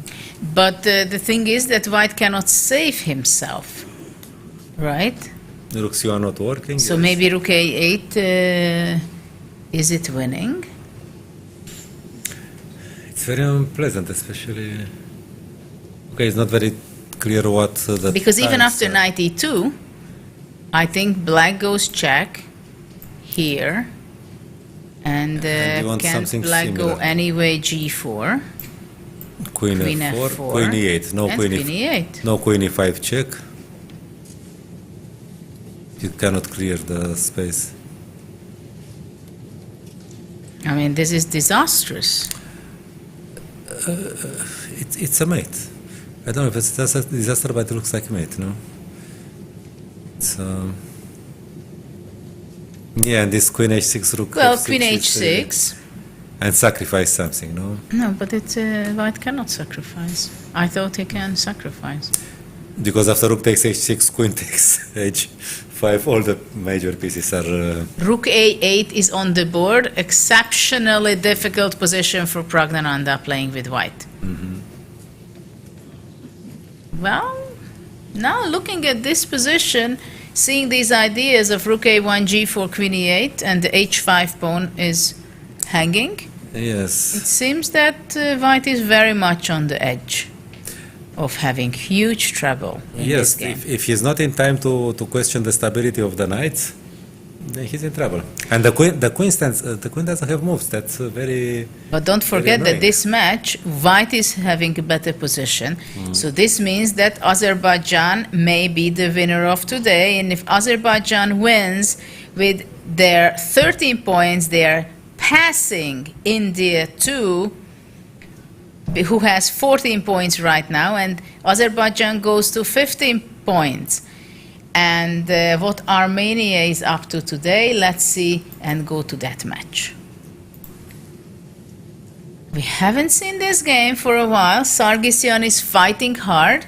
Now he's entering into the end game. I don't know exactly who would I favor in this game, but I have the feeling still that it's not Black who is going to be playing for a win. Well, I assume that King G1, no? Because if you take on F4, then Well, taking I was not considering really, I mean, but G3 may be a move which is, I think also is not going to be lead anywhere for White, because probably you can just simply take and play knight f5, and there shouldn't be anything. No. It's just joyish. So after queen f4, king g1 is the only sensible way to play for White, I believe.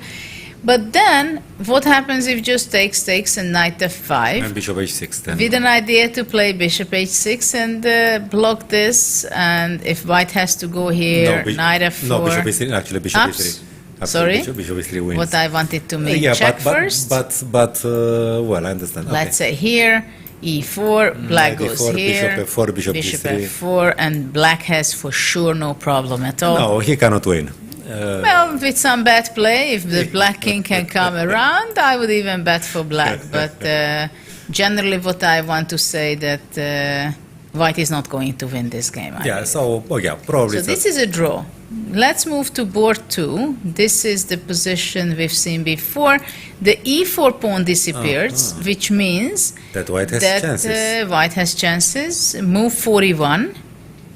White played just queen h4. But how did he lose the pawn?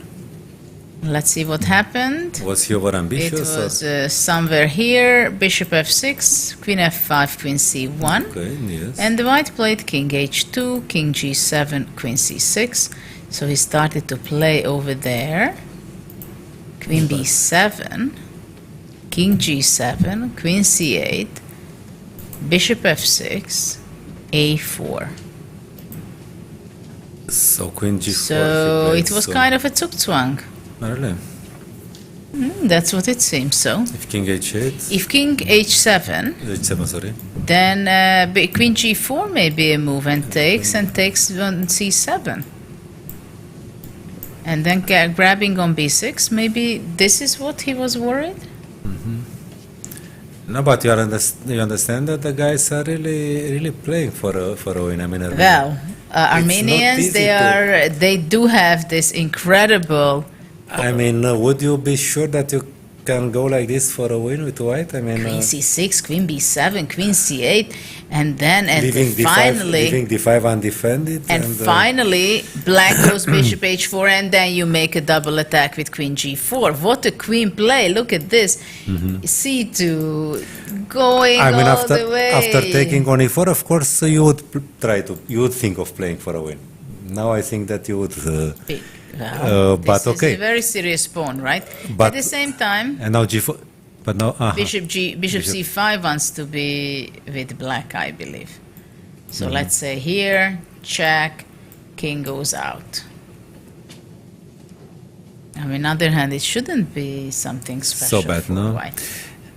Because, okay, look at this passed pawn, right? Yeah, it's true. So he went queen h4, no? Maybe it's we have queen h4, bishop c5 on the board. He's fighting, then it's. But I think it's nothing, yes. not real stuff. But it was a good try. Oh, well, I mean, okay, yes. So we have 2 draws probably on board 1 and 2. Let's see what's going on. Oops, no.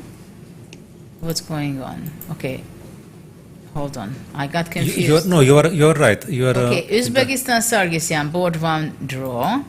Second one, we say it's a draw. Let's see what is the third one. No, I'm on the right. Yes, table. you're on the right, yes. Yes, but Armenia is in big trouble here. It's a pawn is missing. And, Armenia is in big trouble.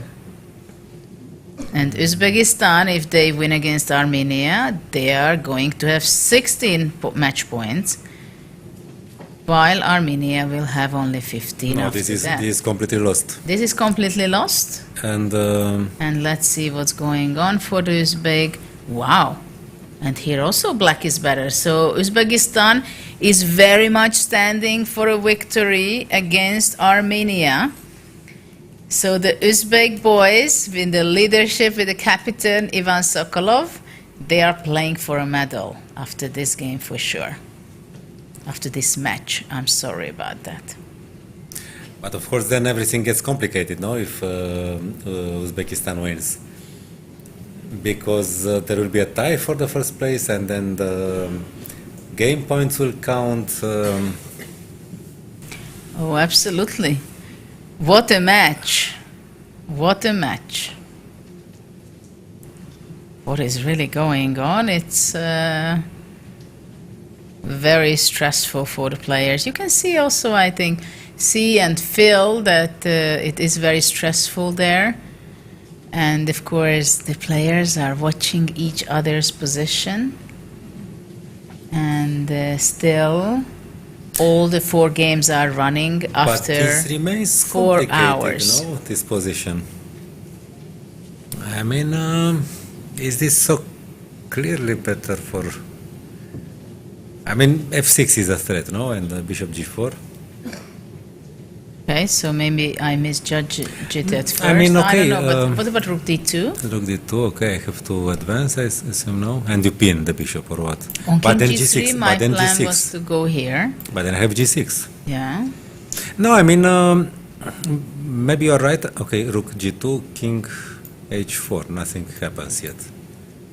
Well, maybe knight takes. Knight takes. And takes. Mm-hmm. But okay, is white worse here? Well, we don't talk about white worse. We're talking about that white should win. Yes. No, but the initial evaluation was that black was better, but actually white has his play too. So. No, the thing is that on board 3, this is we see that this is completely lost, right? Yeah, it's not so easy to imagine how black could get any counterplay. Well, white is going to play rook d3 or Rook d3, something, yes, and yes. it should be over. King h2. Okay, King queen h2 h2 first, yeah. Yeah. So in this position, this is the big question after bishop f3. Who is better? But I have doubts that it's going to be white who is playing for a win. No, but I mean, okay, the position is unclear, so there is play left here. Time trouble, you know, tiredness, it can go... Yes, white has this idea to play g6 or f6, or f6 and bishop g4. Yes, if king e8, then bishop g4 is almost made, no? And if king e6, then bishop g4 takes on f7, and suddenly white's pawns are... what about e4? Yeah, I was also thinking of it to attack g5, yes? f6, let's say. I would play, no? You take? f6, no, I was... You take f6 first. Then I just wanted to come out with the king to e5. But then I can take on f7. Yeah, this is a question. Check. You want to go out? Yeah, probably I have to go out. It's not easy to count, no, what happens here. Well, here maybe white is winning. If a bit lucky, yes. I mean, if nothing bad happens. So black has to be smart after bishop f3. Yeah, maybe what you showed initially was not a bad idea to sacrifice the knight eventually, but this is a game. The match is not decided yet. There are still. Well, the question is if white has a better idea to play after rook d2. King h1. Let's say. But even here, after rook b3, what I played, maybe not g6, but f6. King e6. Anyway, yes, and how do I pin myself? That's my... Yeah, because after this, rook f3 is going to be the move. So after g6, yeah, it may be pretty forced. But maybe king h4. Still keeping both options? Aha. Maybe. But rook h2? On rook h2, white Bishop can go G4. bishop g4 maybe. And there is no... But, but rook h3. the rook I'm is hanging. sorry. Yes, the rook is hanging. I'm sorry. In this position, king g4 is possible. Aha. Actually, king g4 immediately was optional, though then rook d4 would be the move. Yeah, okay. It remains enormously complicated. It's very complicated, and of course the nerves also take part in this action. So, okay, this match is still a fight. Yes. It's still a fight. We can't say that, but we can say that Uzbekistan is there. There are Yes. good chances that they play for a medal. Maybe actually it's possible to play rook b2, only one more question, and rook g8. So going straight forward this direction, But if, f6, yes. f6, King there, check, and h4, something like that, no? Bishop g4 check.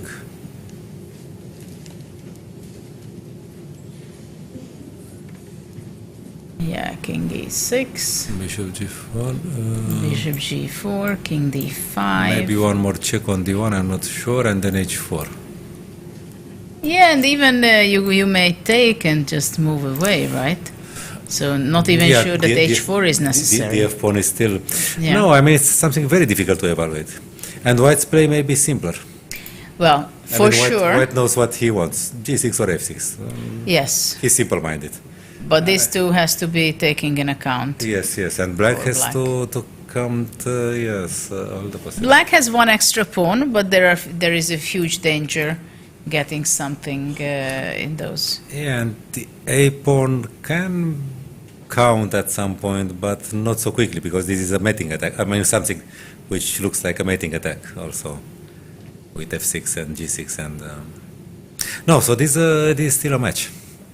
Absolutely. Let's go back before we want to show you some Without interviews. taking parts to anybody, it's of course interesting to see I mean, just like Gukesh's dream, no? Yes. And the 100% dream. I mean, you want to see Armenia fighting until the end. You don't, it's some sort of one legend of the Olympiad, no? That was my, okay, sorry for interrupting you. If we go back to Prague's game, what happened since then? Rook a8. So bishop f1. Rook b3 happened. Rook a1 because king h2 was probably Yes, just lost yes, in just- yes. immediately after g4 queen e8. So bishop f1 seems to be the only move to be playing.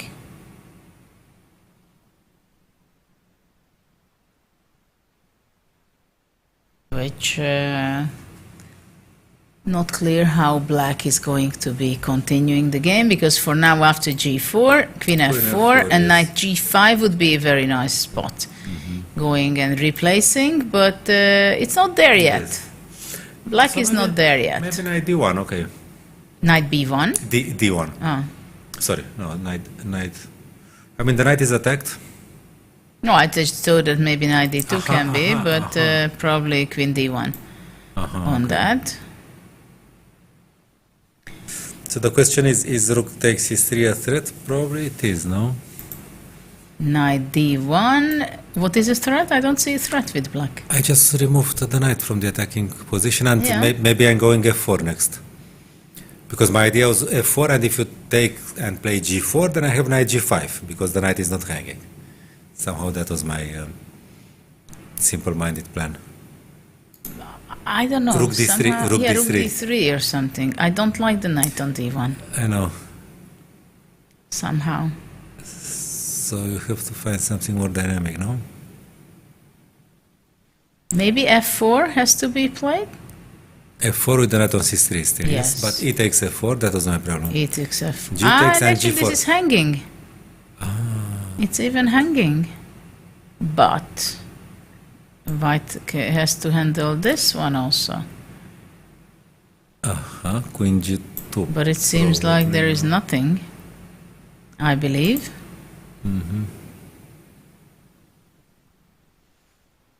So not simple, no? Well, it's not simple. After f4, ef4. If g takes f4, then I guess rook c3. And no, rook c3, rook f1. So you have to go with the other rook. After gf, rook b takes c3. And The rook on f8 is saying that's very yeah, powerful. It's yeah. very This powerful is a the threat f takes g. this is a big thing. Knight a4 was played. Aha. Knight a4 was played, so probably black wants to go back to its beautiful square on c5. Why not? Now the rook is on a1. He made some progress. I like knight a4. The bishop is on f1, so it's a pin. Absolutely. Okay, he took a Absolutely. practical decision, yes. Yeah, this is a good move. Let's see. This position, black is fighting for a draw. He will have that pawn on b3 defended by the bishop, but India Okay. is in danger. but rook a7. India too. Yes, rook a7. You know, it's not fun. Isn't it immediately a huge problem? No, Rook of course, a7? rook a7. No, king f8. You have to go and then advance the pawn, for instance. No, Yeah, this Oh, is the yes. question. Here, rook a2. So it seems like black is doing okay. Maybe after king f8 on the other side. yeah, that is what I meant actually, but Ah, sorry. but okay also. But also the same thing that black is catching. Yes. So maybe he doesn't have to touch anything to. Okay, rook a7 cannot be bad. But then, let's say rook b7, b3. b3, no? And next is either this or that. So I think this game will decide this match. Rook d3 on the board, so he wants to go back to d1.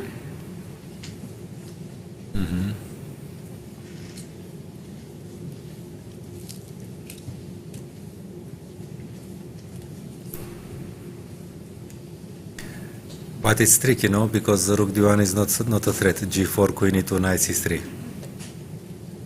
For now, yes, it seems. So black could go maybe queen f7, no? Queen f7. I don't know if it spoils the mechanism.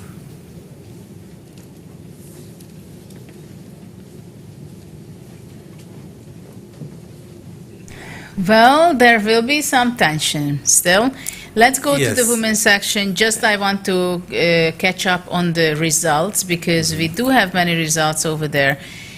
Poland against England, board 1, it was a draw. Board 2 was also a draw. Strangely enough, I must say, because white has an exchange up, but it seems like draw was offered by Harika. Harika did not win that game. What an amazing story. Very unbelievable for me. I mean, it's such a beautiful position. Incredible. But What the has knight- happened The there? knight on e6 is huge. It seems like white was slow, or what happened? It reached to g4. It reached to g4 and didn't Isn't win. this completely winning? I just can't believe this. But I can't believe this.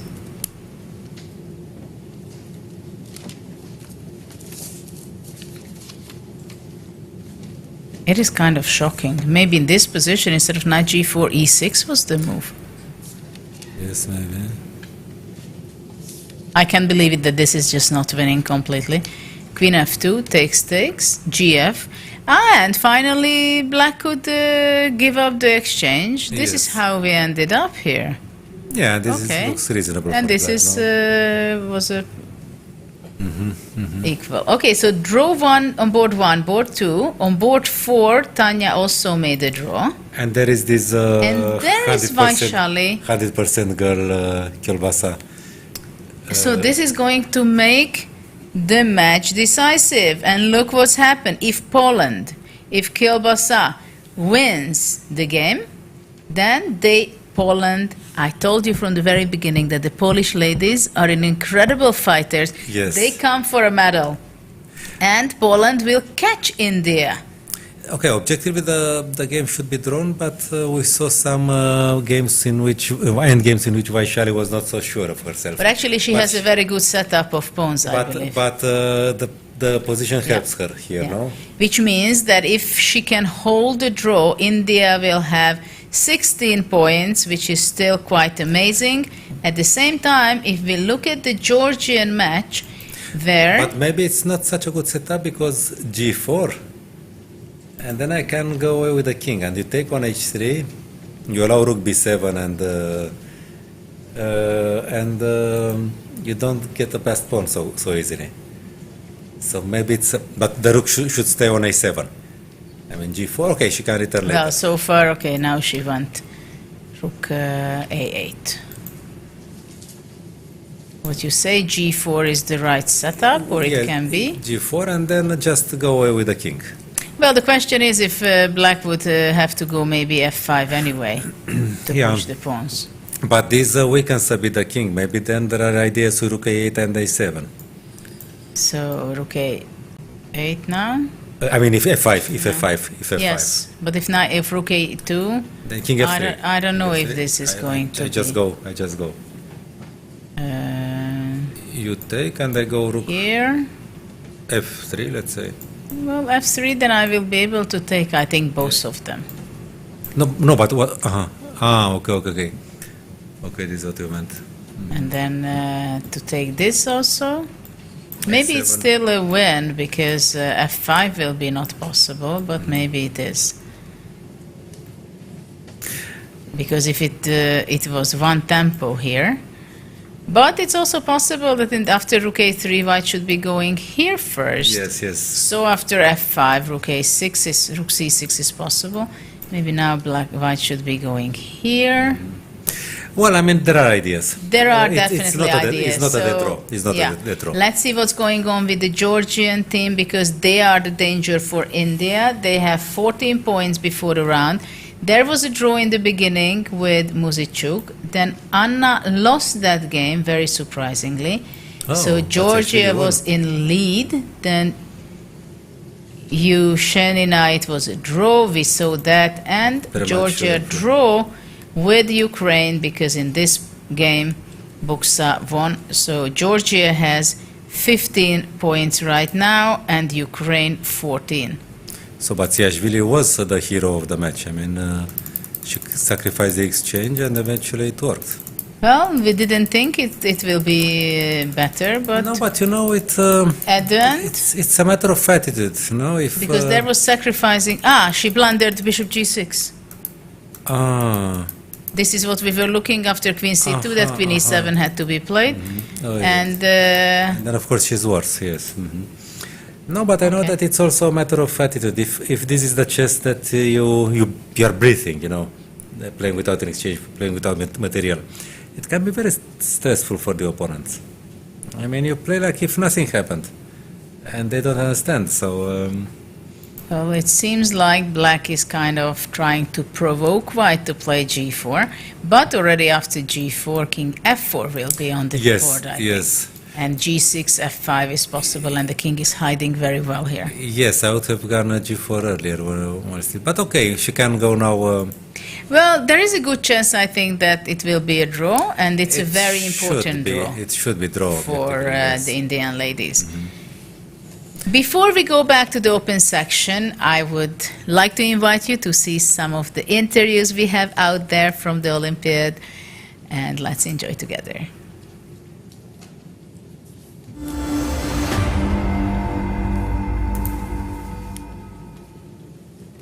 So I'm joined this afternoon by Robert Hungaski, Grandmaster, born in Argentina, has been living in America most of your life, and now back in Argentina. The other way.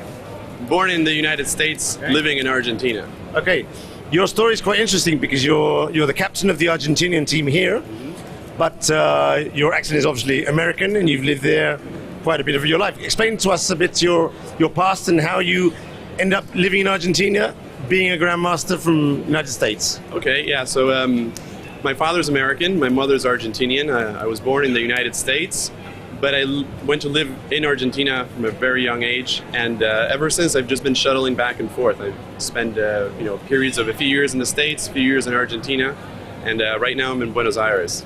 Okay, so I know you're being the captain of the Argentinian team. I also know that you're the captain of some of the American teams, basically the kids. Is that a challenge for you, representing two different countries, obviously different types of levels of play? How do you deal with this challenge? Well, I've been coaching the kids, cadets, and youth delegations for almost 10 years now, and it's been a great sort of training leading up to this point. I mean, coming to the Olympiad has always been a dream of mine. I actually applied to come as an arbiter first before I got this coaching position.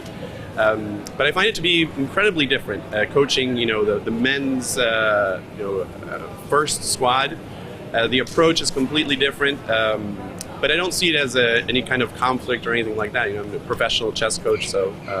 So an interesting question I've been asking several of the coaches is, do you deal with the players on an individual basis? Do they prepare by themselves, or do you do team meetings and you help whoever needs to be helped every day? How do you do the training of the team? As much as you can say, obviously.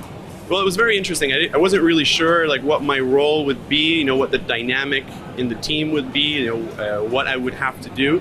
My original idea was, I'll just give them preparations, like specific variations and stuff like that. And then I realized almost immediately that wasn't my role. It was more like helping them to see themselves from a distance, to see how your opponent views you as opposed to how you view yourself.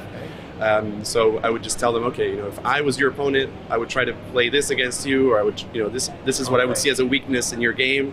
So just give them a different vantage point, I think, is the most important. That's very interesting. So going back to the team, Argentina has quite a strong team, 4 grandmasters, seasoned grandmasters, strong grandmasters. You didn't start off very well, that is true, but now you've won 3 games in a row. So things are starting to look a bit better, but you have a very tough nut to crack. You're playing against England. What do you think about that match? I mean, Argentina-England is a huge matchup in any discipline, chess not being the exception. I think, we're not having a bad tournament, but we've been getting better and better as we've been going along. The team has sort of been, each member of the team has been finding his place. And now I feel like we've reached our cruising altitude, you could call it. And I see the team very solid right now. So I was just looking at the games from the match, and it's an interesting match. I like it. My last question for you, Robert. Chess players, we're so superstitious. We know that. And you were telling me before that since the team has started winning, they actually prefer to have the reserve player, another grandmaster, next to them seated in the captain's seat. Tell us about that. That's a fun story. Chess players are superstitious, but Argentinians are probably the most superstitious of all. I mean, anytime you do something and something goes well, you have to keep doing everything exactly the same. I mean, we have one guy that takes the same seat in the bus every day since we started winning. The other day, one of the players said, I just feel like I have to be in the playing hall. So I just gave him my captain's badge. I'm like, you're captain today, and we won.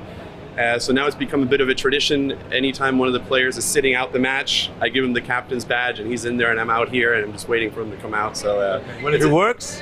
If it works, it works, Yeah, so it's working. Thanks a lot, Robert. You're welcome. Thank you.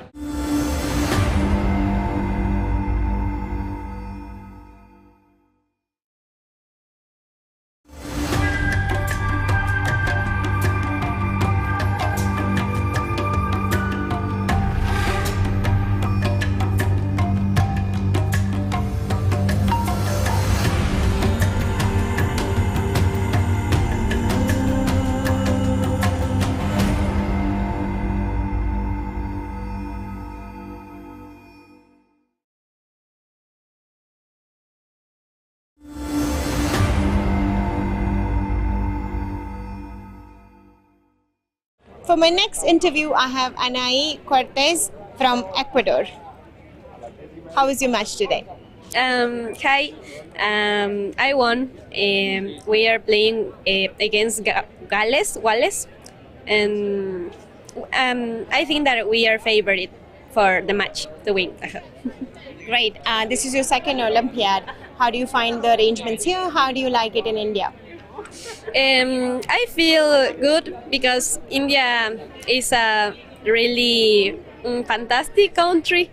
I think that people is very nice and serveful. I don't know, serveful. And I feel so proud because I'm play for my country and represent Ecuador. It's nice. And how old were you when you started playing chess? I started to play when I was 8 years old. And why did you choose chess? I don't know. It's because my father play chess too, so he wants to play with me, against me. Yeah. So he entered me to the chess club and I learned to play. Yeah. If you were not a chess player, what would you be? I don't know. I'm studying medicine now, so a doctor. Oh, lovely. Good luck. Good luck for your medicine study and good luck for the remaining rounds and your chess career. Thank you so much for your time. Thank you. Thank you.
Inspiring safety record, strong balance sheet, world-class resource assets, groundbreaking innovation, steady and sustainable contribution to nation's social, economical and environmental development. NLCIL Navaratna CPSE under the administrative control of Ministry of Coal, Government of India, a corporate with a human nature, creating wealth for the well-being.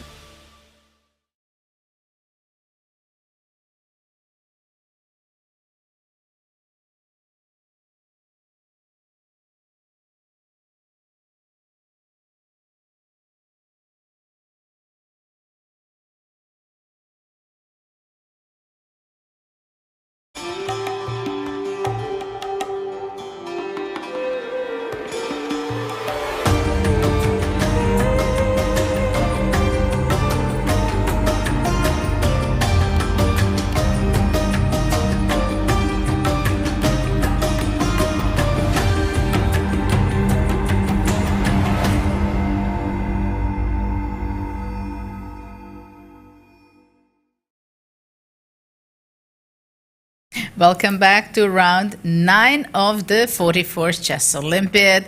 And there are very interesting and sad things are happening also for some players. And let's get into it right now. What happened between India and Azerbaijan. It was 1-1 in the first and the second board. It was 2-draw. And before the break, before the interview, we left where 2 games were running. Pragnananda was playing and is still playing on board 3, and board 4 was also running. So what happened on board 4 right now, we were discussing whether probably it can be some good chances for a draw for Black, but in this position, Black played the triple question mark, I must say, and normally we say double question mark, but I think seeing the situation of the tournament, that's why I gave triple. So after Rook A2, unfortunately, Black received Rook F7 check, which is not possible to take because of Bishop B3, and with the check capturing the rook, which means that Azerbaijan took the lead in this match. It is so painful for the Indian too. But at the same time, Mihail, tell me about it. What happened in the game of Pragnananda? Because he had some strange situation and seemed like he is having a worse position after Bishop f1, Knight a4. What has happened since? Maybe, okay, it was not easy for Black to make progress, but Black had some ambitions. And then it seems that Black gave up the control of the A file, and now suddenly... So after rook d3? After rook d3, just... I can show you there, okay. Rook d3, Black played rook e1. And after rook e1, maybe rook e1 was not the best move? No, I mean, why to give up the control of the A file? Because after rook a3, Black went back where it was heading to after Knight a4. But after rook ca2, my first impression was that isn't White getting better and the advantage after the idea that he can go to rook a7? Rook a8 also weakens the pawn on f5, for instance. And suddenly, instead of having the very strong pawn, Black can have trouble there. It's an open file. I mean, okay, if you give it away like this, of course... well, it's not only the open file for one rook, but for two rooks. And this is why it can be very unpleasant. Yes. So what can Black do in this position? Already problems, no? No, already earlier when he was kind of dominating, it was not easy to suggest something to make progress. But okay, at least he could just hold the position as it is. But now with the rooks on the A file...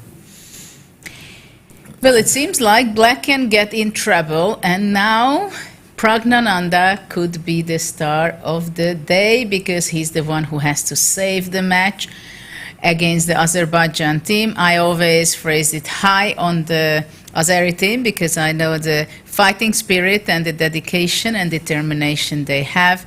And today they showed, but we'll see whether what will be the result of this game, because this is very, very tense and it can influence quite a bit who is going to win the gold and generally who are going to be the medalists in the final standing after the end of the Olympiad, because this is round 9. So after today, all the stress, all the tension escalating to a higher level, because we're going to have only 2 more rounds to go, which means that every move can count and maybe any move can cost you the medal. Any open file. And maybe any open for file. Instance here, no? We must say, yeah. So what because actually... but he couldn't not know that his colleague would win so quickly. He was better, he was a pawn up, but so if he had known that that game would end that way, he would just play knight c5, knight a4 and demonstratively look at his opponent. Exactly, because think about it, in this position, Black had a very nice situation. We were even considering that Black is going to play for a win, how dangerous it is for White. White played rook b3, rook a1, bishop f1 was the only move. Knight a4 looks reasonable, okay. Knight a4 looks completely reasonable, but after rook d3, the strange decision by Black to go rook e1 was somehow Black lost the thread, because maybe it was not obvious that much that suddenly White can go and control the a file so easily. And this is what happens in the Olympiad when it's a team competition. You have some remanent, some inertia in thinking, some remanent image. You think that the A file is yours, and suddenly you don't understand where you lose it. Yes. And it's decisive.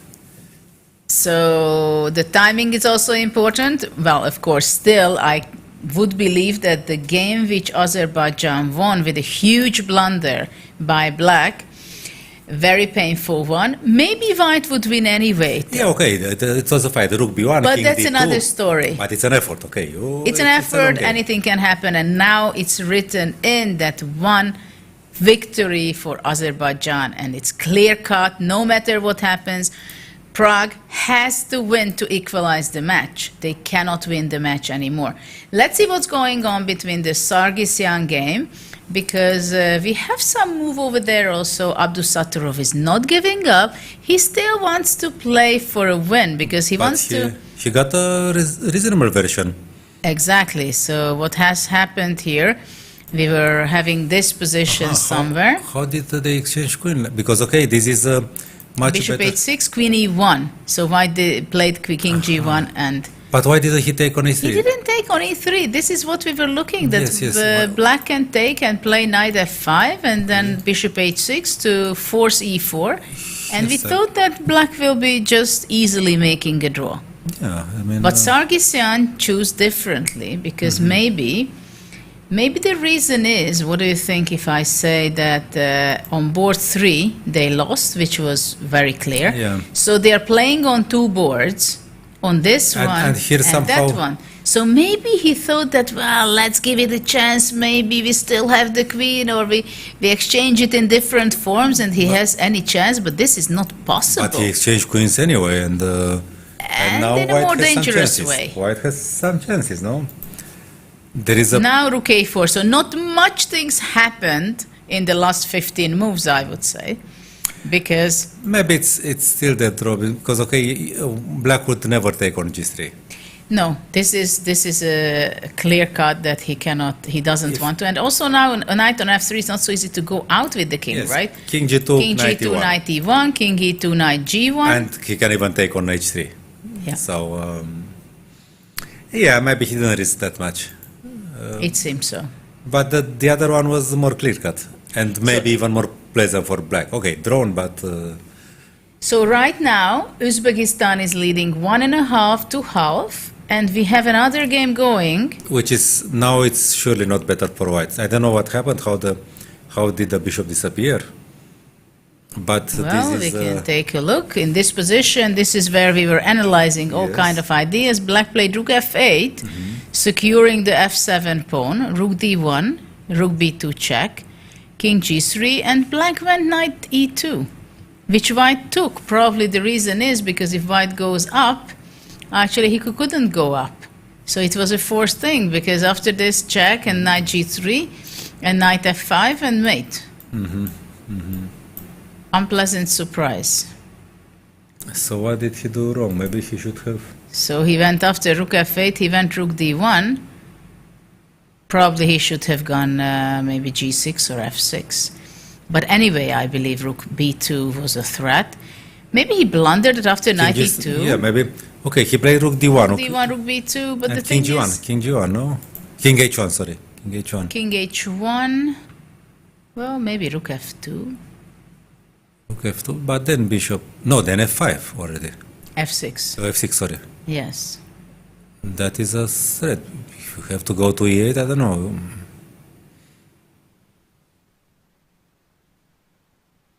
If knight e2, then again well, it means king g3 was a real blunder, we can say, because after knight e2 there was no other move than to capture bishop e2. And the bishop was very important. Well, that was the heart of the possibilities. Yes. Because here after f6, king e6, no bishop to go to g4. No mate. So after rook e2, white played king f3, rook b2, rook d5, a3, and we have rook e5 on the board, king d6, rook a5, a2, and... well, he's not going to win this. I think we can be... I'm not sure if he loses it, but... You mean white is not going to win this? Yes, white is not going to win this. But with the bishop, it was very... Yes, king h1. Which means that Uzbekistan will win this match. Because they won already, yes. Yes, because if this is going to be not a win for white, which seems so that unless there is a blunder happening, then it's a draw. And also Abdusattorov, Sargsyan is not going to be a win for black, which means that the game on board 3 by Sindarov is deciding or will decide to favor of Uzbekistan, which would mean that on the cross table we would see Armenia staying with 15 points and Uzbekistan, the youngsters, would take over with 16 points and they would be the sole leaders of the Olympiad. What an amazing turn around Yes. in round 9. They were there playing, fighting. Of course, Nodirbek was there winning one game after another, but somehow they slowed down a little bit, and then in the last 2 matches maybe, Yes. they start to win, and what a timing. And by the way, the favorites are nowhere. The great favorites, if you look around, the states are... Well, today's states won. Let's go there for a moment because Fabiano won, as we pointed out. While Aronyan lost the match, Wesley So could convert his advantage in the Rook End game into victory. Yes. And the last game, Dominguez-Banicas, was a draw played out until 2 kings. So USA won their matches 2.5, 1.5. They have 14 points. Greece stayed on 12 But points. they're still not, in that shape that you think, wow. Because they just won 2.5 and they lost the game. Exactly. What's going on in the Netherlands match? Let's see what's interesting going things. on there. Van Forest has to defend his drone, but in practice not so pleasant. But hold on, Anish is still playing, right? Still playing, okay. What is this? He cannot lose, he cannot win. If we... That's a great fight, if that's the solution. Okay, you cannot win, you cannot lose, but we are playing, we are fighting. He's The an fight exchange is down, going on. but there is no way he can either lose or win. But I think, why not? You think not possible? What about playing, going back with the knight, and then later on going back with the king? Let's say knight f3, you say that black is just going there. Isn't it And possible? Rook C6. Yeah, that's what my question is. Is it possible to play at some point Rook C6 and only after that Knight C4? Well, I could go Rook D6 now. And then Knight C4? And Or it's not going anywhere? Yeah, but maybe I just exchange the rooks, no? It really takes some cooperative effort for both players to... But maybe this is going to be repetition, something like this. So let's say that this game will be a draw, which we are not saying something exceptional, strange. Then we have on board 2, Van Forest is fighting for his life, but maybe not for his life, but definitely for a draw, where he has the rook versus rook and bishop. Of course, this is something at this level you should know by heart. This is what I can say, that black should know it by heart how to make a draw. I knew it. But, I made draws in this position. And you won in the winning position. And I won in winning position, but it is not so simple. You can always get confused. You can get confused, though it should be a draw. We saw bigger endgame blunders than... and objectively, Olympiad, yes. Yes. Objectively, if this is a draw and Anish will make a draw, then it will be 2-2. Yes. And it's the best Holland can hope for, because I don't see how white could generate any... In Anish's game. Yes. Let's see what happened between Greece and US. We were talking about that. What's going on between India and Brazil? On board 1, they are fighting very hard. It seems like... Still playing, no? The thing is, they are still playing, but I'm wondering why they are fighting so hard when it's 2 against 2. What they are fighting for? Yeah, this is my big question. On board 2, we have draw. We've seen that before. On board 4, India won. What a beautiful checkmate, I must say. And on board 3, there is still Erigaisi is still playing, so India is winning clearly. What is the bishop doing on b8, no? Well, trying to this is already say winning. that I'm going to be trapped. And he's already winning for... I don't know how he And did black that, is but- thinking, going down in time, and it seems so, but time is not going to be the important issue. these are The problem is the pawn is going to be the problem. No, Probably well, rook king- c8 king would be the G6 only move. king King G6 g6 is lost. You do I lose the bishop? Yes, rook b, rook... And the pin, okay. King g2 was played, but in this position, after h5. If black goes here, then rook b7. And you pin the bishop, yes. And rook bishop d6, yes. Rook b6, and rook d5. Yes. So after rook c8, king g2. Well, this is awful mistake to go to the bishop there. I don't understand how it happened. Rook c2, black is trying to get some counter chances, but I think it will be impossible to save because this is weak, this is weak.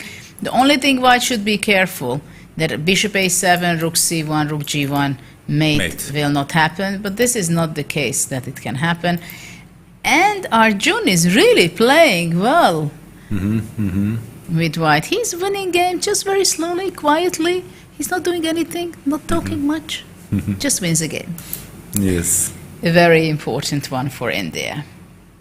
Well, but they were winning the match anyway. They were in plus one because Shashi Kiran won the thing you showed earlier. Actually, it was not a mate; it was just winning everything. The rookie 4 thing. So okay, it's Hare Krishna won or who won? No, Shashi Kiran.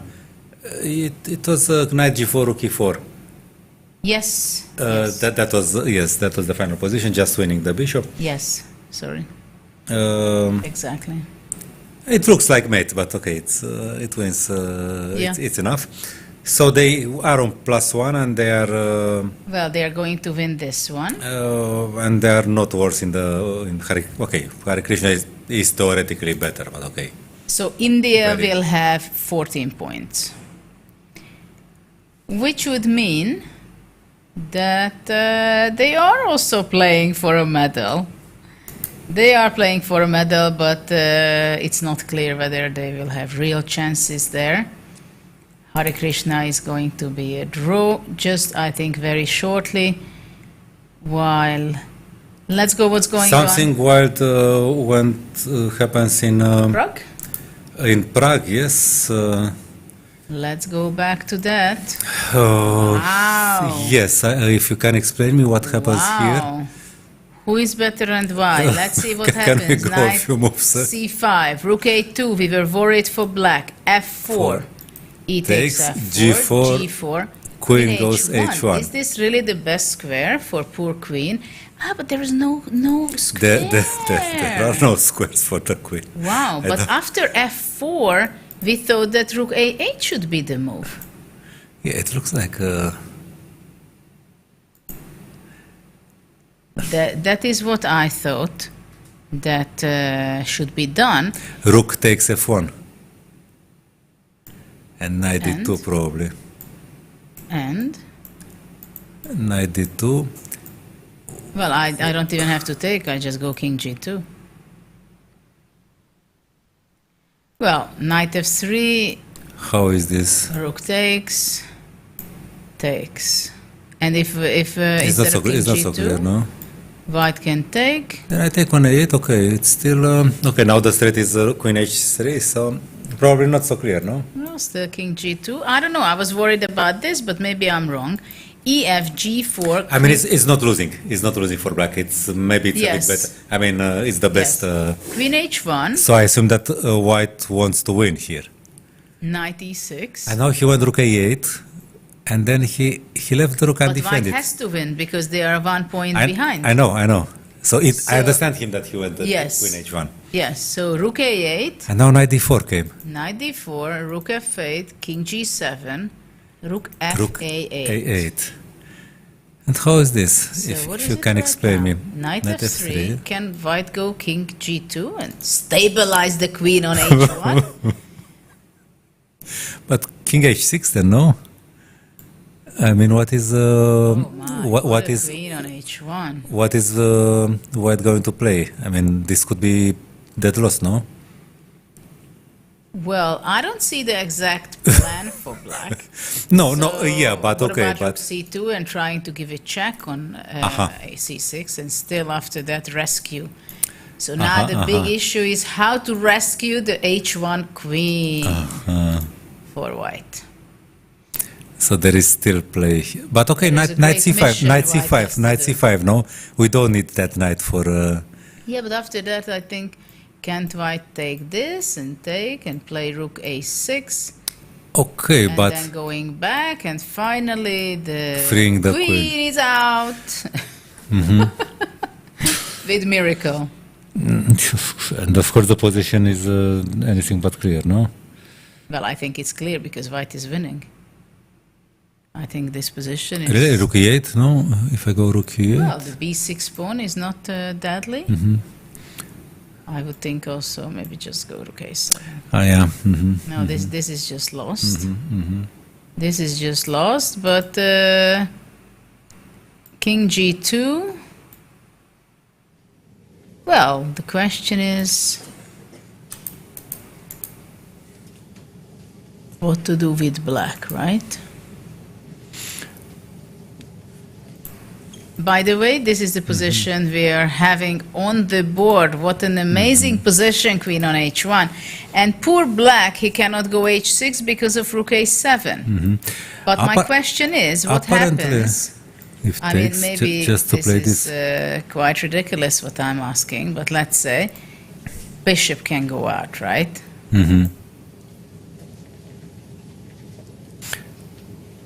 No, not to d3 because check.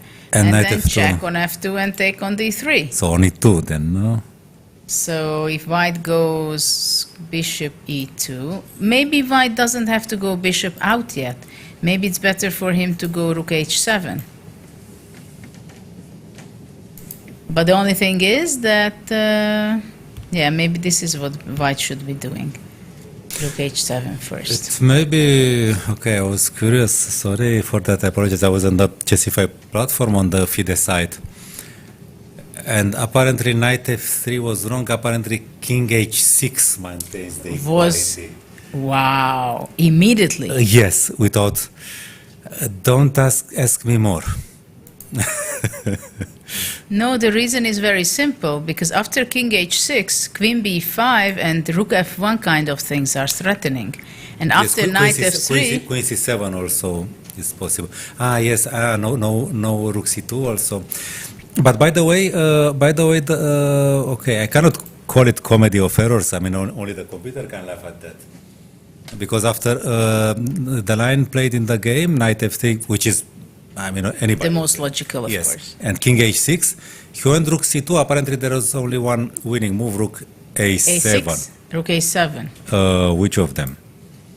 Rook 2, a7 is the only clearly winning move. The other because rook h8. Yes. So he went rook c2, and now there are several drawing moves. Knight c5, queen e7. Of course. To cover with knight f6. That's so this is okay. They say. What a game! And look at the time. White is under 2 minutes. I mean, it's not easy to make. Both players are short of time. Well, let's make a prediction. What will be about this game? I just want that the game finishes with me in perfect health situation. Well, because after the yesterday games, Sargsyan against Hare Krishna, now we have another game, you know, that you are following, and this is unbelievable. Look at that, 40 seconds. Can you imagine the captains? Can you imagine the captains? I mean, the captains. I wish health for them. I don't care about the players. I mean, they are players, but the captains, and they are young. They are young, and but the captains, you understand? The captains they have no fault. They are innocent. Yes. Do you see how Prague? He's shaking his leg. He's moving. Black is absolutely going nuts. I think also he played queen e7. He played a good move, and he's ready to play after rook c6, knight d6, I guess, or knight f6. Yes. And look at this h1 queen. Is the rescue for the h1 queen can happen? He played something, check, and knight f6 maybe. Right, knight d6 or knight f6? What a dilemma. How can you decide which one you go? But I would go for my sense, I would go knight f6.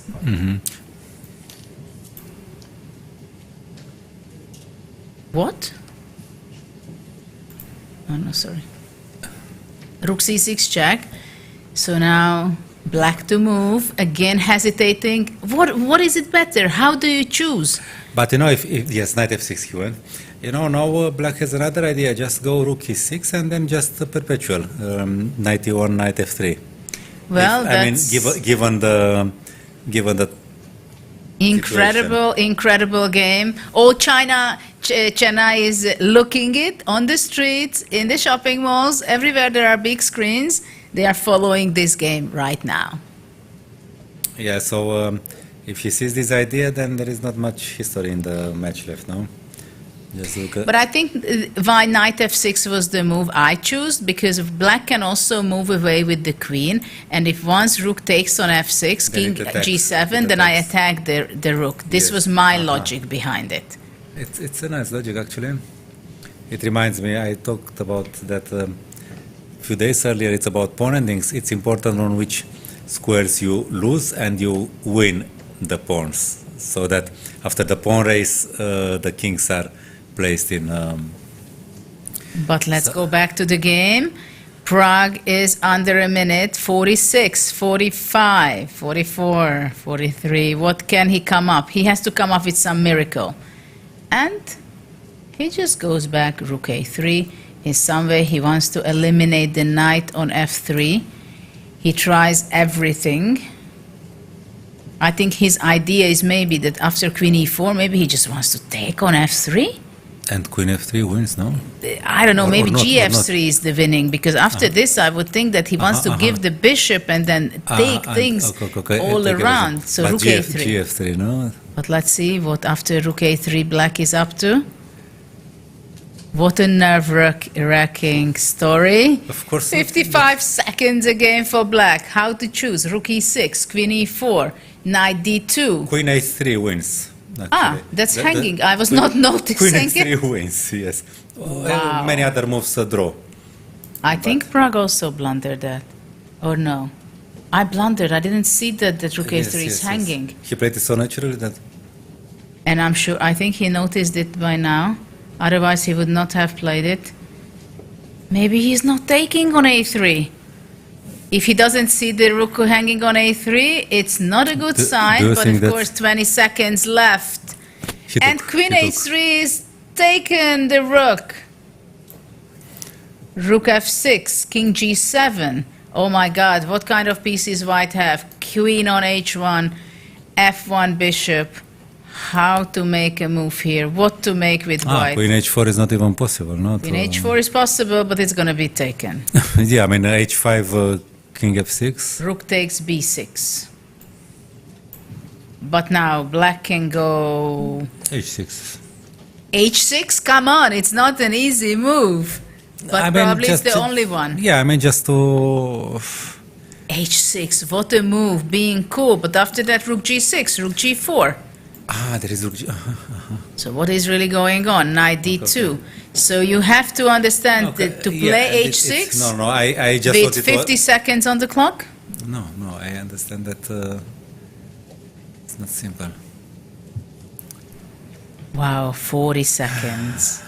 40 seconds. Well... h6 is the only winning move, apparently. But is there a drawing move? Because I think black is looking F7, for a king draw. f8. But after that, what happens? King f8, h6. Yeah, he moves with a king e7. Okay, this is what the engine says. But that's crazy. What has happened? And he played h6. Look, the Azerbaijanian Durabayli, how strong he plays with only seconds on his clock. Yeah, of course, he has to evaluate this rook g6, rook takes g4. There is no other way for white. But the queen doesn't get out. That's the point. So, but he has to use the moment. No, of course, this game is very much... What a game. What a game. This game what a nerve-wracking game. So knight d2, after he takes the pawn, knight d2, which is actually... I mean, knight d2 is obvious, but he doesn't have a play with white, because queen h4 doesn't threaten anything. e7 is defended. Probably Rook that's the g6 trick, no? check. Rook g6 check. There the king goes. Now again. It's also a time. question. Time.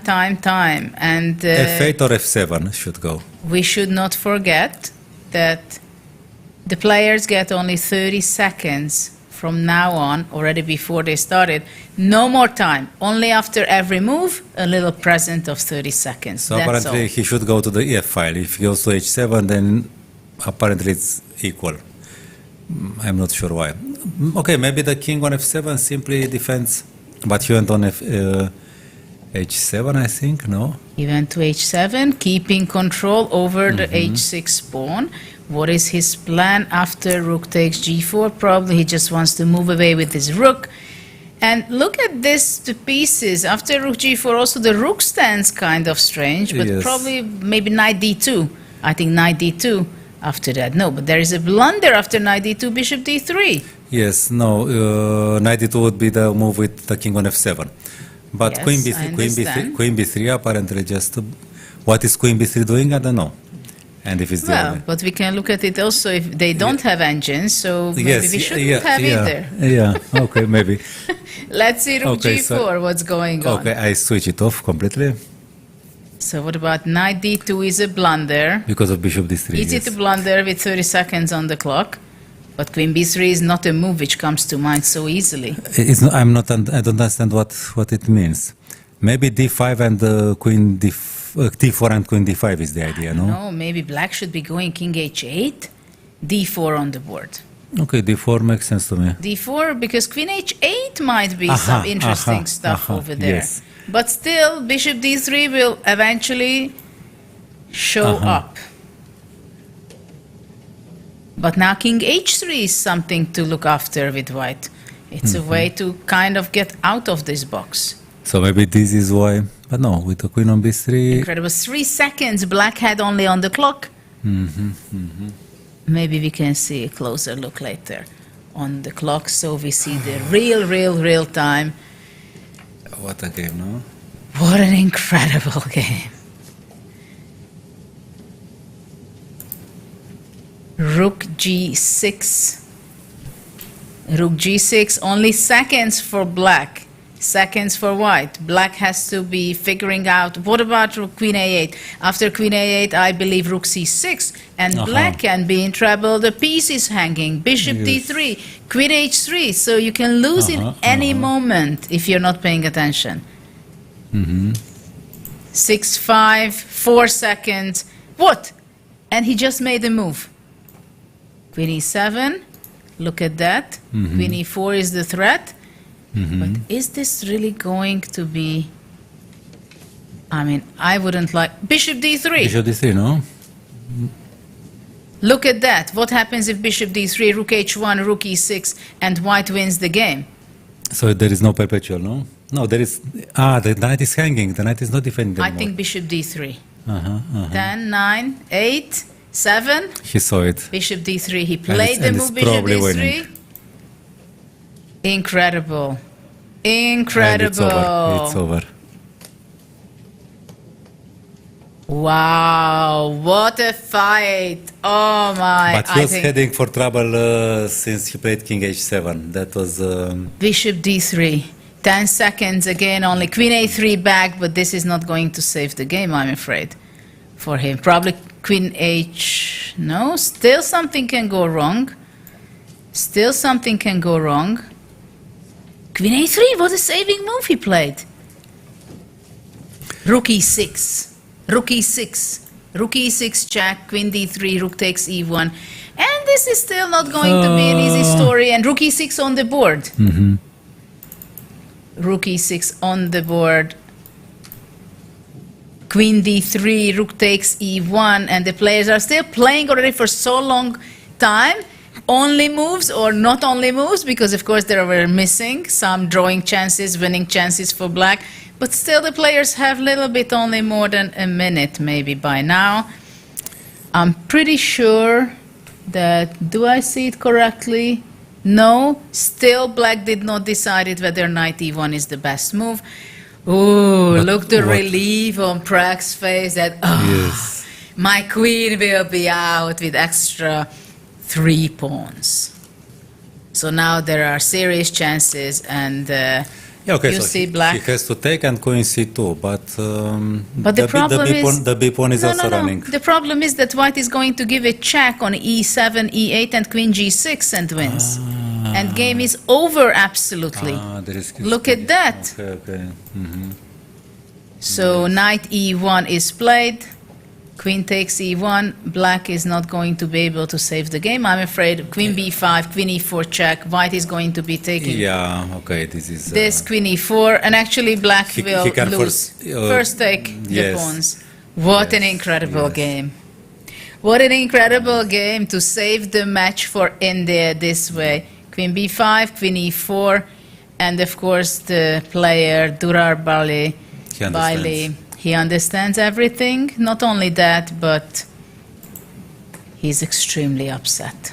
And it will be very, wow, he gave his hand, he lost the game. This way India equalized the match.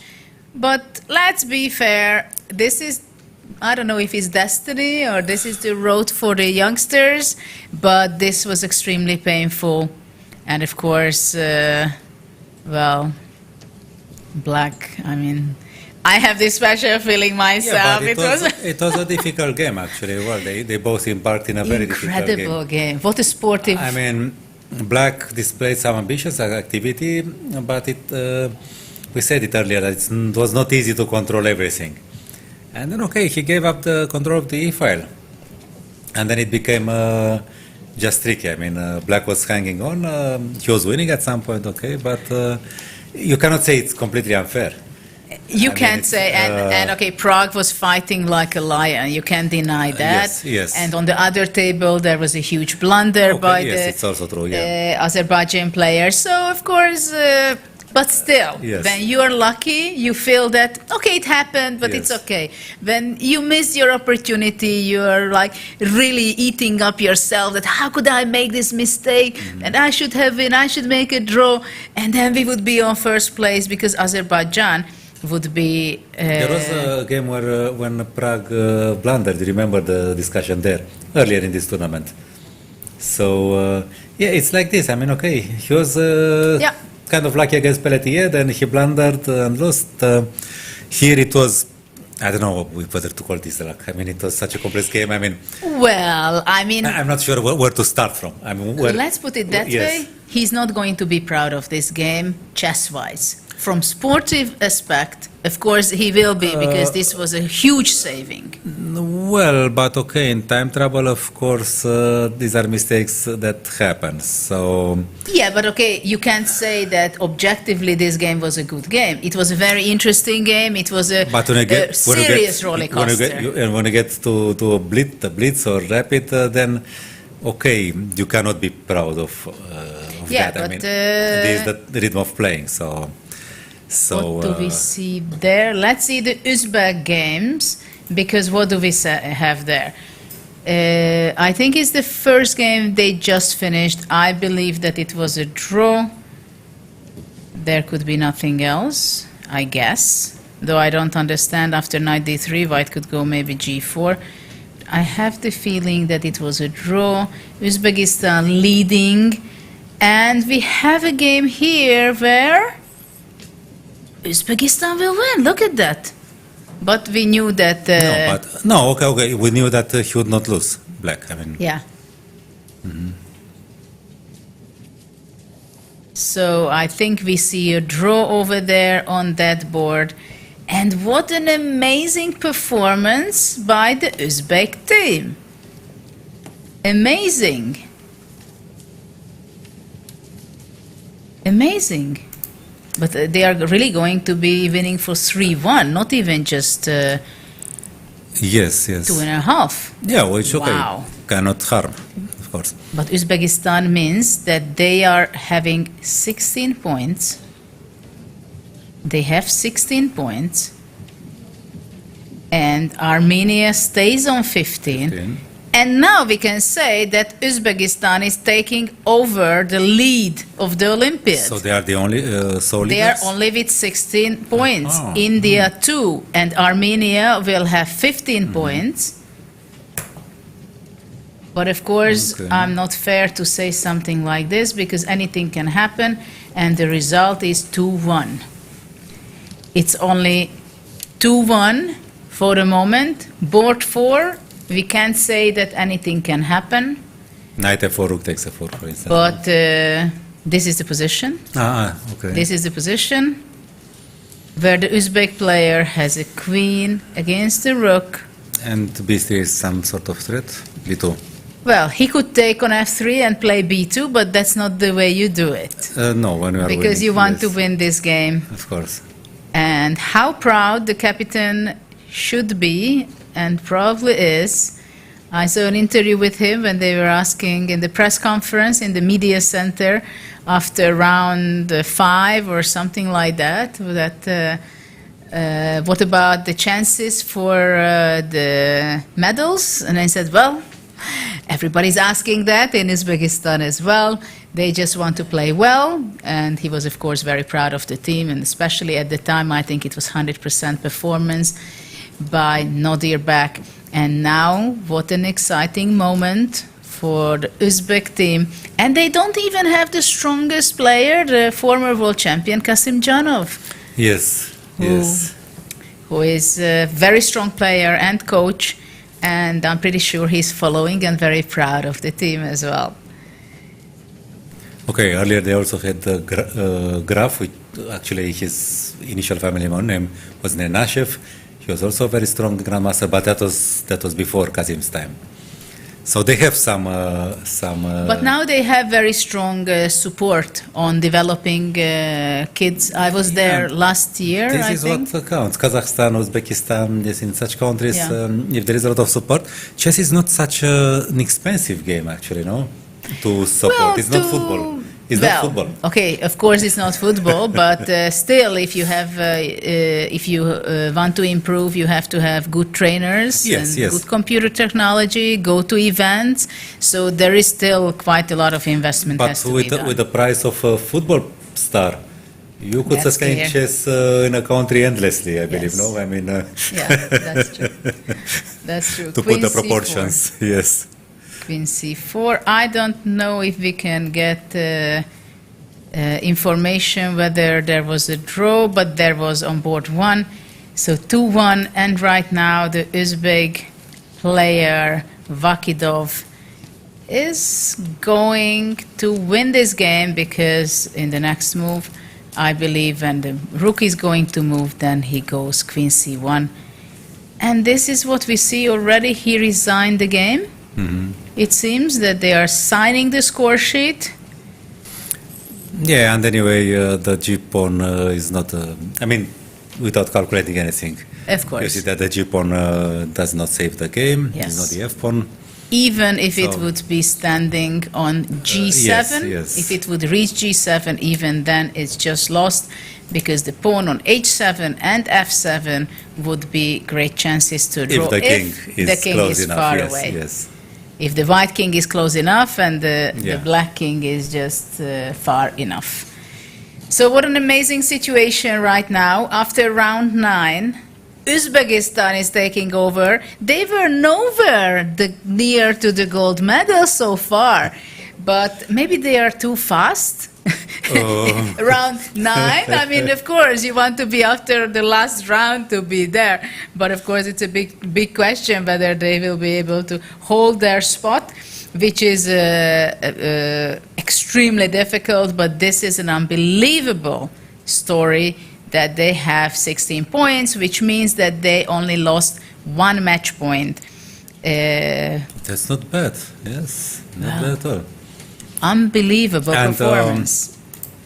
Let me check their... And Armenia now 15 with India 2 as well. And after that, Azerbaijan is 14, USA 14. And let's see what's going on with Netherlands, Iran, because as far as I remember, we thought it's going to be 2-2. So nothing more happens in the Giri game. That's a draw already. Let's see, where are they? I'm checking their performances. Okay, they are not so high rated. Okay, Nodirbek is okay, has very good rating, 2688, but they are all gaining rating. So they are all on +3 or more. So they are really a team playing well together. They only lost 2 games so far. Uzbekistan.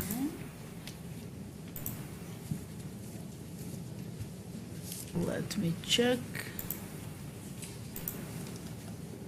Let us see about today. Let's see. Anish Giri was a draw. Yes. Then we have another draw on board 3 in the game of Bok against Idani. And also we have on board 4. So the only game which is going on, and Irania is trying hard to win the rook bishop against rook against Van Forest. And these are the situations where you have to make the draw. You have no choice. If you want to sleep well, if you don't want to be embarrassed, you have to know this. And this is why I'm telling to professionals and talented youngsters, learn rook bishop against rook, because it can save points in the most critical moments. And some and other this is one of them. And some other end games. But generally, this is very painful because you know that it's a draw, right? Yeah, and but if you know the method, you know what are the exact winning positions and drawing methods. But the statistics are not so good because there are. I never like to be in the statistics. Yes, it's true. So no, okay, this is not a dangerous position for him. He's well, because before the king was on the 8th rank, that's the position when he used the 7th rank defense for a while. Yes. So actually, the thing is that if you make the best defense you can't even push the king to the side. Yes. But on that, I'm not so good. I think somehow I was always allowing because I knew exactly how to make the draw. I learned it, I remember, from Banco, because it said, come on, you don't lose these positions. You just put the rook here and here, and then there is no way that you can lose. And I knew it. I don't know if I could make it under pressure. Yeah, Van Forest has 20 minutes almost, incredible, so much time, but they are already move 96. I believe that this time control, that players are receiving 30 seconds after every move, it makes the game longer. In certain endgames, it's just endless. Yeah, but there is a 50 move rule, no? So let's see when was the last take. Change. Well, not here. Not here. Let's see. Rook b4, move 59. Oh, we are approaching already, no? So 13 moves away. 13 moves away, yes. 13 moves away, which I believe that even if he would be going into losing, he will reach 13 moves. Yes. Without losing the game. So it was 59.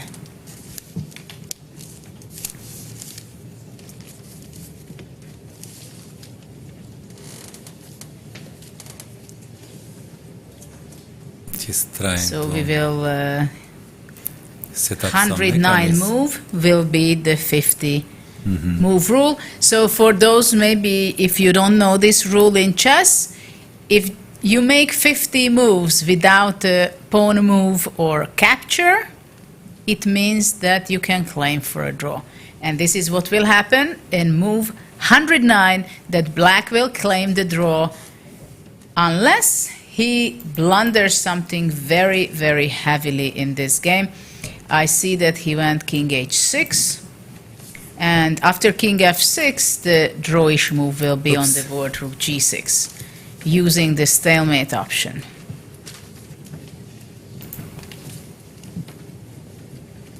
If king f7, then rook g7, and okay, the same thing.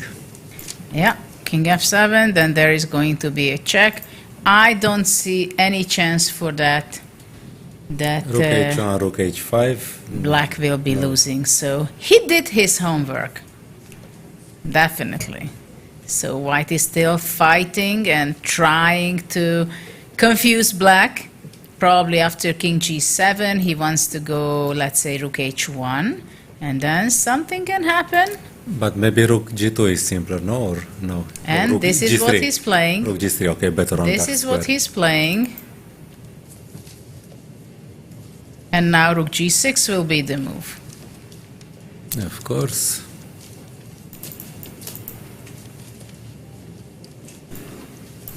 let's see here, king e5. And now where the rook goes. Is he going to go to g5? Is he going to go somewhere else? Or g3, no? Move 100, 9 moves to make, and then he can claim. Because there was 3 draws, so the result so far is 1.5, 1.5. And both teams want to win so much, but at this point it's only the Iranian who can win the game. Because Black cannot win this game, that's for sure. Black has plenty of time to think. And I would go rook g5, I think. Not rook g3, not rook... Oh, rook g3. G2. No, rook g3 is also good. And after rook a1, you go king g5, right? And after rook a7, you go here. Rook e3, bishop e4, rook g3. So after check, you go, go out. Though it's interesting that somehow for many players, and it was also for me when I was studying, I made sure that I don't only look at the position when the king is on the 8th or on the first rank, but also if you want to study it and you want to know it by heart, study it also from both sides. When your king is on the H file, if you're a defender, or the king is on the A file. And we see rook g2 played. Rook g2 was played on the board. Bishop e4.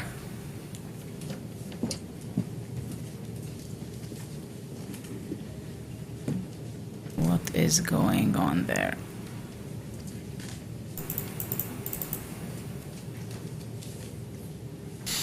It's always rook a g2, bit... bishop e4. A bit uncomfortable, no?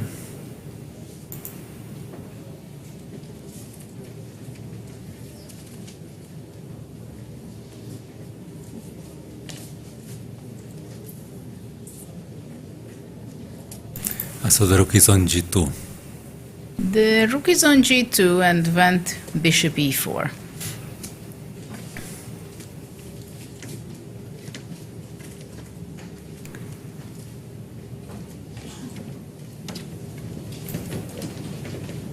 Still the 7th rank defense. Yeah, bishop e4, rook g7. So this is the interesting way, and this is how Black is not going to be pushed back with his king, because when you have this setup with the king and rook, it means that after rook g1, Black goes back to h6, and White has no time to play king f6, but the rook has to be moved away again. So what do we have? Rook g7. It is move 101. Only 8 moves to go. And I wonder if Black is ready and calculated already which is the number of move that he's going to be claiming the draw.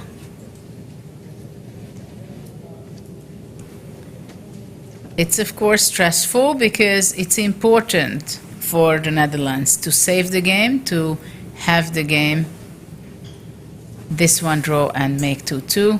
White played king f4. Black goes rook f7 check. White obviously will play bishop f5, where Black king will be, I guess, going back to g7. It's better to run away, no? Yeah, it seems like Van Forest made his homework, I must say. Just a few more moves, no? King e5, move 104. And Black has to be careful just not to do anything wrong. King f8, going back to the 8th rank now. But it seems that he really knows this very well, how to play. 5 more moves, and we're going to see a draw 50 moves, not making a single move.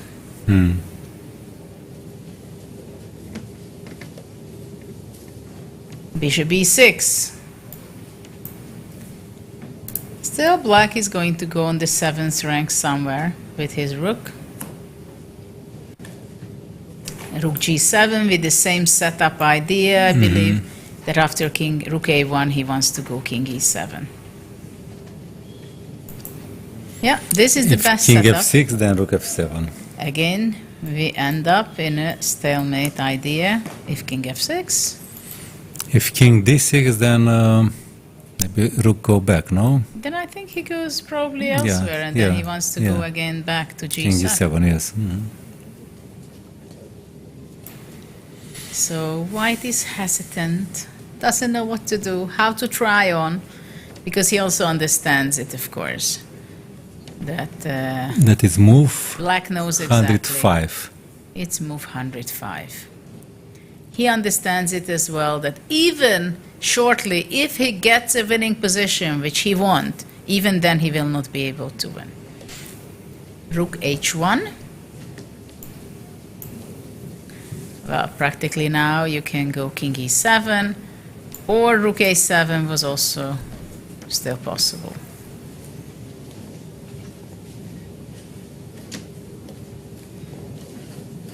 But king e7 was the best. And now black will be going king d8, I believe. No, actually it's getting, is it getting tricky or no? Well, it always feels tricky. Check and rook there, but then check on g5. Because king d8, after that king f6.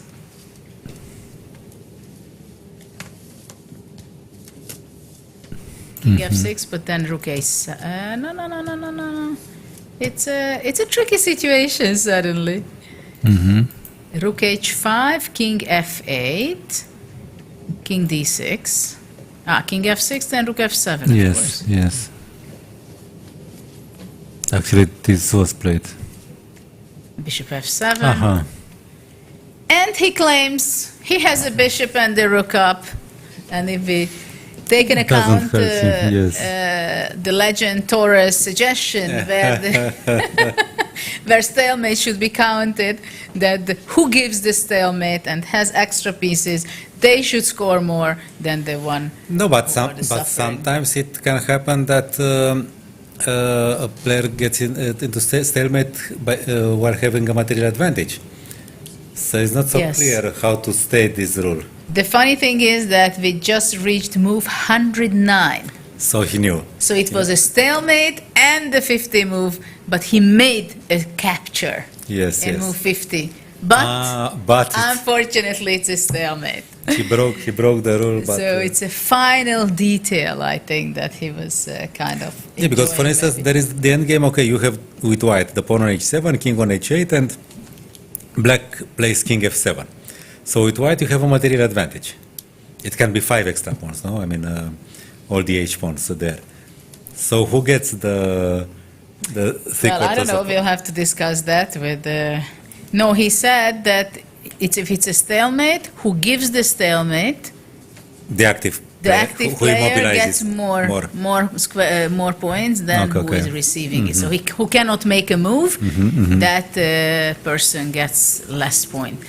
So what we are up to, just we want to update you on the result, which is, on my calculating, Uzbekistan is leading 16 match points, while Armenia now on the second place, together with India too on 15 points. You see it here also. Uzbekistan on number 1 spot, Armenia, India too, second, third, and after that with 14 points, we have India, we have USA, Azerbaijan, the Netherlands, and Iran. So what an amazing field we have right there. Unbelievable. Actually, the Americans could still win the Olympiad, no? Theoretically. It's very tight, but some miracles have to happen. Because miracles happen, as we see. they played with Uzbekistan and Armenia already. They had direct matches, so... USA played also India too. Also, so yes, they cannot... I mean, okay, only faith helps them that these teams are all dropping points. But so let's see what we are up to in the women's section. Do we have a standing over there? Wow.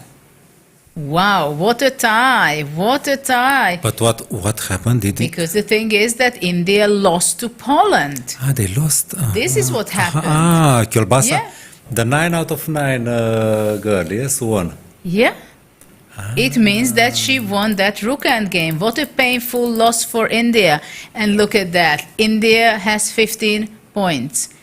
Georgia has 15 points. Poland came up to 15 points by victory, beating India. And Kazakhstan 15 Another points. remarkable team, yes. Unbelievable. What kind of stress, tension, fire is going on around the medals right there with 2 rounds to go. This is unbelievable. And Ukraine is just 1 step behind, not having lost any chance for anything yet. Absolutely. And there I think we have a little more people with 14 points.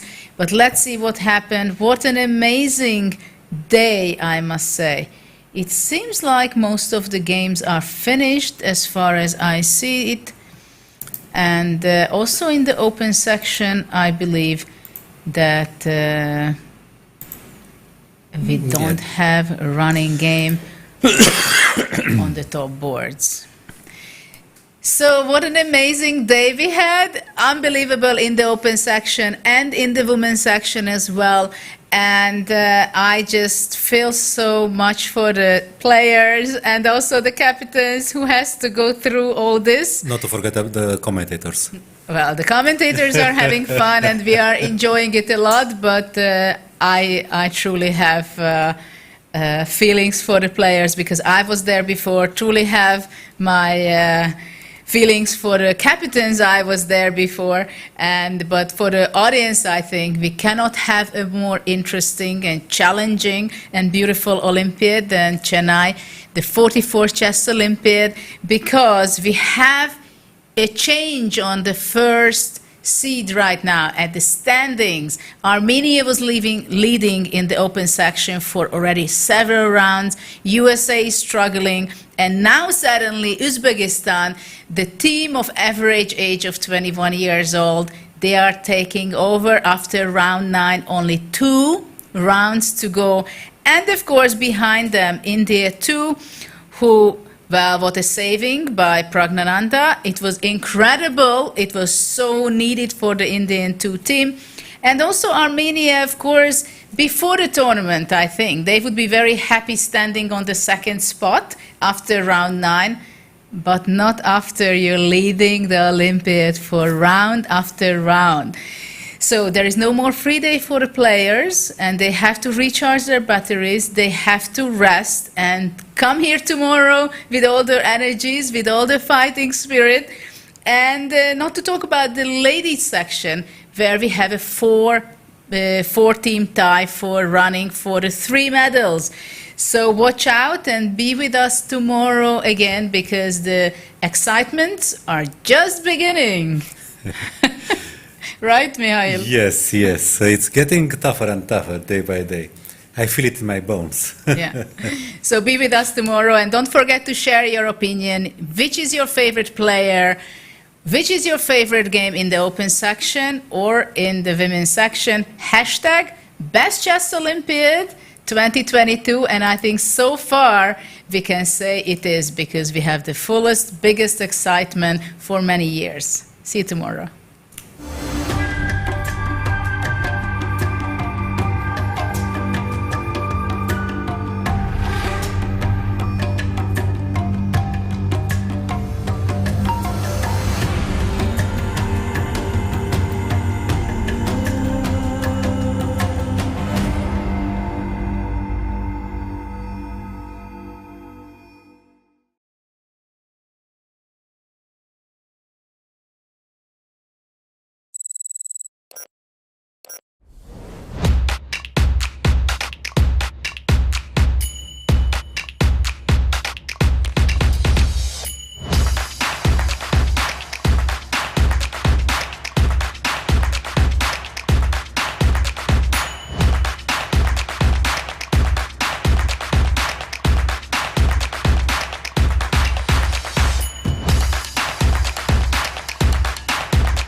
inspiring safety record, strong balance sheet, world-class resource assets, groundbreaking innovation, steady and sustainable contribution to nation's social, economical and environmental development. NLCIL Navaratna CPSE under the administrative control of Ministry of Coal, Government of India, a corporate with a human nature, creating wealth for the well-being.